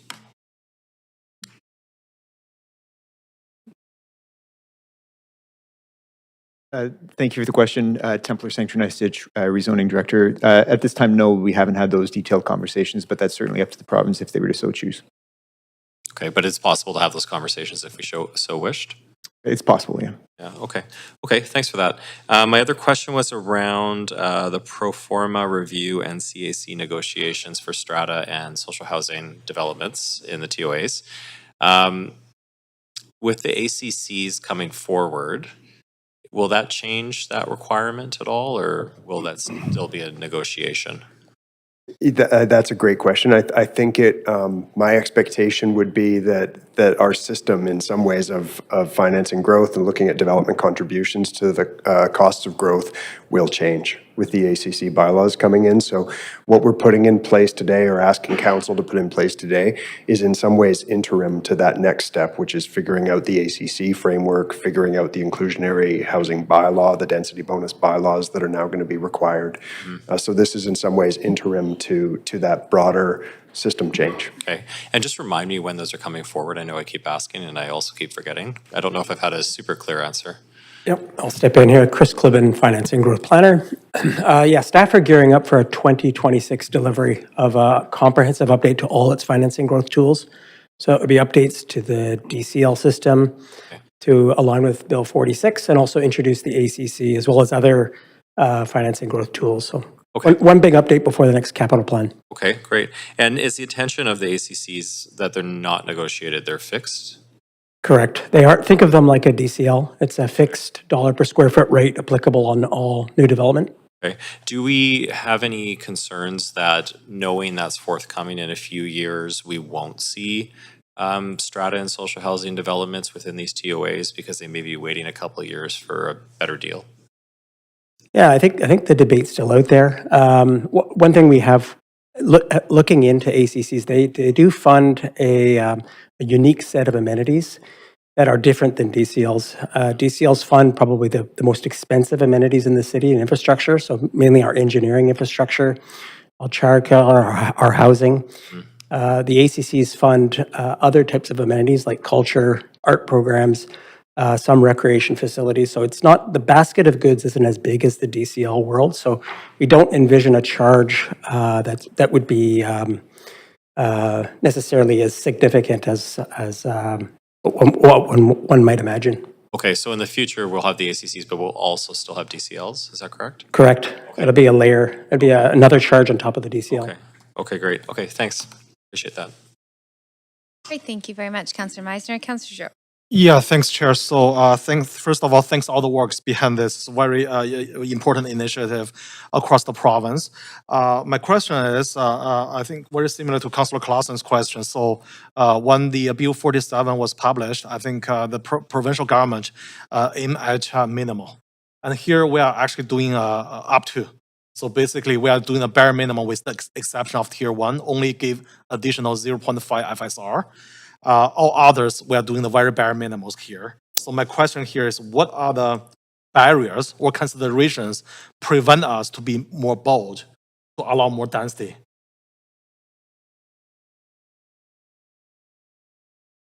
Thanks for the question. Yeah, a big consideration right now is that there have been so many kind of different pieces of provincial legislation that we're working through. And many of them kind of require updates to our financing growth tools, as Chris just mentioned. So there are a lot of things that we need to work through and make sure that we are able to achieve our affordable housing targets and requirements that kind of work together with all of those changes that the province has mandated.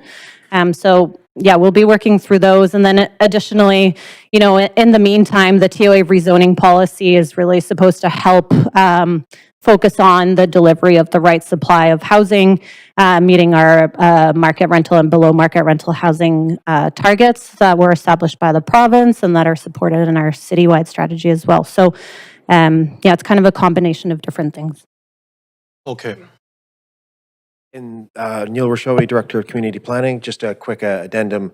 We look forward to the opportunities to be more bold. We had just a couple of months to prepare all this material, and I think the opportunities to be more bold will come through the forthcoming community planning and area planning endeavors, where we can actually look holistically at all the considerations that go into building complete neighborhoods. We simply do not have that leeway to do so in such a compressed time frame. Okay, thank you. So is this the plan? We are also gonna, you know, reevaluate this TOA plan on a regular basis? Perhaps a couple of years or maybe even next year's, revisit that, allow more density. Yeah, the next steps involve, monitoring the TOA policy over the next 9 to 12 months and kind of see what sort of inquiries and applications we're getting, what we can learn, where we might have to make some adjustments. So we want to stay nimble and adaptive and yeah, recognizing that we didn't have a very large amount of time to kind of do a very substantive deep dive into all of the 29 TOAs across the entire city. Okay, so at that time, do you need a council direction for that, or you can just make that change without council involvement? No, we wouldn't need. You will need. Oh yeah, we would bring it back. Yeah. Okay, thank you. Other question is, okay, so I guess you did the testing for the TRP across all TOA areas. Can you share some of the results why we are doing the TRP across all the TOA areas? Yeah, we did do financial testing. So largely, a lot of the existing TOAs are actually located within the Metro Core area, which already allow more kind of height and density or are generally aligned with the TOA heights and densities. So our financial testing focused on a lot of the TOA, or 5 of the TOAs, 5 of the rapid transit stations outside of the Metro Core area, as well as 2 bus loops. So we looked at... Sorry, I'm talking about the TRP, the enhanced TRP. Yeah. So we tested that in 5 different or 7 different TOAs and included those considerations into the testing. Can you share some of the high-level results of the testing? It's all economically viable? Yeah, so the testing kind of did show that, the inclusionary housing options would be more viable in some TOAs than others. And specifically, we would kind of anticipate that on the west side within the Canby corridor, projects would be more viable with the enhanced Broadway-style TRP. But it is something that, we're mindful of protecting the existing marginalized tenants and kind of, Okay, so what about those areas that they are not very viable? So basically there will be no application, no development. So what's the point? Yes, sir. Thank you, Councillor. So in terms of looking at the testing in the different areas, in some areas of the city, particularly in the east side areas, it isn't the tenant relocation protection policy expansion that's making the projects viable or not. For the most part, those sites are going to have trouble at these heights and densities with viability in any event. The Canby corridor TOA areas, because of their being higher value locations generally, are going to be quite viable, our testing shows. In the east side, and we're seeing this as we're doing the detailed work on the Rupert Renfrew station area plans, to achieve the kinds of below market rental requirements, et cetera, that we're trying to deliver, or even market rental, significant height and density beyond what we're talking about here as a bare minimum is going to be required. So this is a blanket policy that's meeting provincial legislation. It's going to create quite a bit of opportunity for development in some areas, particularly the higher value areas. In the lower value east side locations, it's going to require planning to get there. Okay, sorry, I'm way over time. Way Yeah, over thanks. time here. Yeah. Great. Thank you very much for those questions and to staff. We're going to move to speakers now. So as a reminder, we will be hearing from registered speakers, of which we have a number of them, in some in person, of course. So public speakers should state whether they are in support or in opposition of the recommendations and may only speak once. And I will also ask, yes, I'll have to ask if anyone who has not already noted if they're a resident of Vancouver. And our first public speaker is Stephen, who I believe is here. Stephen, I'll have you say your last name for me. Welcome. Hi, yes, good afternoon, thank you. That's De Onkere. It's a mouthful, so no hard feelings on that. Thank you very much. Please go ahead. Okay, members of council, thank you for your time today. My name is Stephen De Onkere. I'm here representing Slate Asset Management. We are the landowners of 339 East First Avenue in the Falls Creek neighborhood. For those of you that are familiar with the area, it's a 1 acre vacant site right now in the Creative District area that is in between the Red Truck Brewery and the Ani development site. It's about 150 meters from the future Emily Carr station there. We're here in general to support the TOA policies, although we would like to recommend a minor amendment for council's consideration that would include residential uses on our site, which right now is one of the gray area sites that were mentioned earlier, that is targeted for commercial density but no residential density. Slate purchased the site about 4 years ago, at that time recognizing the momentum and the change coming to the neighborhood. We worked with Broadview planning staff to seek additional development densities and heights, planning for a large-scale commercial building there. And we're successful with the city in getting those approvals for the site. Fast forward to today, I think we all recognize the changes, the additional pressures on housing, the lower demand on the commercial space. And so we see a new opportunity to have a greater mix of uses on the site. So what we would like to recommend today is that the city consider additional residential uses, recognizing that the city does want to maintain employment uses for future job space. We agree with that. We think that that should be part of the project, but we can also bring a significant residential component, bringing a very well-rounded mixed-use opportunity to the site. This opportunity would displace no existing residents. It's a vacant site. It impacts no view cones. It has minimal shadowing impacts because of its location, and it could all be done with a healthy mix of employment and residential uses. So to that end, I would just like to request that council consider allowing a rezoning submission for 339 East First Avenue that allows for 3 FSR of employment space as intended originally by the False Creek Flats plan, in addition to 5 FSR of mixed tenure housing and the cultural ribbon, which is part of the vision for the neighborhood in the area within the city's established urban design requirements. I'll keep it brief. That's all I really have, but thank you for your time today. And thank you very much for coming in to speak to council, Stephen. We will be moving to our next speaker. Thank you. Very much. So we do have speaker number 2, Tim Grant.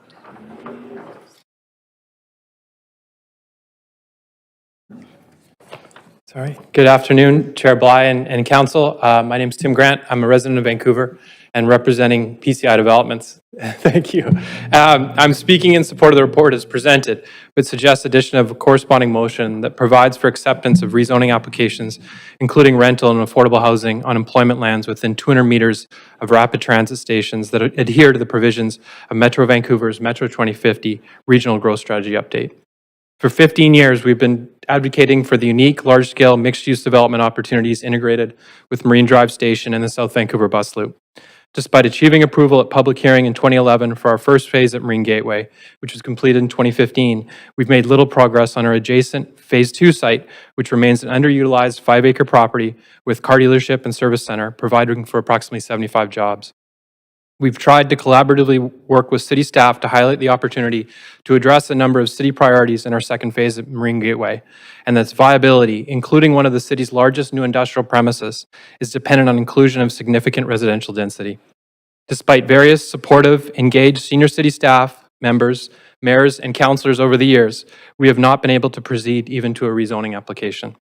Meanwhile, our industrial, childcare, housing, and community space deficiencies and climate change crisis have dramatically deepened. And correspondingly, importance of transit-oriented mixed-use development has been broadly accepted as a critical priority by all levels of Canadian government. You will shortly hear from Andrea Crombeen from Marlborough Oak Ridge Family Place. We are pleased to be partnering with and planning for and hopefully operating our proposed 80-child daycare and senior center premises. You have written correspondence from the Marlborough Oak Ridge Community Association, and we are appreciative of Councillor Kirby Young's recent introduction to them. We are working with them to plan our proposed 2-acre park with adjacent satellite community center programming. Of course, we also thank the Mayor and other councillors for their generous time and innovative ideas that have helped inform our current plan and community engagement to date. Just listening earlier to the capital plan and some of the challenges that are being faced, and certainly not wanting to complicate things, but we welcome the opportunity to also consider integration of the Marlborough Library. This could be open and operating sooner than the contemplated city land assembly and development concept, with less risk and perhaps cost to the city. Notwithstanding that, in our current proposal, we would provide for approximately 400,000 square feet of industrial space over 3 levels, with significant portions suitable for large bay users, a 9 times expansion of the existing premises, and exceeding current marine landing policy requirements. 1,400 secure rental homes, including 280 moderate income, 10,000 square foot daycare and senior center, 2-acre local park, connection to the Marine Drive station with a High Street extension, and a bus loop reconfiguration in Canby Street Transit Plaza. After many years of false starts and policies that weren't responsive enough to the fast-evolving needs of our city, we need your leadership to instruct staff to accept and process our rezoning application now and work collaboratively with us in developing a really exciting large-scale opportunity for the city on rapid transit. Thank you. Great, thank you very much, Tim.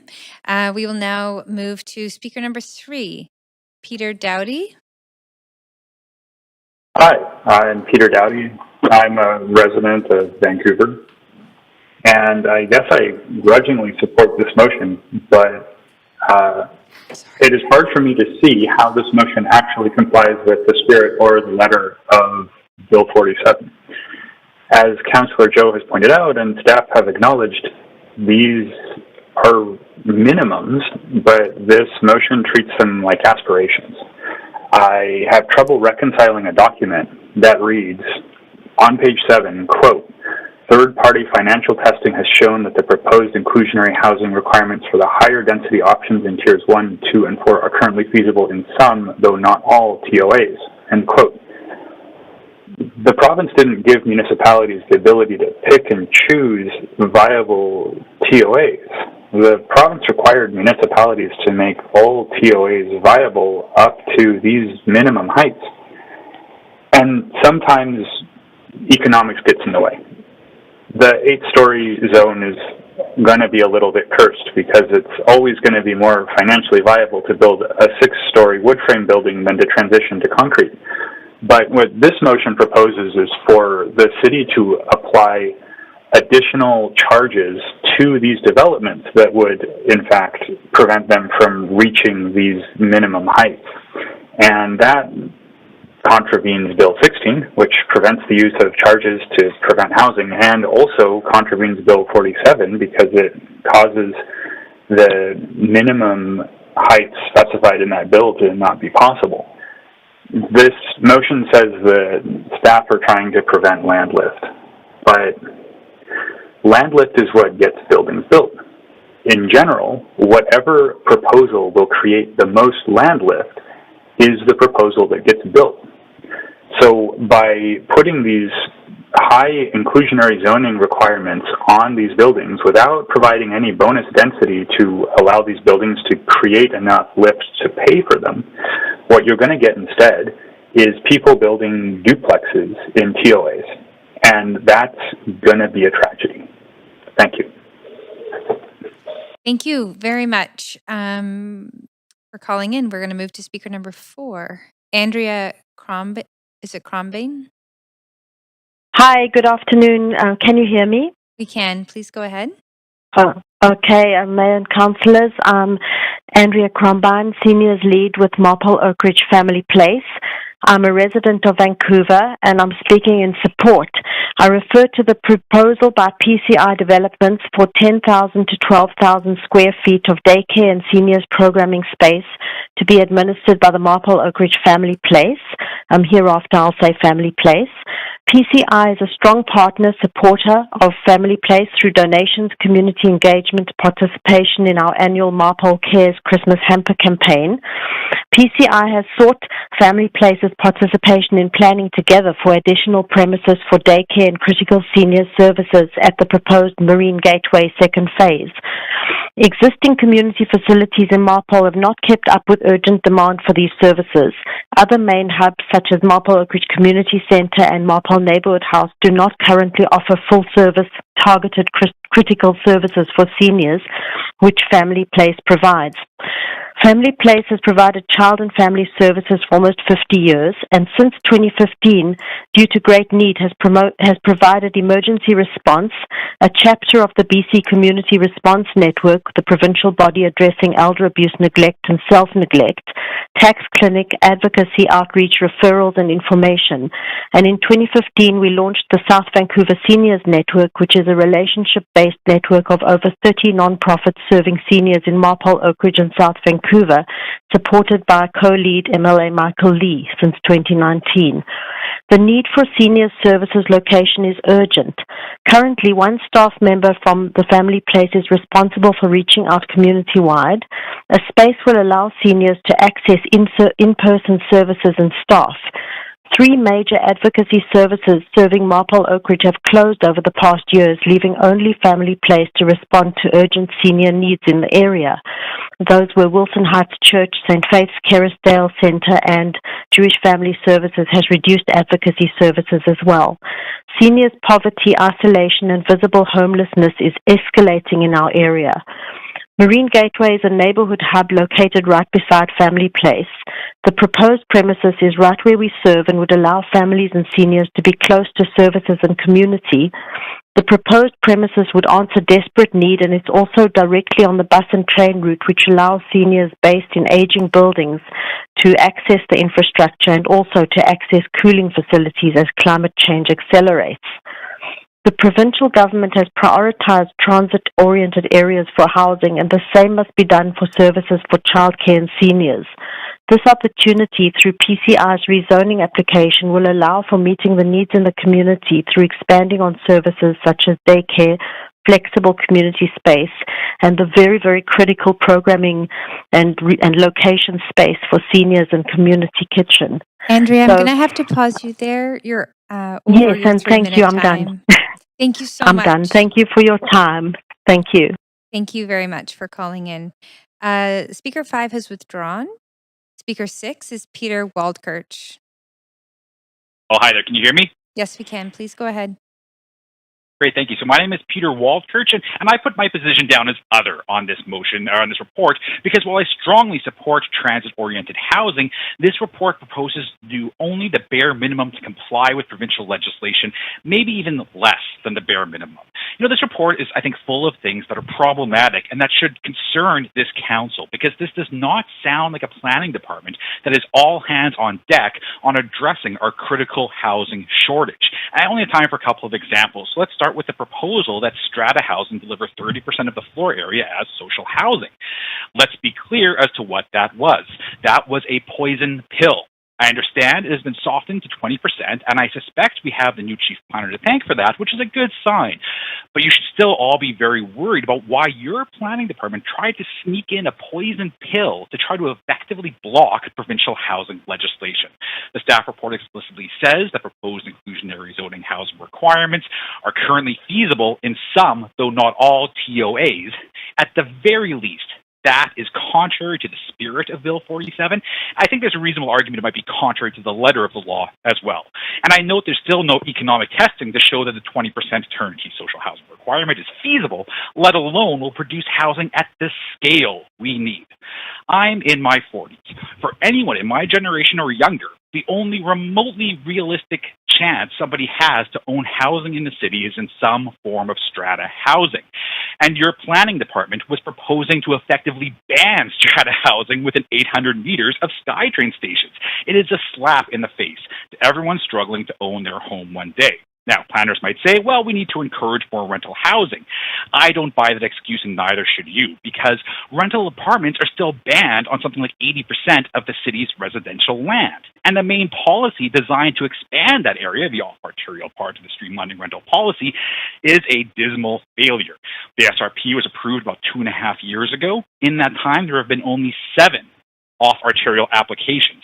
And now the SRP is being cannibalized by the city's multiplex policy. Out of 146 total multiplex applications to date, 41, over 25%, are in SRP-eligible areas. So I find it hard to believe that planners really want to encourage more rental housing when it remains banned across most of the city, which I think goes to show how fundamentally messed up our entire approach to planning is. There's a fundamental hostility to new planning where the planning department tries to micromanage everything, and then to fix the problems they've caused, they respond with more micromanaging. Another example from this report is the approach to commercial uses. Planners banned commercial uses along most of the Canby corridor. And now they say, oh, there's a shortage of commercial spaces, so we need to require commercial space in the King Ed's TOA. This whole approach is fundamentally broken. To fix it will require leadership. I'm optimistic about our new chief planner, but it will also Okay, require Peter, you're political actually out of leadership at time, the so I'm going to have to cut you off right there. Thanks very much for calling in. We're Thank going you. to move to speaker number 7, Chris Evans.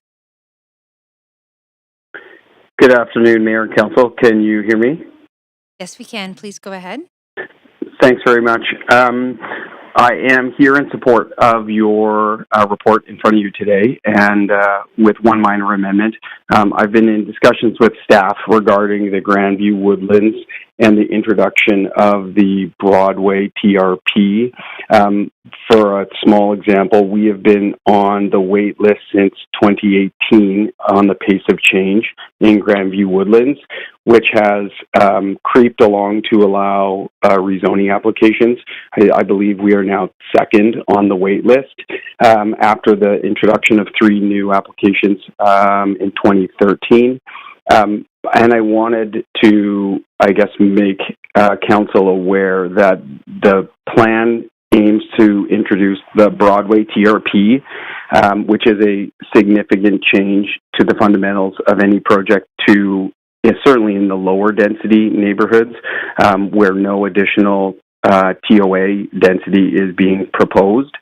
And I'm asking, the report allows for the current in-stream applications to be grandfathered under the existing TRP within the pace of change, and does not permit the 2 or 3 remaining applicants in the wait list to pursue rezonings with current TRP requirements.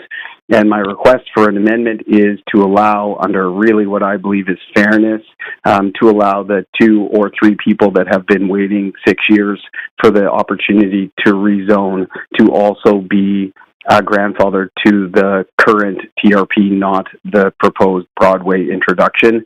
I have sent a note to Mayor and Council as well, and know that you have a long day ahead of you, so I'll leave it at that, and thank you all for your time and consideration. Great. Thank you very much, Chris. And we will now move to our final speaker, Graham Carter.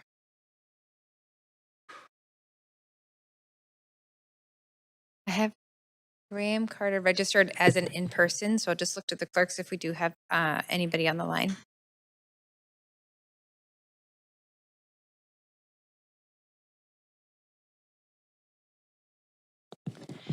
Speaker 8 is not on the line. Sorry, what was that? Okay, great. So we don't have speaker 8 on the line, and that is the only speaker that we did not hear from today that hasn't already withdrawn. So I think we can say that we're at the end of the speakers list. And thank you very much to everyone who came to speak and also called in to speak at the standing committee meeting today. We would now be looking to our council members for a motion.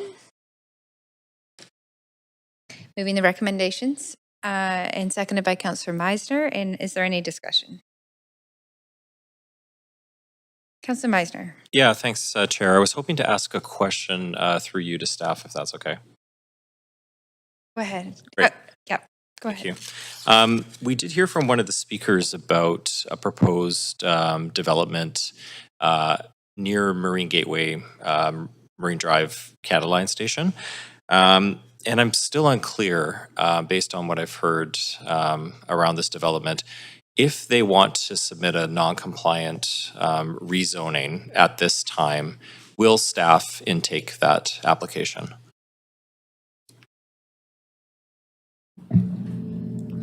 Councillor, Templar Sanctuary District Director of the Rezoning Centre, yes, we will intake and process that application, and we will review it in accordance with our policies and the RGS policies. Okay, and it will come to council as a non-compliant if an application was to be submitted? It might be non-compliant with our policies and regulations, so it would come forward in that format to a public hearing, and we would wait to see the outcome of those reports or reviews from staff as well. Okay, great. Thank you. Great, thank you very much. Councillor Klassen. Thanks very much. Question that was asked by Councillor Meisner covers mine, but I just again wanted to reiterate the effort and the work of the team. I've been really impressed by the fact that we've taken this direction from the province, and the province has really thrown a lot at local government, but I've seen our team rally, and this particular item here is a huge amount of work, and getting in under the deadline, provided this meeting doesn't take all night. Thanks a lot. Great, thank you very much. Councillor Dominato. Thank you, Chair. Through you, a point of information to staff. I just want to follow up the question from Councillor Meisner, noting you've indicated that yes, we would accept an application at this time. I'm curious if, assuming so, you can accept it, it would be non-compliant, you could bring it forward to council. Would staff take into consideration that the Metro Vancouver Regional Growth Strategy does permit limited residential development affordable in rental above commercial and light industrial where sites are located within 200 meters of a rapid transit station? Because that is currently within the Metro Vancouver growth framework, albeit not in ours. And I know we have a report coming in the fall. Could staff just comment on that as being a consideration that might favor that? Yeah, I'll just reiterate what my colleague Matt Burke's comments were, which is the city's policy is to undertake this analysis through area planning work and to understand where those sites might make some sense. In the absence of an applicant following that direction and waiting for the policy work, they can apply, and we would process that application for consideration, and we would use the RGS implementation policies and principles to guide that application as well. I did hear from the speakers today the objectives of the job space, and I would certainly say and just reiterate the objective of those policies is an employment project with residential, not a residential project with a little bit of employment. So those would be certainly things we'd be looking for as well. One more question before you run away. How quickly would we likely see that come to council? An application or the policy work? No, if the application submitted as proposed with the considerations we've raised, how quickly would that come to council? A good question as well. Well, we need an application first. So it depends on how long it would take an applicant to get that together. Right now, it really depends on complexity. And without knowing what that might look like, it could take longer than the average or a typical project. But right now, we're trending about 12 to 15 months between intake of a complete application to referral for council for a public hearing. I would suggest that this one might take longer just because it is more complex and there are more issues at play. But we would certainly look to align those expectations with an applicant as part of an inquiry process so that everyone's clear and understanding of what to expect of the process. Okay, thank you. Thank you, Councillor Dominato. Councillor Zhou. Yeah, thanks, Chair. So I also want to ask a question to staff through you, Chair. Mhm. Yeah, so I wonder, again, for this industrial mixed-use building, so is there any opportunity we can work with the applicant to make sure, we can do a pilot or do a beta version of the application to, because, I've never done that before. We just need to show that there's opportunity we can make that a possible option. Thanks for the question. And again, I don't know if we need a formal pilot per se. We could certainly process these applications as they come in that are applicable. There's only a handful or a number of sites that this RGS policy actually applies to at the city. So we would certainly look to ensure compliance with the RGS requirements. And if they do comply, we would bring them forward in that basis. And as you mentioned earlier, you'd actually likely see some policy work back to council in both the Broadway plan update and scoping work and whatnot coming south of Southwest Marine this fall before you would even see the application too. So I think there's some checkpoints and some places where council can see how this is playing out before even an application comes to a public hearing. Okay, and the in the report in the fall, so council is able to provide more directions by then, right? So when the Broadway plan policy comes forward, you can provide more direction through that. And as staff report back on other matters, both south of Southwest Marine and other locations, you can provide direction at that point too. And that's again in the fall, right? That's this fall we're planning, yeah. Thank you, Chair. So, Council, that does bring us to the end of discussion. So with that, I'm going to take us to a vote.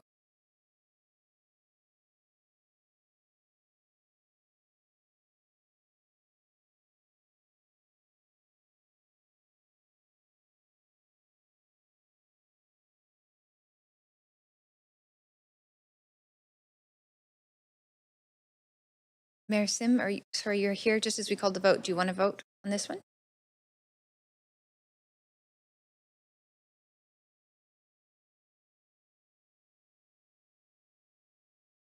Feel free to ask we can do a vote assist.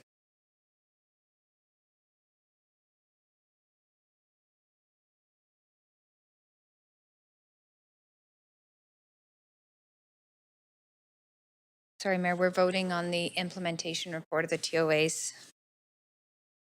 Great. And so that motion passes with unanimous support. So thank you very much. And just to echo the thanks, this has been a tremendous amount of work that has been brought in unexpectedly on our planning staff, and then, of course, the various groups to deliver on these very, very short timelines the province has brought in. So just tremendous gratitude for all of that work. Thank you very much.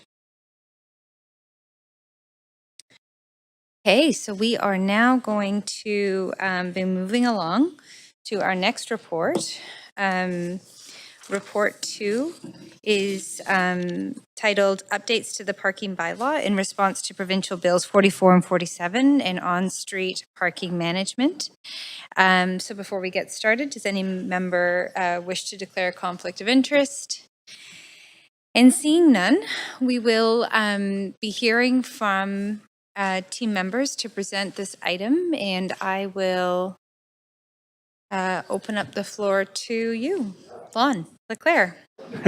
Good afternoon, Lon Leclerc, General Manager of Engineering Services. In many respects, this is work that's a long time coming. It was direction back in our transportation plan from 2012. As you know, Council also recently approved the elimination of parking minimums in the Broadway area.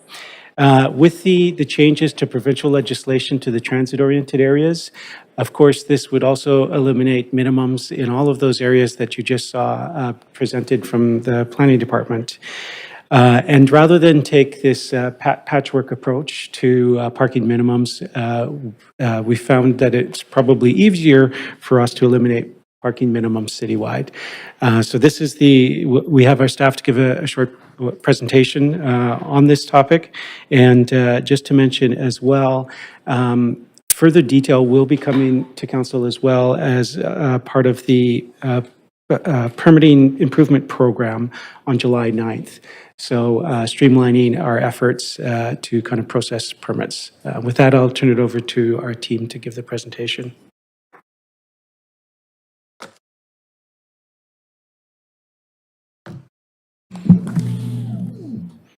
Hi there, my name is Tim Barton, the Acting Associate Director of Transportation Planning. I'm here with my colleague Alina Cheng, who's the Associate Director of the Parking Management Branch. And as Lon mentioned, we've got a number of staff here as well to answer questions. Sorry, am I supposed to plug in a laptop to the presentation or is it fired up already? Oh, I think there is a need for a laptop with the Okay. presentation. Yeah, I think you've got it there.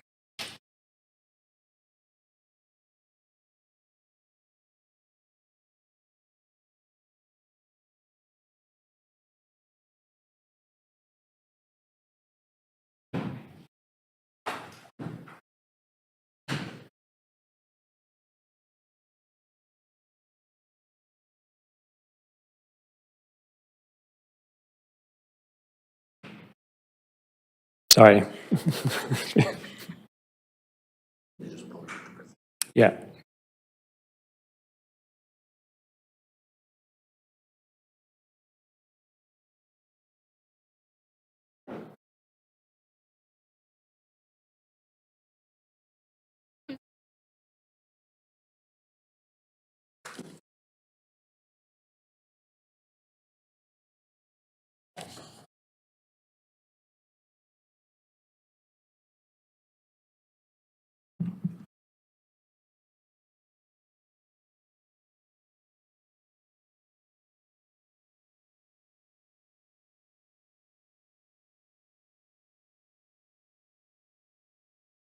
Okay, we're good to go.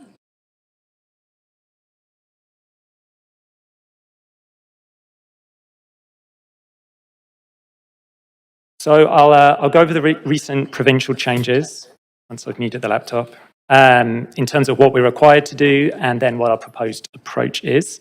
And then Alina will go through the proposed updates to on-street parking, including some changes that we can do to be ready for any potential spillover impacts from the off-street changes. Just as a reminder, the city has a strong policy context around reducing parking minimums. We established it in Transportation 2040, which was in 2012, over a decade ago. The Climate Emergency Action Plan builds on that trajectory, and there's been a number of area-specific council-approved plans, including Jericho and Northeast Falls Creek and Broadway, that have also kind of pushed us in this direction as well. And then the other kind of important process to note and policy thread is the Permitting Improvement Program and 3331. And this work also kind of fits within that as well.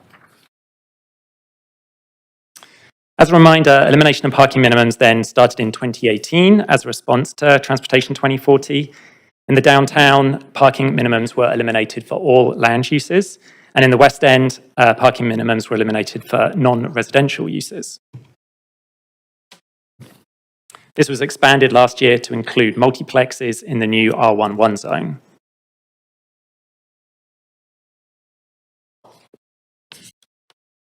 In November last year, we expanded it once again to all land uses within the West End and also all land uses within the Broadway plan area as per the Broadway plan itself. At that time, Council asked staff to report back on 3 items: a phasing plan for the next phase of eliminating minimums, consideration of parking maximums, which we will report back on next year, and a framework to improve the regulation of on-street parking. Right after we had made that change and brought that to Council, the province enacted their new housing legislation changes that you just heard about. In terms of parking, this legislation removes the city's ability to set minimum residential parking requirements in these transit-oriented areas, adjacent to rapid transit stations or bus exchanges, and for small-scale multi-unit housing. As a result of this, this is what the current parking minimums map currently looks like with the current authority. It's very colourful. The legislative requirement is not optional, and we must update the parking bylaw by June 30th to be in compliance with the provincial legislation. As Lon mentioned, our proposed approach, though, is to eliminate minimum parking requirements for all land uses citywide. We will still require parking, accessible parking, visitor parking, bike parking, loading, pick-up, drop-off. The TDM, we will adjust TDM to be required within the TOAs, which is a modest change for now, and we will reevaluate this once we have more information from Bill 16 from the province. Overall, this approach aligns with the TOA bylaw, but obviously goes further and also simplifies the regulations. As mentioned, we're also proposing to bring forward updates on how we manage on-street parking to better prepare for any potential concerns around spillover from this change. So to show this visually again, if we follow the legislated requirement and simply comply with the law, this is the map. It contains 63 unique parking rates applied to dozens of land uses and geographic areas across the city. And our proposed approach, which eliminates all minimum parking requirements citywide for all land uses, this applies the same set of rules for all applications and greatly simplifies both the regulatory framework and the review process for staff. There are many benefits to this. Regulatory simplicity is probably the main one. The relevant section of the parking bylaw is cut from 33 pages to 17 and removes 63 unique parking rates.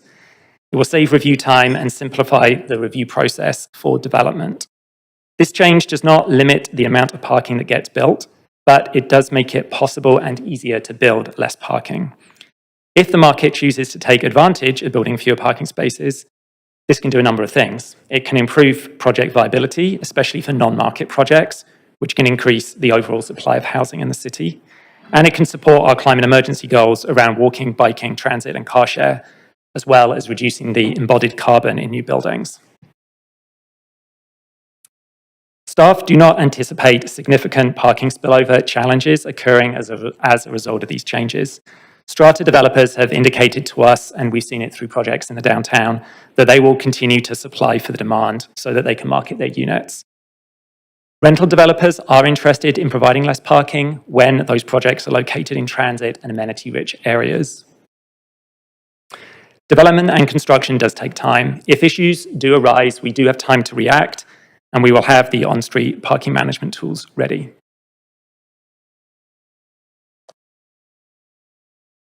I will now hand it over to Alina for those on-street tools. Thanks, Tim. Good afternoon, Mayor Council. Alina Chang, Associate Director of Parking Management. And I'll talk about the on-street parking components of this.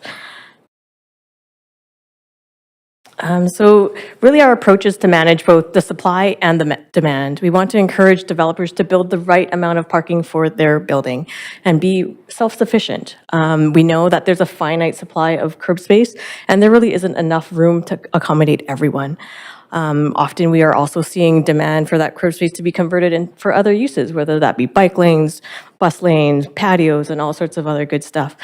So we want to make sure that any vehicle uses are accommodated on those private parcels.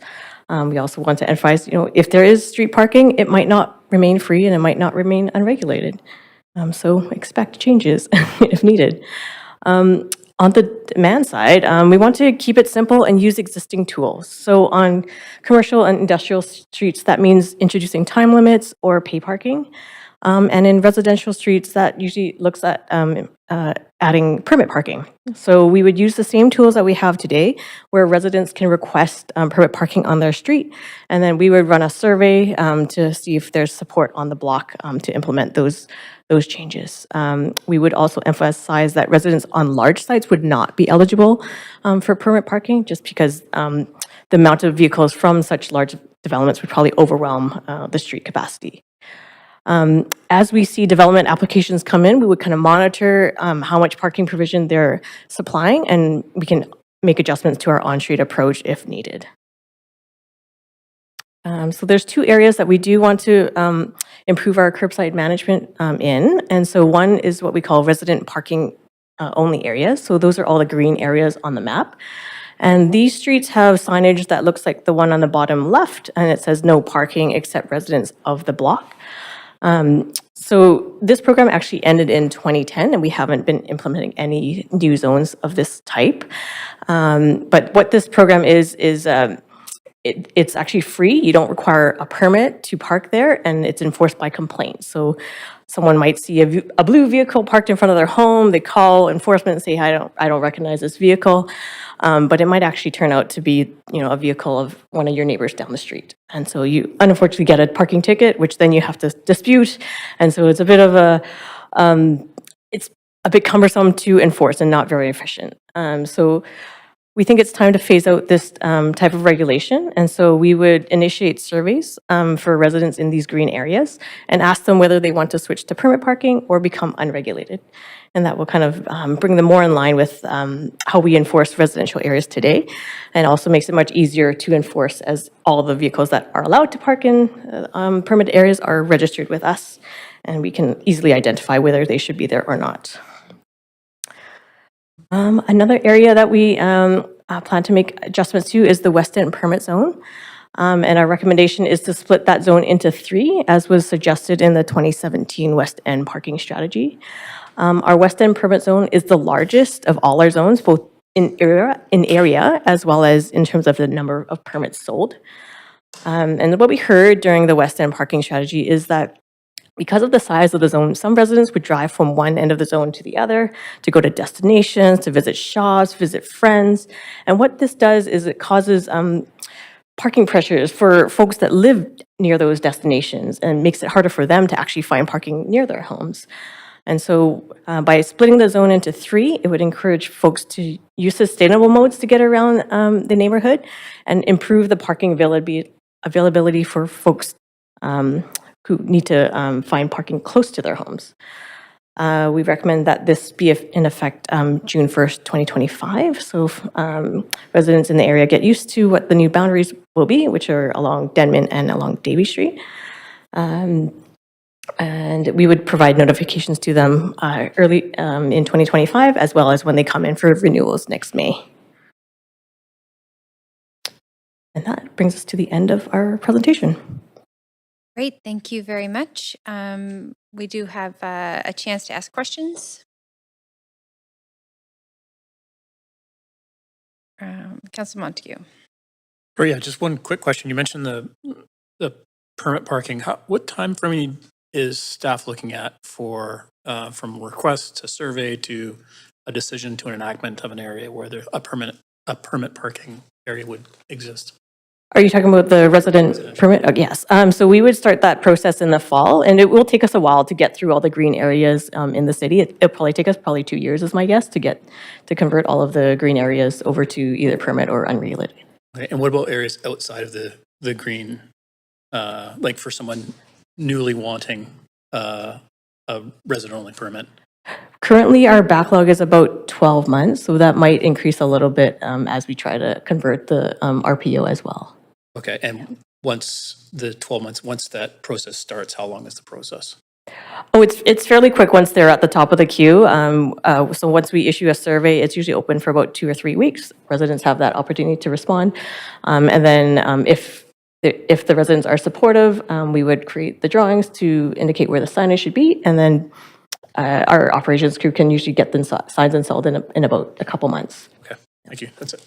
Great, thank you very much. Councillor Boyle. Thanks. Can you just remind me, I think it was mentioned in the report, but one of the questions we often get around childcare is about the way that the parking requirements for childcare make it much harder to build those spaces. What are we proposing on that front? Do you mean for daycare facilities? Okay.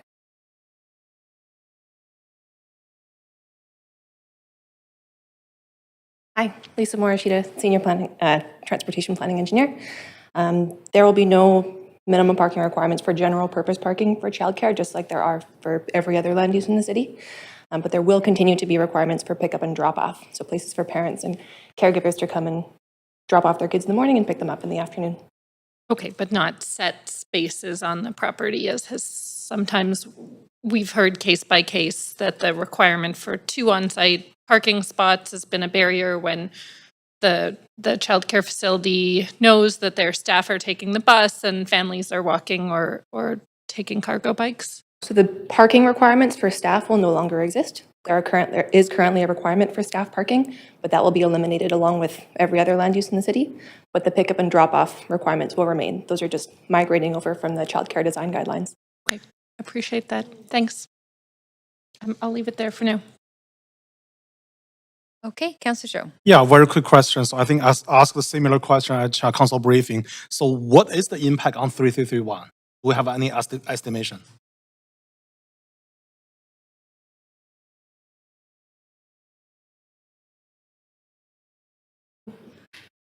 I mean, I could start with that.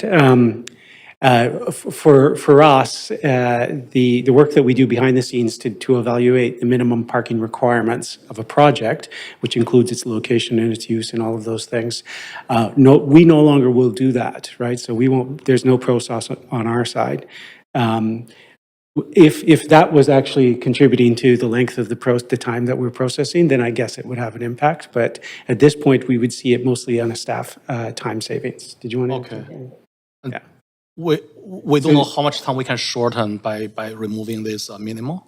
Again, for a lot of the processes, review process that are happening on projects, they're happening in parallel. Okay. So, someone would be reviewing the parking minimum, someone else is reviewing the sewer connection, someone else is reviewing. And so if the review of sewer connections take a lot longer than the review for parking requirements, it makes no difference. And so, at this point, I don't believe that the parking requirements are contributing to the duration of the development review. It does contribute to the work on our behalf and on behalf of the developer, who also has to become familiar with the minimum parking requirements that they need. Okay, thank you. Yeah, that's all my question. Great, thank you very much. I just have one quick follow-up question, and that is regarding in areas where, so not directly addressed in this report, but in areas where there are businesses and also permit parking for residences, I'm hearing more and more from business owners who are looking for somewhere to park. And because they are a business owner in that area, we're talking about maybe just around the corner, it's permit parking. And then street parking is either metered or limited by 2 hours. Is there any option for those circumstances for people to obtain a permit or find some pathway to be able to park, and particularly for those that rely on their vehicles to perform their business and also are commuting from places that don't have rapid transit? Yeah, so if they are commuting and parking there all day, they would have to find an off-street space somewhere. We did make changes last year to our commercial vehicle deco program. So if they have a commercial vehicle deco, they can park in permit areas for up to 3 hours, and they pay $3 per hour. So if they are doing site visits, for example, around the city and need to park in permit areas, they can use that tool. So if it was the will of, if it was in the interest of council to understand more about, particularly we have 22 high streets across the city, small business owners, and then permit parking pretty much all within those particular residential streets. The option for those business owners, not necessarily, and I get the distinction between property owners and then, of course, the business that occupies the space, could complicate things. So while there are some options, those options don't apply to, I would say, most scenarios where the commercial vehicle may not be an issue per se. So how can we help solve some of this? I guess if you're going to your job, whether you own the business or own the land, it's not relevant. It's actually you're parking all day for work. If you have a need to park in specific locations around the city, the new commercial vehicle decal is a very good new tool. So it does allow people who are delivering services to residents, plumber or care services, that they can purchase these commercial vehicle decals. And as Alina mentioned, they can park in permit, and they can also park in metered parking spaces and in commercial lanes. So there's a lot of parking availability if they have a commercial vehicle license and purchase the commercial vehicle decal. Right. Okay. But doesn't address the issue that I'm talking about. Well, again, for us, whether business owner working at the business, owning the property, if you're just looking, if it's your job and you go there, that's kind of end of trip for that's not a service we provide on street. Okay. Yeah. Okay. And quite clearly, they need to either find a different way of getting to work, or they need to purchase an off-street parking space for their work destination. Like a parkade? Yeah, or in the neighboring building, if they don't have any parking, they can designate. If they own the land, of course, they can reserve their own spots for themselves. Property owners have that ability, and they do that all the time. Business owners also do that. Yeah. Okay. That's. I appreciate the responses, but I don't think. I think there is a real issue there. So I'll save that for my comments. Councillor Dominato. Yeah, thanks, Chair. And actually, Councillor Bligh's question reminded me of similarly of a tangentially related question around specifically those employees of small businesses that come into work. And I hear what you're saying about off-site, purchasing an off-site parking spot in a parkade, but there are some parts of the city that don't have parkades, nor do they have much in the way of any other purchasable parking spots. And so it's either residential street or public. And we're hearing from some businesses, as we did over the weekend, around basically people are having to move their vehicle every 2 hours, they're getting ticketed, or in the instance, I think of an example I brought previously, some sectors like bakeries where staff are coming in at 3 or 4 in the morning, they don't live in the city, but they have to drive. There's no public transit, and so they're compelled to drive, but then they again are faced with parking conundrums. So I think that might be a little bit where Councillor Bligh was going with that question as well, is like, is there any other offering, or is it something we would have to give some direction around at a later date to sort of look at some mechanism? Thank you for that question. I think there is some other offerings that are in the pipeline. In particular, as we transition to pay stations away from the single space parking meter, that has allowed us to offer longer term parking, in particular in areas where like light industrial areas are a similar situation like that, where there's very little parking available. They generally don't have any on-site parking, and they rely on the street. And as those areas densify, we're seeing that the only people who are needing to park on those streets are the people that work there. And so in those cases, we are developing tools to kind of allow for that. So that's interesting. This would be allow for like 8 hours parking on the street, something like that. And so that's interesting. So would there be a mechanism to in that model of the pay stations of having a tiered rate? So if you could have an identifier that I work for a small business or a local business here, and have a discounted rate potentially for that. Like, I'm just curious if that would be within the realm of possibility or some scale or. Yeah, so one thing that we could look at is introducing like some pay parking areas in the neighborhood. And so you could pay hourly or you could pay daily. So for example, in the Mount Pleasant industrial area, we introduced a flat daily rate where you pay like $5 and you can park from 9 till 6. So that really helped the commuters that work in those areas. So that could be something that we introduced in locations where you might see challenges. Okay, thank you. Thanks. Yeah, thanks. Great, thank you very much. So we do have some speakers, so that brings us to the questions. We've got some speakers on registered speakers. We're going to go ahead and hear from speakers for the report. I've already done sort of the update to public speakers stating support of the recommendations can only speak once, and let us know if you live in Vancouver. And our first speaker is Peter Dowdy. Hi, I'm Peter Dowdy. I live in Vancouver and I own a car, and I enthusiastically support this motion. I think that parking is one of those problems that people will solve themselves, that is easily solved by market systems. And it's great that we're now considering simply letting the buyer and seller come to an agreement about how much parking they want. And we can finally stop forcing people who don't want parking to pay for it, stop forcing projects that might have been viable without a parking requirement to simply abandon the project rather than try to figure out if perhaps there's a market for people who don't care about the lack of parking to actually buy their building. So I think that this is a really great idea in the private realm. And in the public realm, I think it is also a great idea. Putting a price on parking isn't really a price, because free parking is a price. Free parking is a price imposed on all of us. Free parking keeps us from finding parking because we didn't get there first. It creates congestion because people circle forever looking for parking. It takes away from other non-parking uses of the space, and it also takes away from city budget. So the real price is free parking. Making people pay for parking solves everybody's problems. There's always parking available. If you're a small business owner, rather than having to wrangle some kind of special parking designation or get a special permit, just pay for the whole day of parking. I'm sure that most business owners would be happy to pay a couple of bucks to not have to move their car every 2 hours.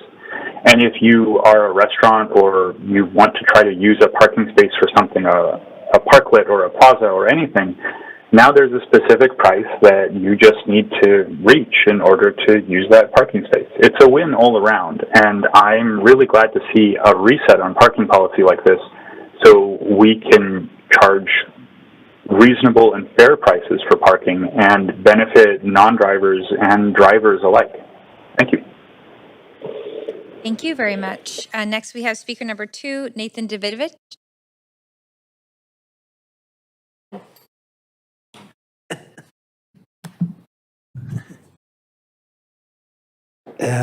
Thank you, Mayor and Council. As some of you know from the previous council, I spoke against the climate emergency parking plan for many reasons. Over $1 million was wasted on that bad plan. Equity was my main concern, and it should be number one. That bad plan was only for residential streets and not for all the streets in Vancouver. Vancouver should follow other cities and have 24/7 paid parking on all commercial and industrial streets. That will increase the parking revenue for the city by at least 30% or more.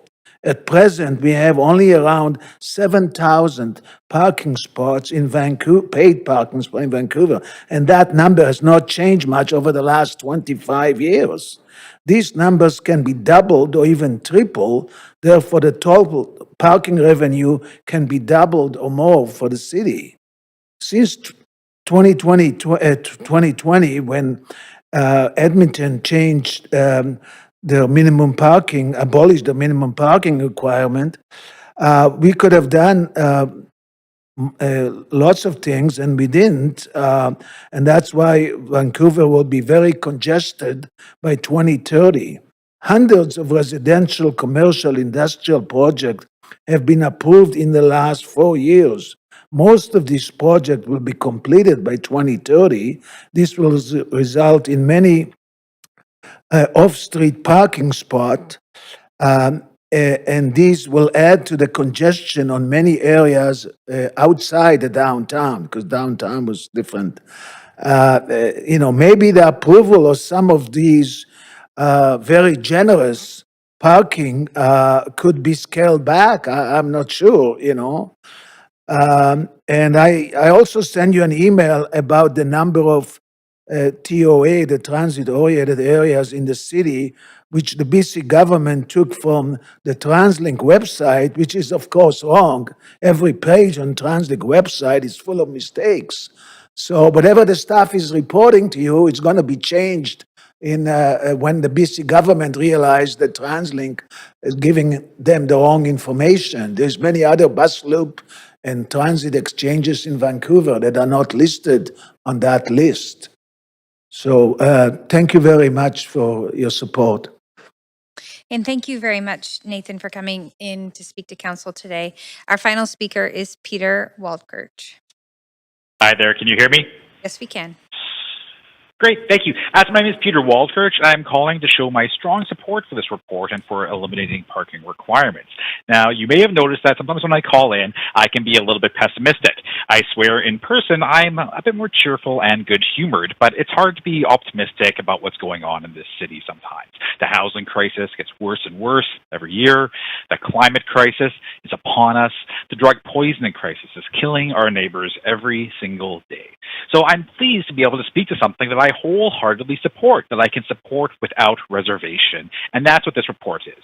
Removing legal parking requirements across the city is good. It is unambiguously good. It advances the city's housing goals. its climate goals. It is good for affordability. It is good for equity. It is good for the economy. So I'm very happy just to be able to tell you this is good. Please don't water it down. Please implement it ASAP. Thank you. And thank you very much for your comments. That does bring us to the end of the speakers list. So, Council, is there any discussion? Thank you very much. Thank you. Moved by Councillor Joe, seconded by Councillor Boyle. Councillor Fry. Yeah, actually, I jumped on the queue to move the recommendation, but I'm happy to speak in support of it.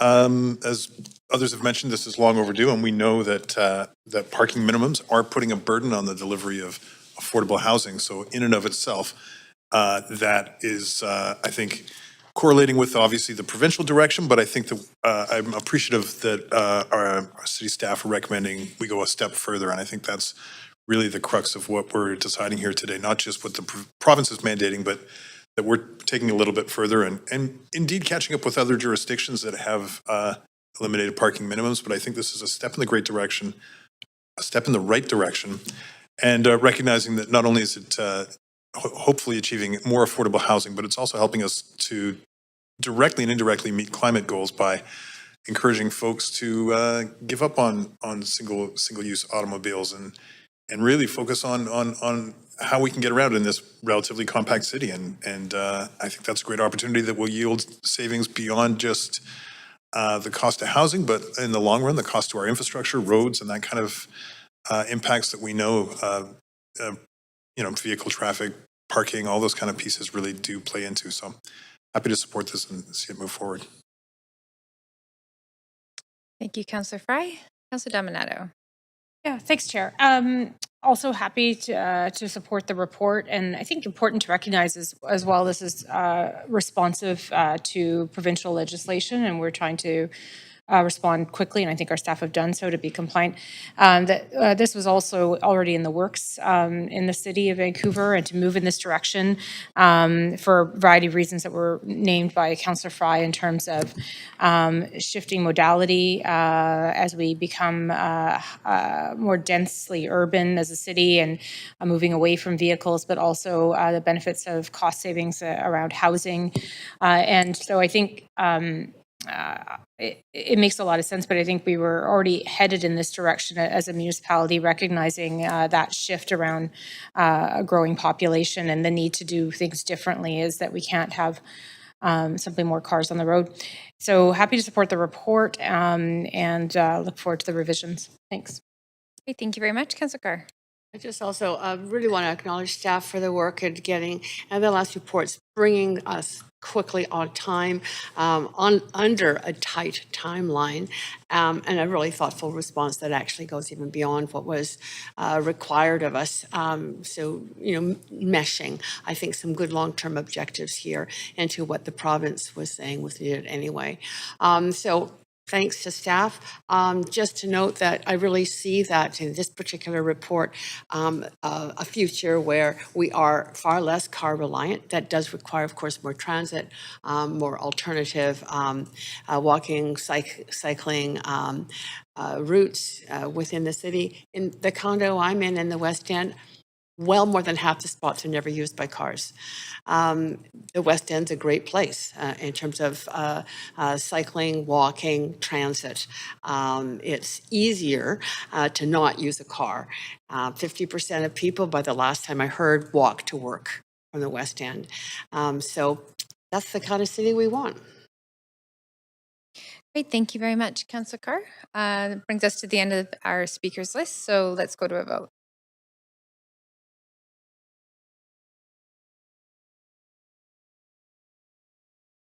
And that motion passes with unanimous support. So thanks again to our staff team for bringing that work forward. So we are going to continue on this. That has brought us to the end of report 2. So we're now moving on to report 3, which is the Downtown East Side Plan Implementation and Special Enterprise Grant Allocations. Let me just confirm. Yes, so that has been held because we do have a speaker. Does any member wish to declare a conflict of interest on this item? Seeing none, we do have a presentation and we have one registered speaker on this item. So I'll ask our staff team to, no presentation. Okay. Well, we always do enjoy your presentations, but thank you very much for clarifying that. So I think what we'll do now is just give some time for our members to ask questions of staff. So please go ahead and put yourself on the queue. Councillor Fry. Yeah, and I realize in this report, there's no mention of washroom strategies and funding for washrooms. And I'm hearing in the community that there's an impending deadline for July 15th, where existing grants for public washrooms in the downtown east side, specifically at Pigeon Park and 100 Block East Hastings, will be expiring on July 15th. And I'm curious if that's related to this and where we can support, obviously, the importance of public washrooms, given all the parallel commitments we've made throughout the area. No, thank you, Councillor Fry. My name is Jose Fernandez Garcia, a planner with the Reconciliation and Cultural Change team in planning. And the report that we have today to discuss doesn't include washrooms. My understanding is it's a different team within ACCS that is looking into this issue of washrooms. For these grants, is not taking into consideration that issue. Okay, so not at all. It's not considered under the safety piece okay. No. I see the city manager standing because I am concerned about what I'm hearing about this July 15th deadline. Yes, so there are some provincial funding that we had received that's funding some of those services that is coming to an end. We're working through that right now in terms of alternatives for some of those services, and we're happy to report back to council on the status of that. For July 15th? Yes, yeah. Okay, thank you. Thank you. Thank you, Councillor. That's it for me, yeah, thanks. Okay, great. So we will move to hear from our one registered speaker. The speaker is registered to call in. This is John Tolentino.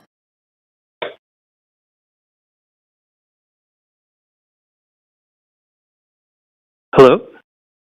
Hi there. Thank you for calling in. You're welcome to start when you're ready. Okay, great. Dear Mayor and Councillors, my name is John Tolentino and I champion the Downtown Eastside Plan Implementation and Special Enterprise Program grant allocations for 2024.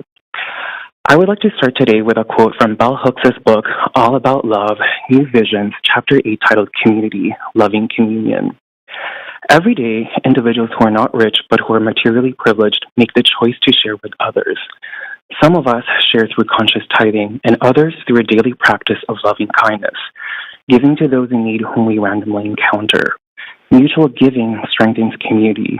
Enjoying the benefits of living and loving in community empowers us to meet strangers without fear and extend to them the gift of openness and recognition. I share this as I believe it is important to frame our conversation with the acknowledgement that the DTES is a self-organizing, capable community. I see Report 3 as additional support to the community-led initiatives in this neighborhood. Given this, I'm in favor of Report 3 as it closely follows one of the SEP's aim and key outcomes, which are to preserve and strengthen cultural diversity and increase community-serving economic activity. I would like to express my appreciation to the city staff who thoroughly selected organizations in the report that provide essential services to the residents of the DTES, in detail, the ones that speak to food security.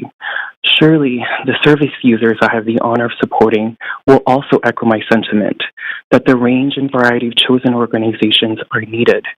The only condition I would like to underscore for City Council going forward is the quality of the food distributed to the DTES. For example, I see a central theme in Appendix A, page 6, which revolves around restoring and recovering secondhand food. Albeit I value the donations from the different grocery stores to make PB&J sandwiches at the shelter, often these items are already expired or close to expiration date. From my experience, what service users have relished is a hearty meal made with love. With the SEP approaching its 5-year pilot limit, what are the ways that we can further dignify this self-organizing community? How can the Vancouver Food Policy Council work with city councils to incentivize organizations to provide nutritious meals? I highlight the work at Save On Meets with the Better Life Foundation as a continued solution and urge Council to look forward to the principles of distributive justice for food futurities. Humbly yours, John. Thank you.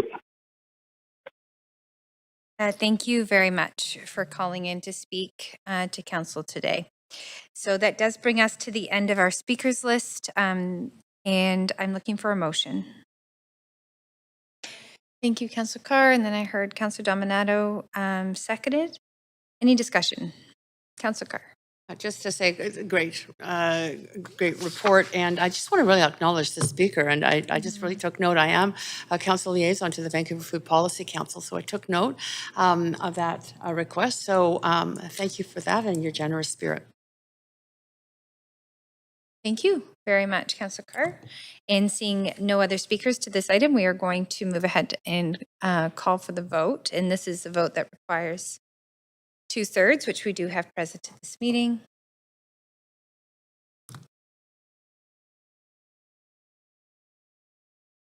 And that motion passes with unanimous support.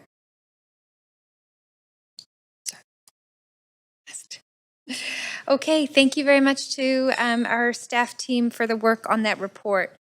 So we are moving along, and I will keep us going. So bear with me as I get to our next item, which is council member motions. And the next item is motion 1, request for leaves of absence. We've got the following requests. Mayor Sim for personal reasons from meetings on June 27th, July 11th, 18th, 26th, 29th, 30th, and 31st. I'm acting mayor, so I will be busy. Okay, got it. Thank you. Councillor Bligh for civic business from meetings on July 25th from 6 p.m. onwards. That was yesterday, so never mind. Councillor Klassen for personal reasons from meetings on July 9th, 2024 from 6 p.m. onwards. And that is all. So do we have a mover? I'm sorry, is that a moving?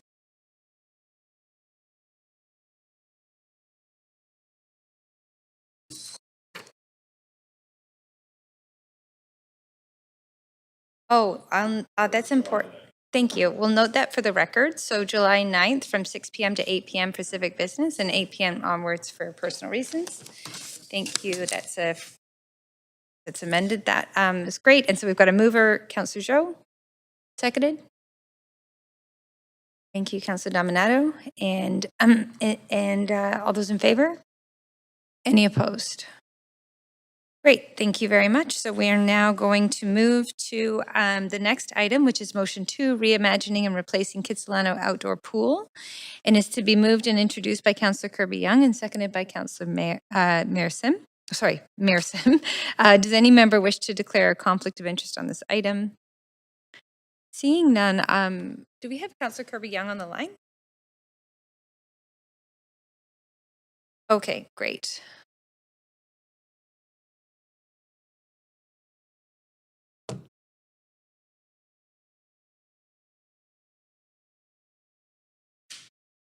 Yeah, I'm thinking maybe let's just take a 2-minute recess, and by the time we get back, Councillor Kirby Young should be on the line. So we'll be right back. 3 minutes.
You have 2 minutes to introduce your motion, Councillor Kirby Young.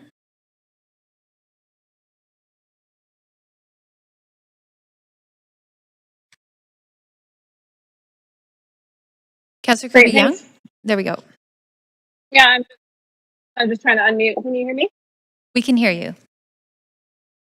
Great, thank you. Yeah, so thank you, Chair.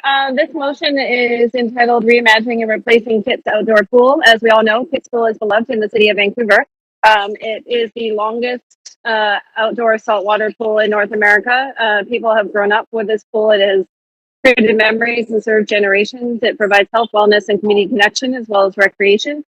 Having Kit's Pool remain closed for an indeterminate period of time or not replacing Kit's Pool as it is 50 years of age is not an option. And so what this motion does is ask council to direct staff to work in cooperation with the Vancouver Park Board to look at expediting a fix to extend the current life of Kit's Pool and get it reopened as quickly as possible. And also to move forward and prioritize determining the capital cost for any replacement, reimagined pool that is climate resilient but replaces the pool as people know and love it to be, which is an iconic long lane swimming outdoor pool for the city of Vancouver. And it also recognizes that in addition to the city of Vancouver looking to prioritize this in the next capital plan, that there's a great deal of philanthropic interest and potential sponsorship opportunity to help expedite bringing forward a new Kit's Pool for future generations. And so that is the spirit of the motion. And as I said, having Kit's Pool remain closed or not replacing Kit's Pool is not an option. This is something that is part of the fabric of Vancouver. Thank you. Great, thank you very much, Councillor Kirby Young. And as was mentioned, the motion was seconded by Mayor Sim. So we now will hear from speakers on this motion. And public speakers should state whether they are in support or in opposition to the recommendations, may only speak once, and if it's not already indicated, if you live in Vancouver. So our one and only speaker actually registered for this item is Anthony Abrahams.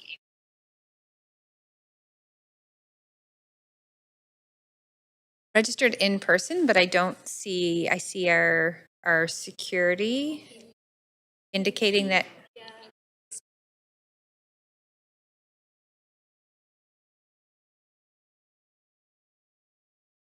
Okay, well, I'm not really sure how to address that because we do have any suggestions?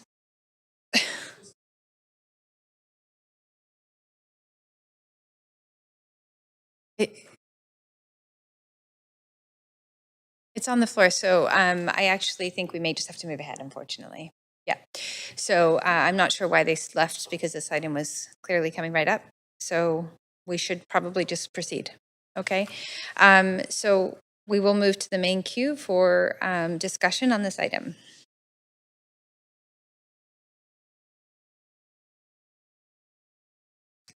Okay, seeing no discussion, I guess, oh, all right, Councillor Klassen. There's been a lot of language and a lot of talk about Kitsilano Pool and how important it is. I think it's important to state it once again. This is an incredibly important amenity for the people of Vancouver, and I'm glad it's been treated with the urgency that a lot of us feel about it, and that's all. I just wanted to thank the Mayor and Councillor Kirby Young for bringing this forward, and I look forward to seeing some actions and next steps, and I like the fact that there is some creativity to this one, the fact that we are going to seek support from the community. Thank you. Thank you, Councillor Klassen. Councillor Meisner. Yeah, I'll be quick. Just to reiterate Councillor Klassen's comments, this is a treasured community asset that's well used. It's iconic and it deserves an urgent response. So I am glad to see this motion and looking forward to the innovative solutions we can find to bring this pool back online. Thanks. Great, thank you very much. And with that, no one else is on the queue. We can go to a vote on the motion. Chair, may I have a vote assist in favor, please? Councillor Kirby. Certainly. Thank you. And that motion passes with unanimous support. Great, thank you very much. And We will. So we will be moving along to our next item, motion 3, enabling outdoor cold plunges and saunas, and is to be moved and introduced by Councillor Dominato. Go ahead. Thanks, Chair. Yes.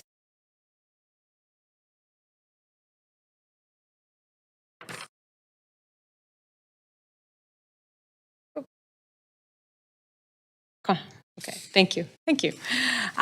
This motion is to enable outdoor cold plunges and saunas. This is quite common in Nordic cultures, also common Coast Salish culture of spirit baths and sweat lodges. What I learned through investigating this is that we have a number of interested operators in the city, but we actually don't have a regulatory framework for enabling outdoor cold plunges and saunas because they fall under typically wellness and spas. We regulate typically bricks and mortar spaces. And so what this motion is looking to do is to have staff report back with a regulatory framework that would enable these. There is one currently operating on federal lands on Granville Island and a couple operating within the city limits at this time. But again, we don't have a regulatory framework. It also requires a regulatory framework for Vancouver Coastal Health as well. And so the motion does give direction to reach out to Vancouver Coastal Health. And I just want to note as part of my comments, I've done more outdoor plunges in the ocean and lakes, quite enjoy it. But many residents are quite interested in having this service in the city, both for the physical benefits, the mental benefits. And I think we've received over 200 pieces of correspondence in support of the motion since it was tabled. So I look forward to some discussion. I know we have a couple of speakers signed up. Thanks. Okay, thank you very much. And we are looking for a seconder. Councillor Klassen, you're on the question queue. We're going to hear from speakers and then you can make your comments. Okay, great. So we will now hear from our registered speakers, and we will start with our first public speaker, Oliver Farrell.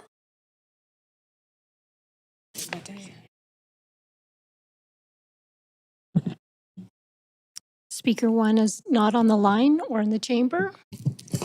Thank you. Speaker number 2, Jonathan Chawla.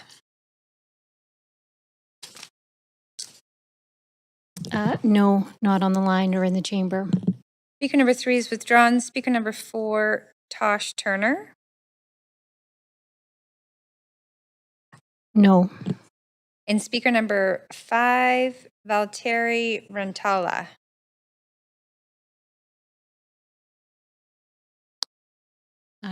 No, not in the chamber or on the line. Okay, thank you very much. So those were our speakers for the day, I think, or for this item. Clerks, can I just confirm that our speakers were notified of this item coming up? Yes.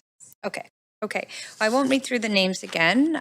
They were all registered to speak in person, so I think we can continue on here. So that does bring us to the end of the speakers list. Anybody who would like to discuss this motion, please put yourself on the queue. Councillor Klassen. All I was going to say, evidently all the speakers are probably having a cold plunge right now. I actually was not familiar with this until Councillor Dominato brought forward the motion. But I like the idea. I've already been invited to take a cold plunge at some point. We'll see if I accept that offer. But I appreciate the activation of our city and our ability to try new things like this. And clearly this is quite popular, as we heard hundreds of pieces of correspondence around this. Thank you. Thank you. Councillor Boyle.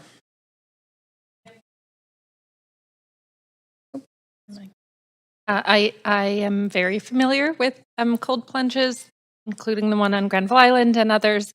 I think this is great and exciting, and thank Councillor Dominato for bringing it forward. I certainly do hear questions from folks about kind of safety and hygiene pieces around what the balance of not wasting water, but keeping facilities clean and safe. And so I'm interested in hearing back from staff on best practice around that front, but I'm excited to continue to support these spaces. Great, thank you very much. Point of privilege, Chair. Could I be added to the queue, please? Yes, of course. Actually, I'll just take myself off and wait till the end. So Councillor Carr.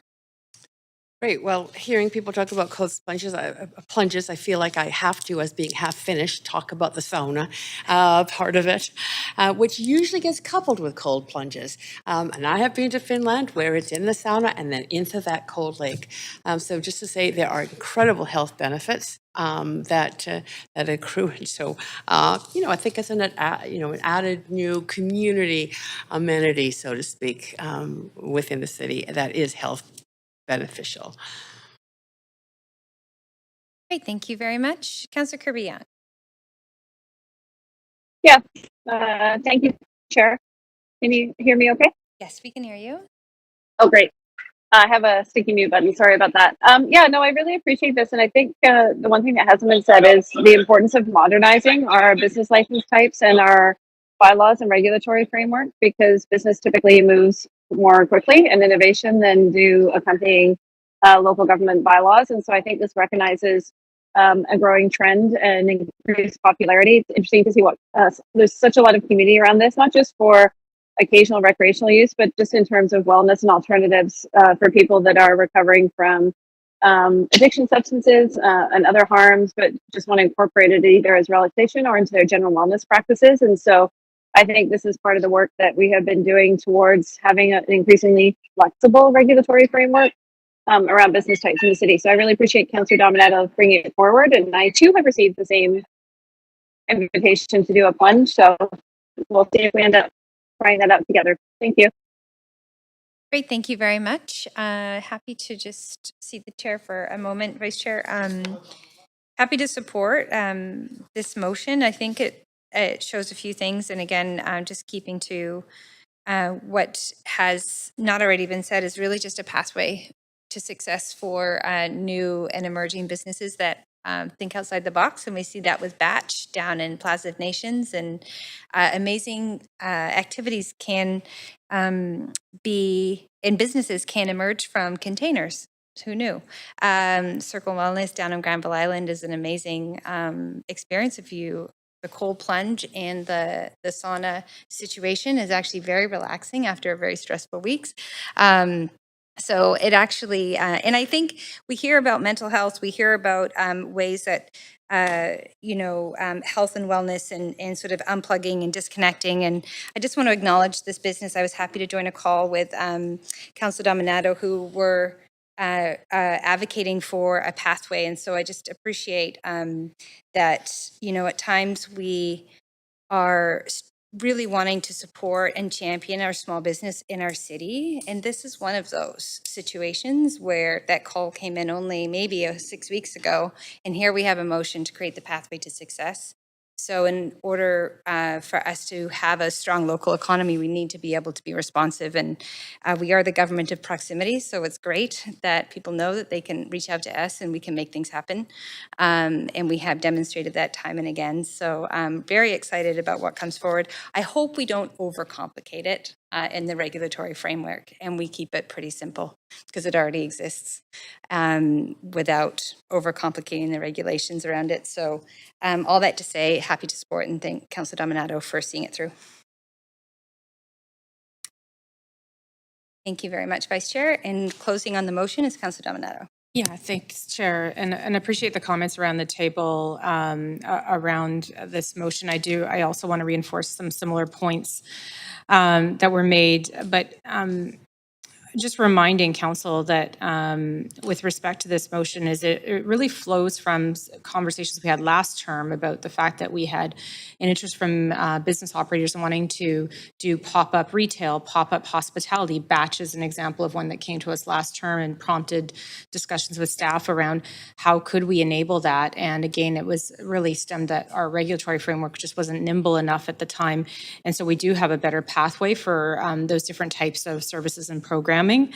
And we've made a commitment as a council that we want to support local business, that we're open for business, and we want to make it easier to do business in the city. And so that is also part of this motion. And so from that perspective, I think there's many wins, but it also is that there's clearly a demand. We're hearing that from residents in terms of these wellness services. And so I think it will help achieve that. And I do agree. I hope it's not too complicated. I know that there's some real success stories out there around these services. So I hope that council will support. Great. Thank you very much, Councillor Dominato. And with that, let's go to a vote on the motion. May I have a vote system favor, please, Councillor Kirby? Thank you, Councillor Kirby-Young. That is noted. And we have a unanimous supported motion. Thank you very much, Council. So we are now at the end of our, at the standing committee portion of our meeting today. So we're going to convene in council with Mayor Sim as chair to deal with the recommendations and actions from today's committee meeting. Over to you, Mayor Sim. Can I get, oh, there we go. Thank you. Thank you very much. We will now convene in council to deal with the following recommendations and actions from today's standing committee on city finance and services meeting. One administrative motion under urgent business and 4 bylaws. Clerk, can we please have a roll call? Mayor Sim in the chair, Councillor Carr, Councillor Kirby-Young, Present. Councillor Dominato, Councillor Bligh, present, Councillor Boyle, Councillor Fry, Councillor Montague, Present. Councillor Klassen, Councillor Meisner, Present. Councillor Joe. Present. You have quorum, Mayor Sim. Great, thank you very much. Okay, so we need a motion to adopt standing committee's recommendations for reports 1 through 5 and council member motions 1 through 3. Great, Councillor Joe, seconded by Councillor Montague. All those in favor say yes. All those opposed say nay. Great, the motion carries. 3 for a loop, didn't I? The motion carries unanimously. Okay, so varying the agenda. We need a motion to vary the agenda to enact the bylaws before considering the administrative motion under urgent business because the administrative motion is subject to the approval of bylaw number 3. Great, thank you, Councillor Klassen, seconded by Councillor Meisner. All those in favor say yay. Okay, all those opposed say nay. Great, the motion carries unanimously. Okay, we have 4 bylaws on the agenda for enactment. Council members who were not present for the public meetings related to public hearing enactment bylaws must confirm that they have reviewed the proceedings of the meetings if they want to vote on the enactment. Bylaws 1 and 2 are from the public hearing on June the 13th and 18th, 2024. Councillors Boyle, Dominato, Montague, and myself were absent for this item at the public hearing. Councillor Boyle, have you reviewed the proceedings and will you be voting on the enactment? I have and I will. Thank you. Councillor Dominato? Thank you. Councillor Montague? I have and I will. Great, and I have not and I won't. Would someone like to move a motion to adopt bylaws 1 through 4? Great, Councillor Dominato, seconded by Councillor Joe. Council, is there any discussion? No, okay, all those in favor say yay. Okay, all those opposed say nay. Great, the motion carries unanimously. The list of the approved bylaws can be found on the city's website. Okay, urgent business. Transit-oriented areas, rezoning policy, and consequential amendments, various land use documents. This item was added as urgent business due to the legal requirement for council to adopt this motion before June the 30th, 2024, and there are no other regular scheduled council meetings between now and June the 30th.